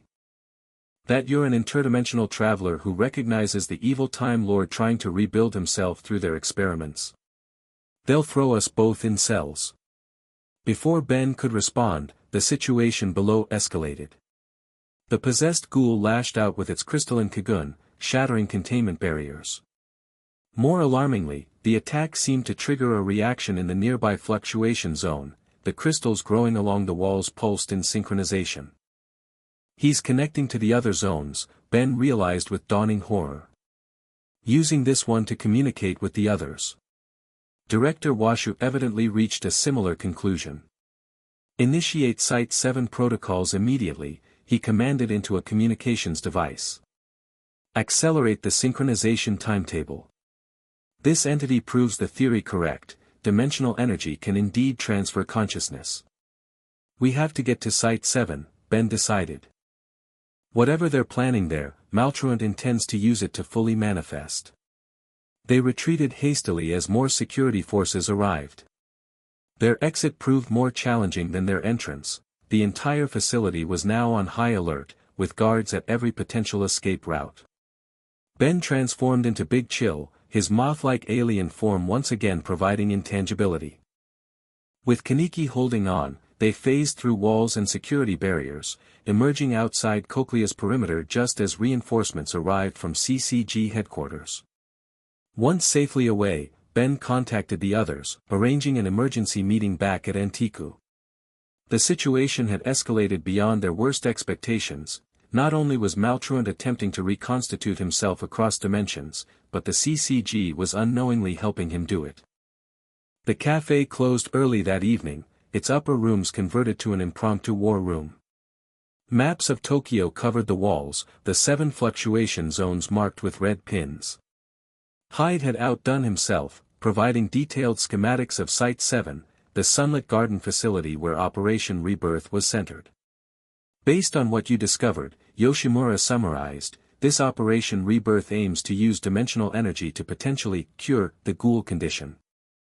But this Maltruant entity intends to hijack the process to fully manifest in our dimension. Exactly, Ben confirmed. The CCG has been gathering and studying dimensional energy from all 7 zones. Site 7 is where they're attempting to synchronize that energy for their experiments. And the timeline? Yomo asked practically. Hyde consulted his notes. According to what I could access, Operation Rebirth is scheduled for activation in 3 days. But after the Cochlea incident, they might accelerate that timeline. So we have maybe 24 hours, Nishiki concluded. Great. Ben studied the Site 7 schematics. The facility is built directly on top of the strongest fluctuation zone. They've constructed some kind of amplification chamber at the center, presumably to focus the dimensional energy. Guarded by how many CCG personnel? Tuka asked. At least 50 elite investigators, Hyde reported grimly. Plus research staff and standard security. It's essentially a fortress. We can't fight through that, Kaneki observed. Not even with all of us together. Ben's expression grew thoughtful. Maybe we don't have to fight. All eyes turned to him. What if we approached this differently? Not as ghouls versus CCG, but as concerned citizens warning about a common threat. Skeptical looks greeted this suggestion. You want to walk up to the people hunting us and explain that an interdimensional Time Lord is about to hijack their secret experiment? Nishiki's tone dripped with sarcasm. What could possibly go wrong? Not all of us, Ben clarified. Just me. And not to the entire CCG, just one person who might actually listen. Who? Tuka demanded. Amon, Ben answered confidently. The investigator who's been tracking me since I arrived. He's intelligent, principled, and from what Hyde's told us, increasingly questioning some of the CCG's methods. Hyde nodded slowly. Amon does have a reputation for integrity. But he's also completely dedicated to exterminating ghouls. He views them all as threats to humanity. Maybe it's time someone challenged that view, Ben suggested. Someone who's neither human nor ghoul in the conventional sense. Debate erupted immediately, with valid concerns raised from all sides. The risk was enormous. Ben would be putting himself directly in the hands of someone sworn to capture him. Yet the alternative seemed equally dire. Allowing Maltruant to manifest fully would threaten not just this dimension but potentially many others. Eventually, a compromise was reached. Ben would attempt to contact Amon, but not alone. Kaneki would accompany him as backup, while the others prepared for the worst-case scenario, a direct infiltration of Site 7 if negotiations failed. How exactly do you plan to arrange this meeting? Yoshimura asked practically. Ben smiled. I think it's time that a shifter sent a formal invitation. The plan came together quickly. Hyde, using his CCG connections, identified Amon's patrol route for the following morning. The investigator habitually stopped at the same coffee shop near CCG headquarters, sitting alone to review case files before reporting for duty. That's where Ben would approach him, in public, minimizing the risk of immediate capture, while giving Amon the opportunity to listen without witnesses from the CCG. Morning came too quickly. Ben stood across the street from the coffee shop, watching Amon through the window. The tall investigator sat in his usual corner, Quinqua case beside him, absorbed in documents spread before him. Are you sure about this? Kaneki asked from his lookout position nearby. No, Ben admitted honestly. But sometimes the best approach is the direct one. He checked the Omnitrix, fully charged and ready if things went sideways. With a deep breath, Ben crossed the street and entered the coffee shop. Conversations quieted briefly as the bell chimed, customers glancing up before returning to their drinks and devices. Amon didn't look up, focused intently on his files, which, Ben noted with irony, appeared to contain information about the shifter case. Ben approached the table directly, sliding into the seat opposite Amon before the investigator registered his presence. Good morning, Investigator Amon, Ben greeted calmly. I believe you've been looking for me. Amon froze, his hand instinctively moving toward his Quinqua case. His eyes narrowed as recognition dawned. You're either very brave or very foolish. I've been called both, Ben replied with a slight smile. But today, I'm just concerned. About something that threatens both humans and ghouls alike. Amon's expression remained hard, but curiosity flickered in his eyes. You have 30 seconds before I arrest you. The dimensional fluctuations the CCG is studying at Site 7, Ben said directly. They're not what your researchers think. They're being manipulated by an entity called Maltruant, a being from between dimensions who intends to use Operation Rebirth to fully manifest in this world. Amon's surprise at Ben's knowledge of classified information was evident, but he recovered quickly. And why should I believe anything a ghoul says? Because I'm not a ghoul, Ben stated simply. He slowly placed his hands on the table, revealing the Omnitrix. I'm something else entirely. And I have no reason to lie about a threat that endangers everyone in this dimension. For several tense moments, Amon studied him, weighing options. The investigator's gaze moved from Ben's face to the strange device on his wrist, recognition and confusion battling in his expression. The watch, he finally said. That's how you transform. Ben nodded. It contains the DNA of different alien species. I'm from another dimension, one where extraterrestrial life is common knowledge. I arrived here by accident when a dimensional tear opened during a battle. Aliens, Amon repeated skeptically. You expect me to believe that? I expect you to consider the evidence, Ben countered. You've seen my transformations. Nothing like Ghoul Kagun's. The CCG's own research confirms unusual energy signatures that don't match RC patterns. And now your scientists are detecting conscious communication through dimensional tiers. Something in Amon's expression shifted, not acceptance, but willingness to listen. Even if what you're saying has any truth, why come to me? Why not go directly to the CCG? Because you're a man who values truth above loyalty, Ben said simply. At least, that's what your actions suggest. You follow evidence, not just orders. Amon's eyes narrowed. You've been investigating me. Just as you've been investigating me, Ben replied evenly. The difference is, I'm willing to share what I know openly. Are you? The challenge hung between them. Around them, the coffee shop continued its morning routine, oblivious to the extraordinary conversation taking place in the corner. Finally, Amon closed his case files. You have 5 minutes. Convince me. Ben did his best, explaining Maltruant's nature, the danger of the dimensional tiers, and how Operation Rebirth might inadvertently provide exactly the conditions the entity needed to fully manifest. He was careful to avoid mentioning Antiku or his ghoul allies, focusing solely on the interdimensional threat.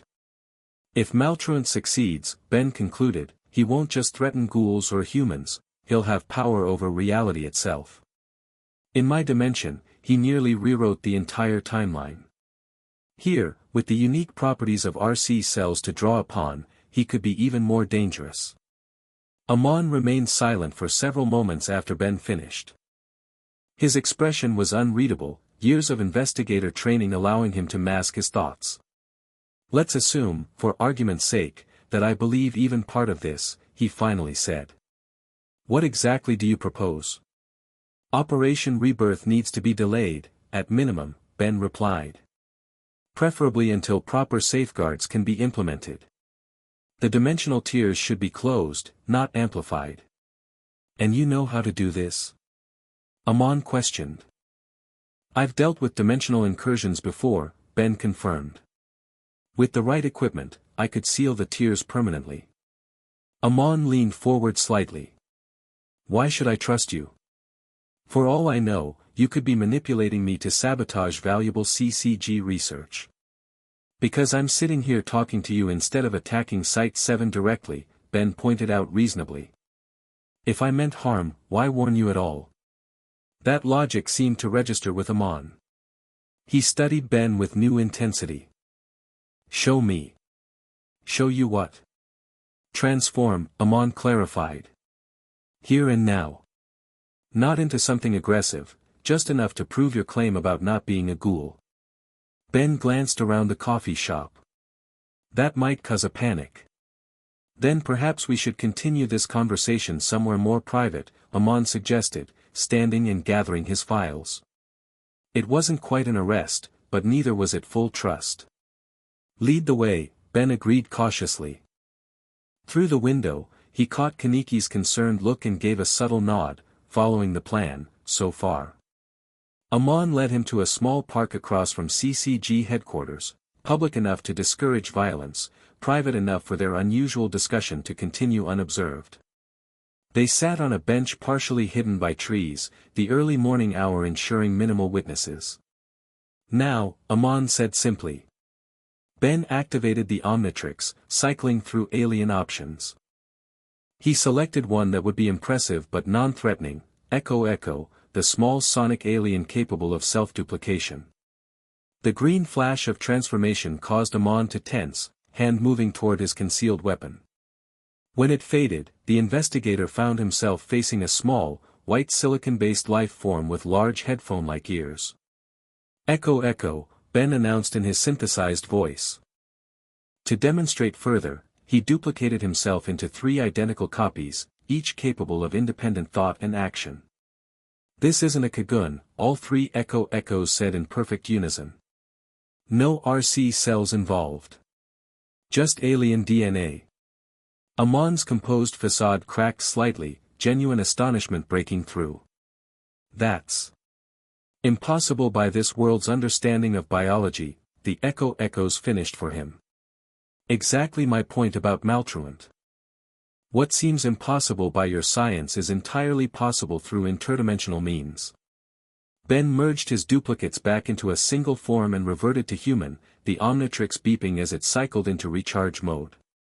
That was enlightening, Amon admitted, regaining his composure. Though it doesn't prove everything you've claimed about this Maltruant entity. I can't offer concrete proof without taking you to one of the fluctuation zones, Ben acknowledged. But consider the timing.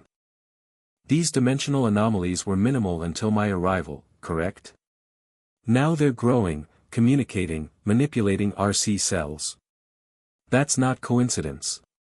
Amon was silent for several moments, weighing his options. Finally, he came to a decision. I can't directly interfere with Operation Rebirth. But I can bring your concerns to someone who might listen, Special Class Investigator Marud.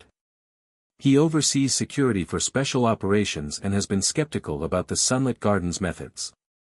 It wasn't everything Ben had hoped for, but it was a start. Thank you. That's all I ask, that someone in authority consider the possibility before proceeding. I make no promises, Amon cautioned. And this doesn't change the fact that you're still classified as an SSS-rated target. One problem at a time, Ben replied with a slight smile.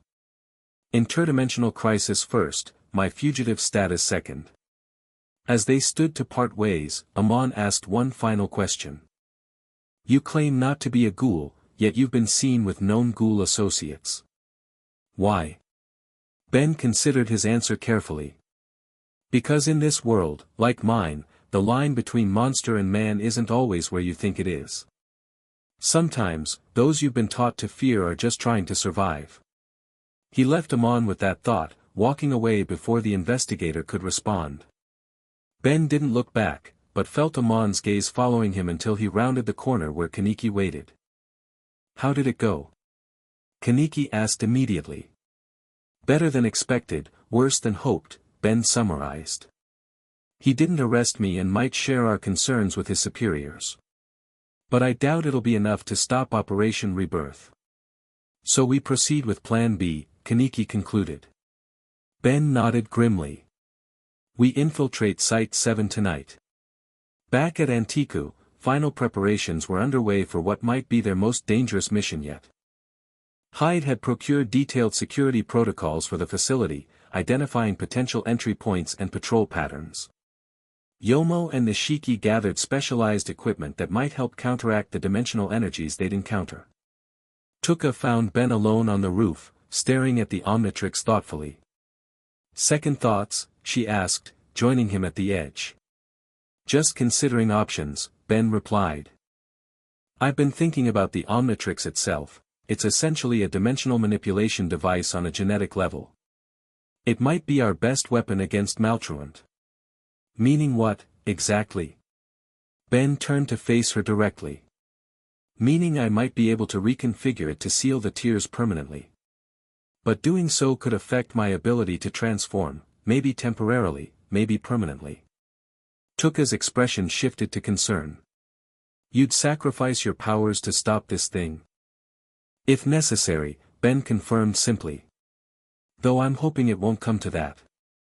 Something changed in Tuka's eyes, a new understanding, perhaps, or respect. You really are a hero, aren't you? Not just someone with powers, but actually. She trailed off, seemingly embarrassed by her own earnestness. Ben smiled gently.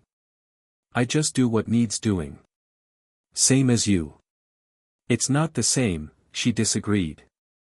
I fight to survive. You fight for others, even when there's nothing in it for you. There's always something in it, Ben countered softly. Knowing I did the right thing. That's enough. The moment between them deepened, unspoken feelings hovering just below the surface. Tuka moved closer, hesitation in her usually confident demeanor. If something goes wrong tonight, she began uncertainly. It won't, Ben assured her. But if it does, she insisted. I want you to know that having you crash into our world hasn't been, entirely terrible. Ben laughed at the grudging compliment. High praise from Tuka Kirishima. I'm honored. She punched his arm lightly, a smile breaking through her serious expression. Don't let it go to your head. Their moment was interrupted by Kaneki calling them downstairs. The final briefing was about to begin. As they turned to go, Tuka caught Ben's hand briefly, squeezing once before letting go. No words were needed, the gesture said everything. Nightfall brought the team to the perimeter of Site 7, the sprawling sunlit garden facility where Operation Rebirth was being prepared. Security was even heavier than Hyde's intelligence had indicated, with multiple checkpoints and patrols armed with both conventional weapons and quinquas. Something's happening, Kaneki observed from their vantage point in the surrounding forest. They've increased personnel significantly. Ben scanned the facility with the Omnitrix. The dimensional energy readings are off the charts. Whatever they're planning, it's already in motion. So much for Amon's intervention, Nishiki muttered. We don't know that, Ben replied fairly. This increased activity could be security precautions because of his warning. Their infiltration plan was necessarily complex. Yomo and Nishiki would create a diversion at the north perimeter, drawing security resources away from their actual entry point. Kaneki and Tuka would secure their escape route, while Ben and Hyde targeted the central research chamber where Operation Rebirth was centered. Hyde's inclusion had been controversial, but his knowledge of CCG systems proved essential. With forged credentials and a borrowed lab coat, he could potentially access areas Ben couldn't reach without transformation. Everyone clear on the plan? Ben asked one final time. Nods all around, expressions determined despite the danger ahead. Whatever their individual motivations, protecting their territory, curiosity about dimensional phenomena, or genuine concern for both worlds, they were united in purpose tonight. Then let's move, Ben decided. And remember, our priority is stopping Maltruant's manifestation, not fighting the CCG if we can avoid it. The operation began precisely at midnight. Yomo and Nishiki's diversion, a spectacular Kagun display at the northern fence, drew immediate response from security forces.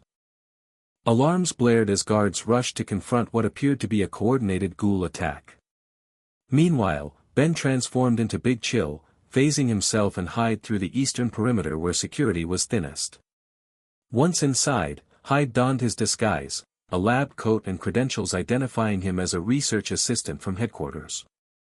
How long do you think this will fool them? Hyde whispered as they navigated service corridors. Long enough to reach the central chamber, hopefully, Ben replied, having reverted to human form. After that, we improvise. The facility's interior was a maze of laboratories and security checkpoints.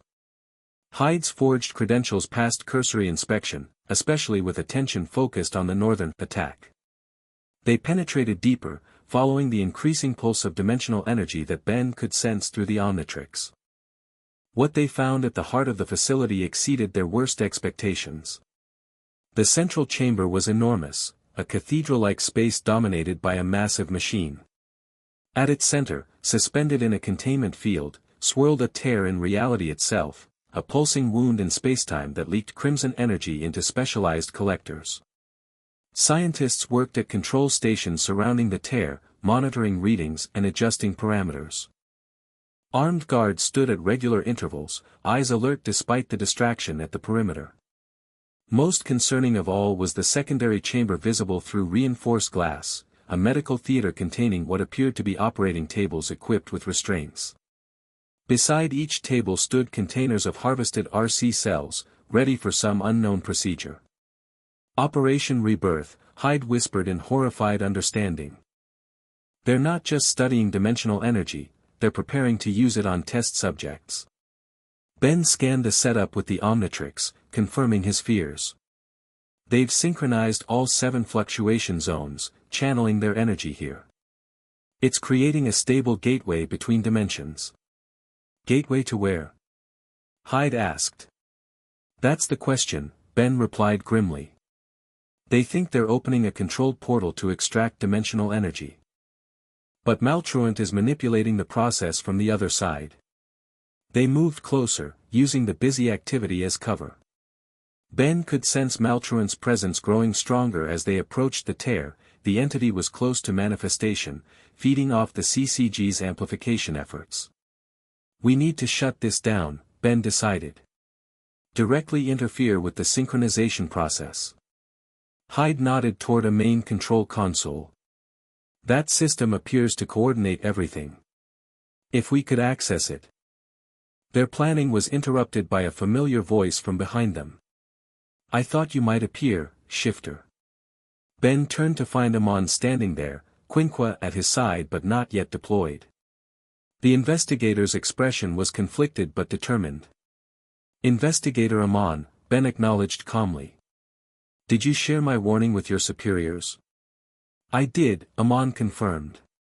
They dismissed it as Ghoul propaganda designed to disrupt a breakthrough operation. Ordered me to increase security instead.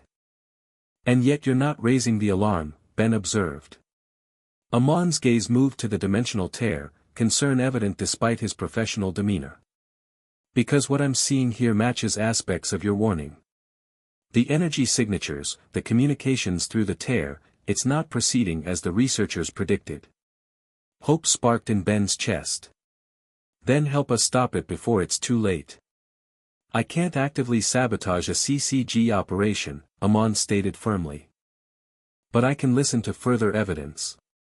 Convince me, quickly. Ben directed Amon's attention to specific readings on a nearby monitor. Look at the dimensional harmonic patterns. They're being manipulated from the other side, like someone playing an instrument, finding the right frequency to fully open the gateway. Hyde added his own observations. The RC cell resonance is amplifying exponentially. That's not in any of the research projections. Amon studied the readings, his investigator's mind processing the inconsistencies. And you believe this is your maltruant entity? I know it is, Ben confirmed. I can sense him through the Omnitrix. He's gathering power, waiting for the final synchronization to fully manifest. Before Amon could respond, alarms blared throughout the chamber. Not security alarms, but system warnings. The dimensional tear pulsed violently, expanding beyond its containment field. Containment breach. A researcher shouted. The gateway is destabilizing. Chaos erupted as the tear grew, tendrils of crimson energy lashing out like living things. Where they touched equipment or personnel, crystalline structures immediately formed, dimensional anchors spreading rapidly. It's starting, Ben realized in horror. Maltruant is forcing his way through. The decision point had arrived. Ben looked at Amon, a silent question in his eyes. The investigator hesitated only briefly before nodding grimly. What do you need? Amon asked, choosing humanity's survival over protocol. Access to the main synchronization controls, Ben replied immediately. I need to disrupt the harmony between the 7 zones. Amon used his authority to clear a path to the central console, ordering personnel to evacuate as the situation deteriorated. Hyde provided technical expertise, identifying critical systems as Ben assessed them. I can use upgrade to interface directly, Ben decided, activating the Omnitrix. But I'll need protection while I work. The moment I start disrupting the synchronization, Maltruant will try to stop me. As if on cue, the dimensional tear pulsed with malevolent purpose. A voice echoed through the chamber, mechanical yet eerily familiar. Ben Tennyson. Always interfering where you don't belong. The tear expanded suddenly, ripping open like a wound. Through it emerged a partially formed figure, mechanical in nature, with clock-like components and glowing red energy. Though incomplete, the hatred emanating from it was palpable. Maltruant, Ben confirmed grimly. You cannot stop what I have set in motion, the entity declared. This dimension's unique energy signatures will restore me fully, and then I shall resume my conquest of the time stream. Ben transformed into upgrade, his liquid metal form flowing over the control systems. Not if I have anything to say about it. As Ben interfaced with the machinery, chaos erupted around them. Crystalline growth spread rapidly from the tear, forming constructs that animated into drone-like entities, extensions of Maltruant's will. They attacked personnel indiscriminately, creating more crystalline infections with each touch. Amon deployed his Quinqua, defending the console where Ben worked. Hyde coordinated the remaining staff, organizing evacuation while relaying critical system information. The synchronization matrix is complex, Ben reported from within the systems. Maltruant has infected it with his own code, temporal algorithms I've never seen before. Can you override it? Amon asked, fending off a crystal drone. Working on it, Ben replied, his consciousness spreading deeper into the network. I need to disrupt all 7 zones simultaneously or he'll just redirect power through whichever remains synchronized. Outside the facility, the battle had evolved. Kaneki and Tuka abandoned their lookout positions to join the fray, fighting alongside Yomo and Nishiki against both security forces and crystal drones that had escaped the central chamber. Inside, the situation grew increasingly dire. Maltruant's manifestation continued, his form becoming more substantial with each passing minute. The mechanical Time Lord now hovered half-emerged from the tier, directing his drones with terrible purpose. "Your resistance is futile," Maltruant declared. "I have calculated every possibility. Your defeat is inevitable." "You always did talk too much," Ben replied, continuing his work within the systems. He had managed to disrupt 3 of the 7 synchronization points, but Maltruant's code adapted quickly, re-establishing connections almost as fast as Ben could break them. A new complication arose as Director Washu himself arrived, accompanied by elite investigators. He assessed the situation with cold calculation. "Secure the dimensional gateway," he ordered. "This entity represents unprecedented research potential." "Sir," Amon objected, "the entity is hostile and uncontrollable. Evacuation is the only sensible response." "Your concerns are noted, Investigator Amon," Washu replied dismissively. "But Operation Rebirth will proceed. Security, remove the intruders from the control systems." Ben realized with growing alarm that the CCG leadership viewed Maltruant as an asset to be studied rather than a threat to be contained. Their scientific ambition blinded them to the danger, exactly as Maltruant had anticipated. "Amon," Ben called urgently, "I need more time. Maltruant's influence is spreading through the system faster than I can counteract it." The investigator made his choice, positioning himself between the approaching security team and the console where Ben worked. "By authority of Special Class Investigator Marud, I am declaring a Class S emergency protocol. All personnel will evacuate immediately." It was a bluff, but delivered with such conviction that it momentarily confused the security team. That hesitation provided crucial seconds for Ben to work deeper into the synchronization matrix. The dimensional tier suddenly pulsed violently, expanding further. Maltruant's form solidified more, his mechanical body now 2/3 materialized. "Yes," the Time Lord exulted. "The final synchronization approaches. Soon I shall be fully restored, and this dimension will serve as my new dominion." Ben reached a decision point within the system. "I can't stop the synchronization completely," he reported. "But I might be able to redirect it, create a controlled collapse that sends the energy back through the tear rather than into our dimension." "Would that stop Maltruant?" Amon asked, still holding the security team at bay. "It would force him back into the void between dimensions," Ben confirmed. "But the backlash could be catastrophic for this facility." "Do it," Amon decided. "I'll handle evacuation." Ben began the complex process of rerouting energy flows, creating a feedback loop that would essentially reverse the dimensional gateway. It was delicate work, requiring precision upgrade was uniquely suited for. Maltruant sensed what Ben was attempting. "No," the entity raged. "You will not deny me again, Tennyson." Crystal drones swarmed toward the console, intent on stopping Ben's interference. Amon fought valiantly, his quinqua cutting through multiple attackers. But there were too many, approaching from all directions. The situation seemed hopeless until reinforcements arrived from an unexpected quarter. The wall nearest the console exploded inward as Kaneki, Tuka, Yomo, and Nishiki burst into the chamber. "Need some help?" Kaneki called, his Kagun dispatching multiple crystal drones simultaneously. "Perfect timing." Ben replied, continuing his work.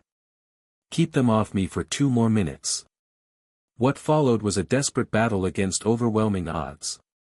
Ghouls and Investigator fought side by side against Maltruant's forces, an unprecedented alliance born of necessity. Tuka's crystalline Kagun proved particularly effective against the drones, shattering them with precision strikes. Director Washu watched in cold fury as his operation spiraled out of control. "This is unacceptable," he declared, activating a communication device. "Initiate Protocol Omega. Contain the dimensional entity at all costs." Warning lights flashed as new systems activated throughout the chamber. Ben recognized the danger immediately. "They're initiating some kind of forced containment," he warned. "It won't stop Maltruant, it'll just trap us all with him." Kaneki fought his way to the director, Kagun extended threateningly. Order your people to evacuate now. This isn't something you can control. Washu's expression remained impassive. You underestimate the CCG's preparations, Ghoul. We've studied dimensional anomalies for decades. This entity will become our greatest asset. You're making a terrible mistake, Kaneki insisted. While this confrontation unfolded, Ben completed his modifications to the synchronization matrix. Ready, he announced. Everyone get clear of the tear. The ghouls disengaged from their battles, retreating toward the exit. Amon hesitated, torn between duty and the clear evidence before him. Investigator Amon, Ben called. Trust me. Please. That simple plea, delivered without manipulation or guile, seemed to reach Amon. He nodded once, then turned to the remaining CCG personnel. All forces evacuate immediately, he ordered with authority that brooked no argument. That's an order. Maltruant, now nearly fully manifested, realized what was happening. No. I will not be denied. He directed all his remaining drones toward Ben, a last desperate attempt to stop the reversal. Too late, Ben declared, initiating the feedback loop. Time to go home, Maltruant. The long way. The dimensional tear began to pulse in reverse, energy flowing back toward it rather than out from it. Maltruant's partially materialized form distorted, drawn inexorably back toward the void. This isn't over, Tennyson, the Time Lord raged as his form began to disintegrate. I exist beyond time itself. I will return. Maybe, Ben acknowledged. But not today, and not in this dimension. With a final, catastrophic pulse, the tear collapsed in on itself, sucking Maltruant and his crystal constructs back into the void. The backlash of dimensional energy shattered equipment throughout the chamber, overloading systems and triggering secondary explosions. Ben separated from the control systems, returning to human form as the facility began to collapse around them. Time to go, he shouted to his allies. They fled through corridors rapidly becoming impassable, Amon guiding them toward emergency exits. The investigator had made his choice, saving lives took precedence over capturing ghouls, at least in this moment of crisis. Outside, chaos reigned as personnel evacuated and systems failed. The central research dome collapsed entirely, burying the remains of Operation Rebirth beneath tons of concrete and steel. At a safe distance in the surrounding forest, Ben and his allies regrouped, watching as the sunlit garden facility burned. CCG emergency response teams arrived in waves, too focused on rescue operations to pursue them.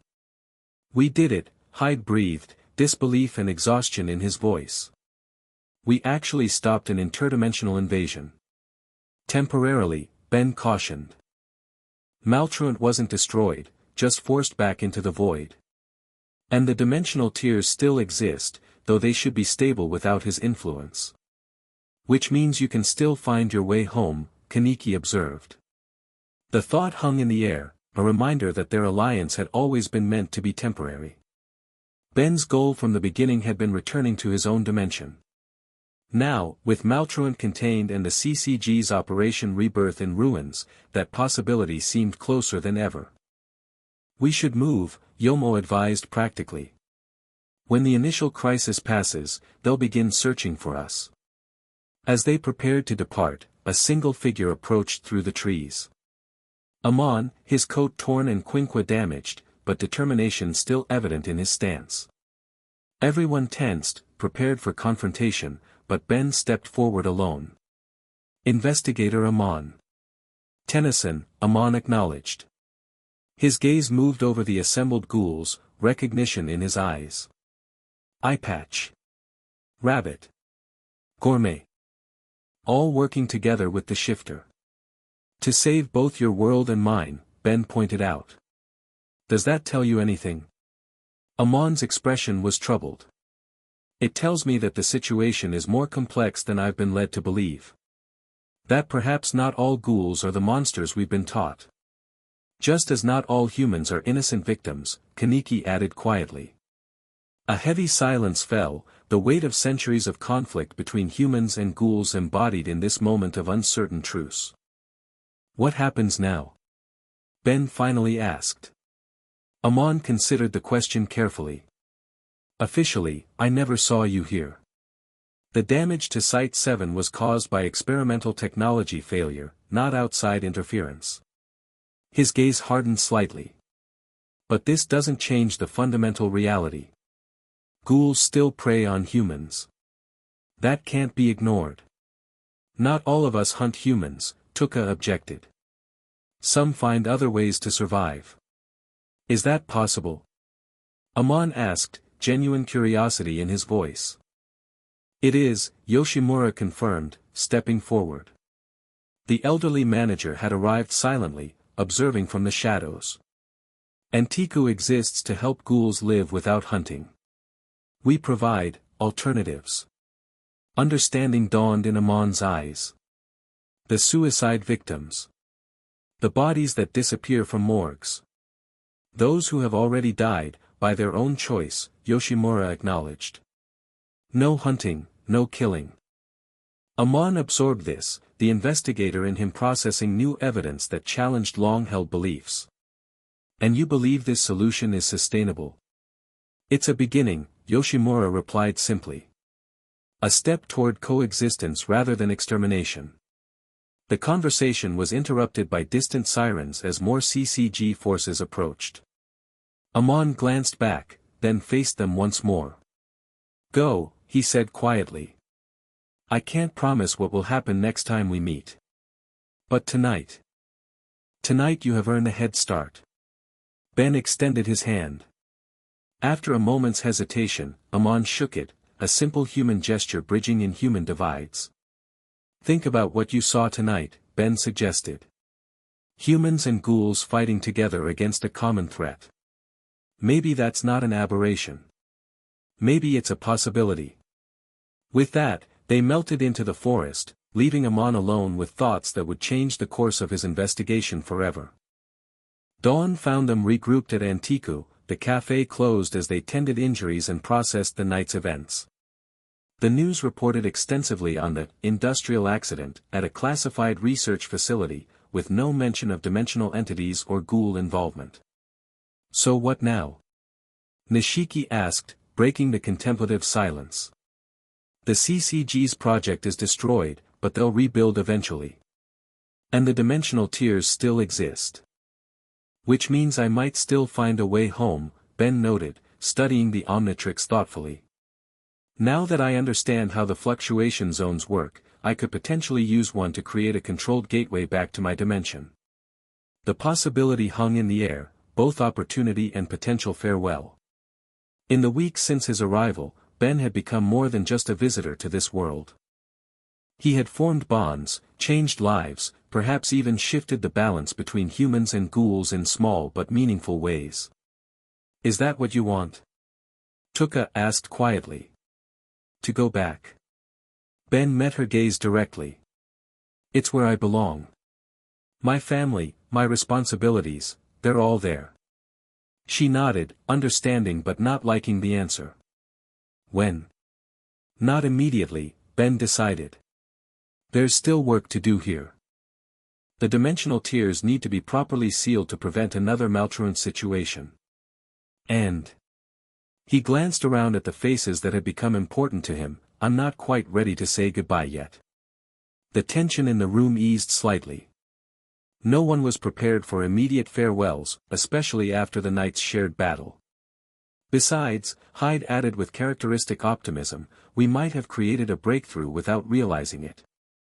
Amon saw ghouls and humans working together against a common enemy. That has to count for something. One investigator's epiphany doesn't change centuries of hatred, Nishiki pointed out realistically. But it's a start, Kaneki countered. Every significant change begins with a single shift in perspective. Their discussion was interrupted by a customer knocking on the cafe door despite the closed sign. Yoshimura peered through the blinds, then smiled slightly.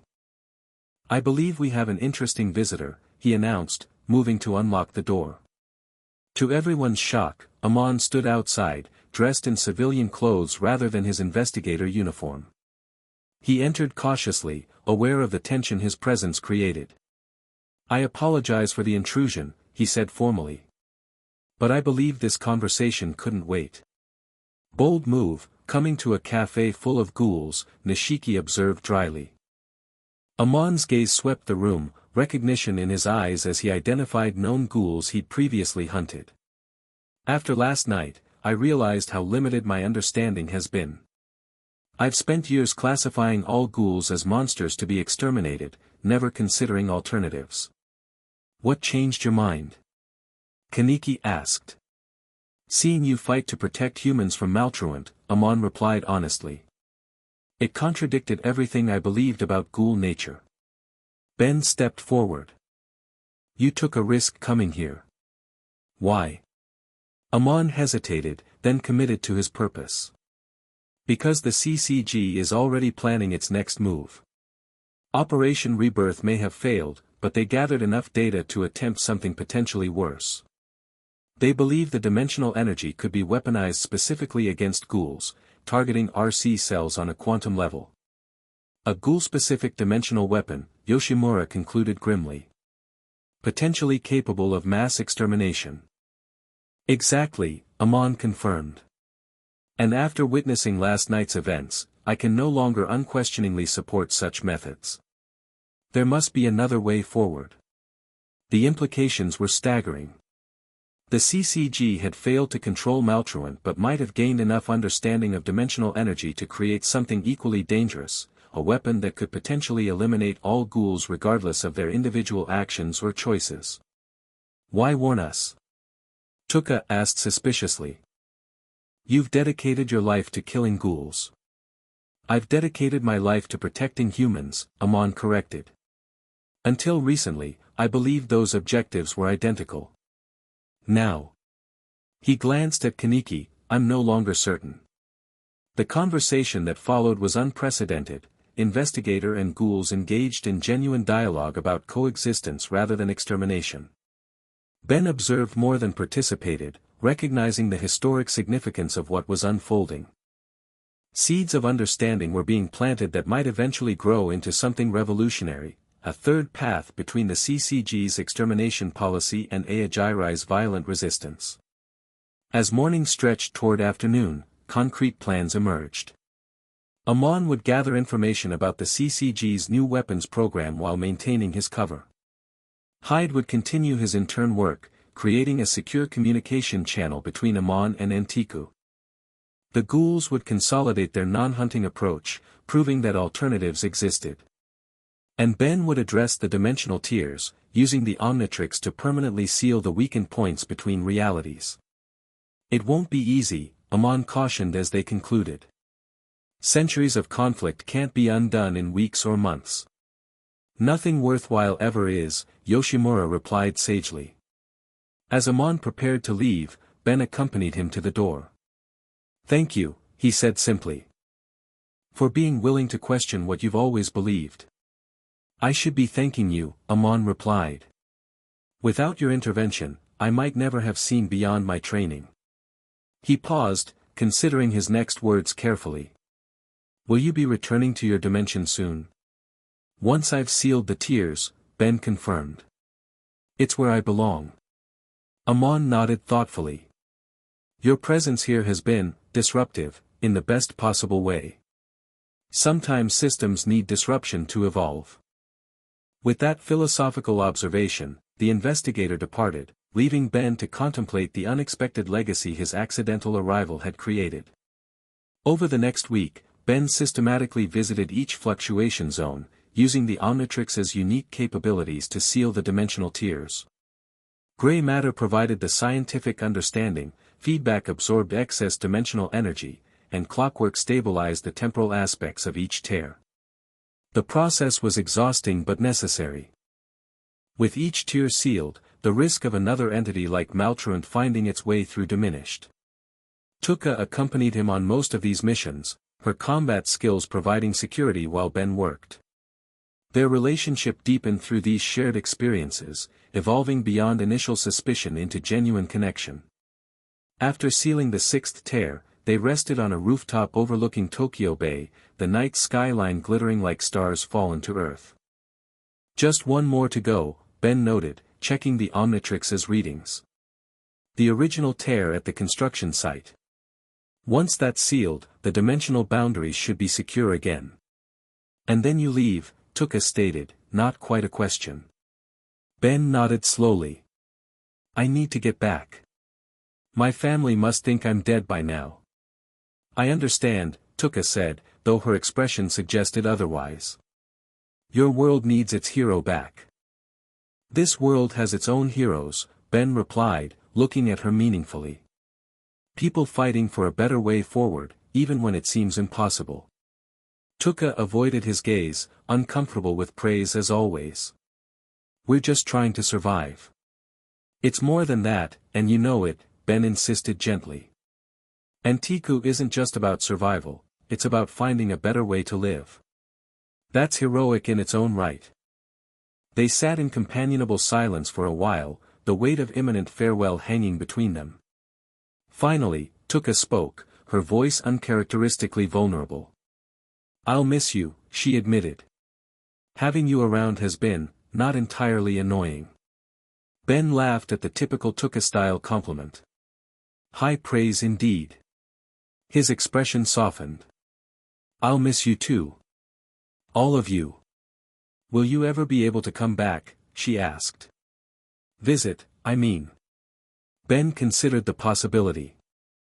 Theoretically, once I'm home, I might be able to work with Azimuth, the creator of the Omnitrix, to establish a stable interdimensional portal. But it would be complicated, potentially dangerous. But possible, Tuka pressed. Possible, Ben confirmed with a small smile. Definitely possible. That seemed to satisfy her.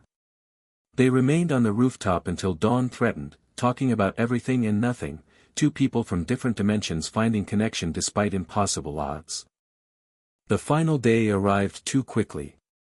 The team gathered at the construction site where Ben had first appeared in this dimension, come full circle to complete the journey. Hyde had confirmed that CCG patrols would be minimal in this area today, a final favor from Amon, perhaps. Ben prepared the necessary equipment for both sealing the final tear and attempting his return journey. The Omnitrix had been specifically calibrated for this purpose, drawing on everything he'd learned about dimensional travel in this world. The theory is straightforward, he explained to the assembled group. I'll seal the tear permanently from this side, but simultaneously create a one-time passage tuned specifically to my home dimension's quantum signature. The Omnitrix will act as both key and homing beacon. And the risks? Kaneki asked practically. Several, Ben admitted. I might end up in the wrong dimension altogether. Or the right dimension but the wrong time. Or trapped between dimensions permanently. Cheerful options, Nishiki commented dryly. But worth trying, Ben concluded. This tear is the most unstable of all, the original point where our dimensions connected. It needs to be sealed regardless of whether my return attempt succeeds. Final preparations complete, the moment for goodbyes arrived. Ben faced the people who had become his friends in this strange, dangerous world. I'm not great at farewells, he admitted. But I want you all to know how much your help has meant to me. You took in a stranger from another dimension, protected me, fought alongside me. I won't forget that.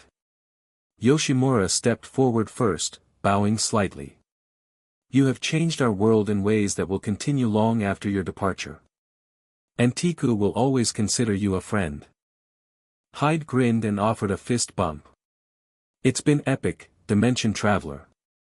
Try not to get lost in the multiverse on your way home.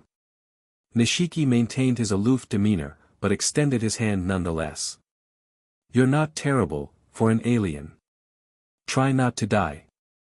Kaneki's goodbye was more emotional. You helped me see that being caught between two worlds isn't a curse but potentially a bridge. Thank you for that perspective.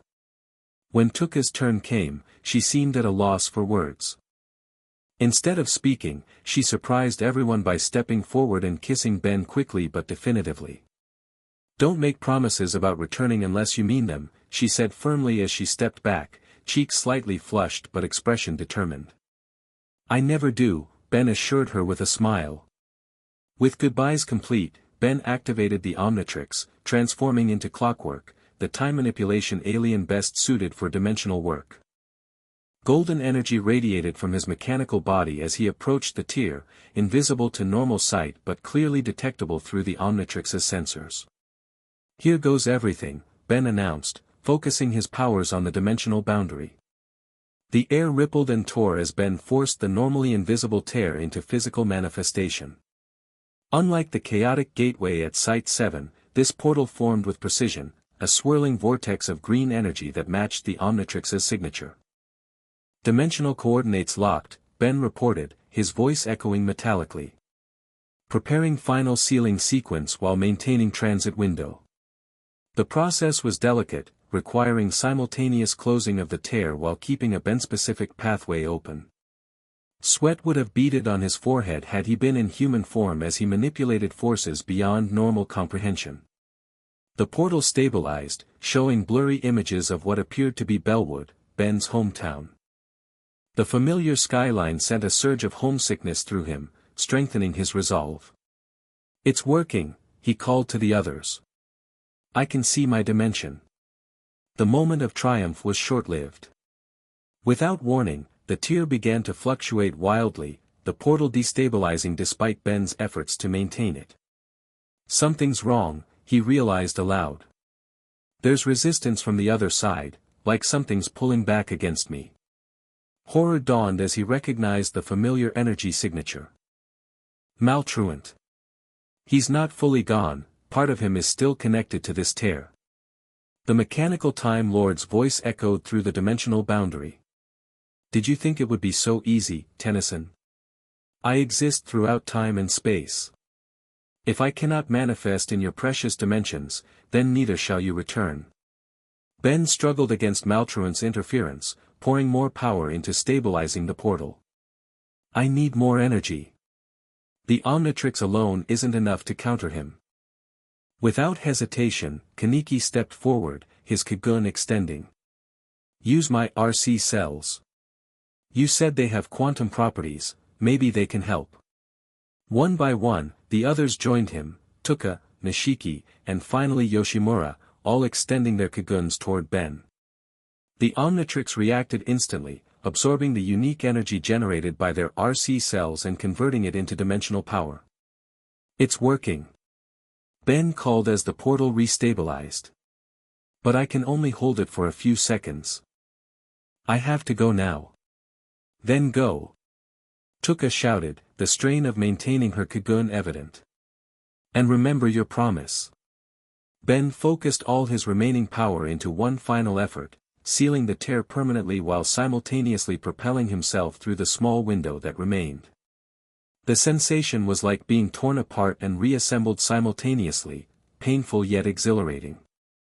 For a timeless moment, he existed between dimensions, aware of Maltruant's rage as the tier closed behind him, cutting off the Time Lord's connection to the Tokyo Ghoul world permanently. Then, with a thunderous crack, Ben burst through to the other side, his side. He crashed to the ground in human form, the Omnitrix beeping in reset mode after the tremendous energy expenditure. Disoriented, Ben looked up to see familiar faces staring at him in shock, Gwen and Kevin, frozen in battle poses. Around them, the remnants of what appeared to be a fight with Dr. Animo, the very one that had started Ben's dimensional journey. "Ben?" Gwen asked incredulously. "Where did you come from? You disappeared 3 minutes ago." 3 minutes. Ben repeated, struggling to his feet. "I've been gone for over a month." "Dimensional time dilation," Kevin guessed, helping Ben up. "Classic interdimensional displacement problem." "You wouldn't believe where I've been," Ben said, still processing the abrupt transition. "Another dimension, completely different from ours. With these beings called ghouls who," he stopped, realizing something important.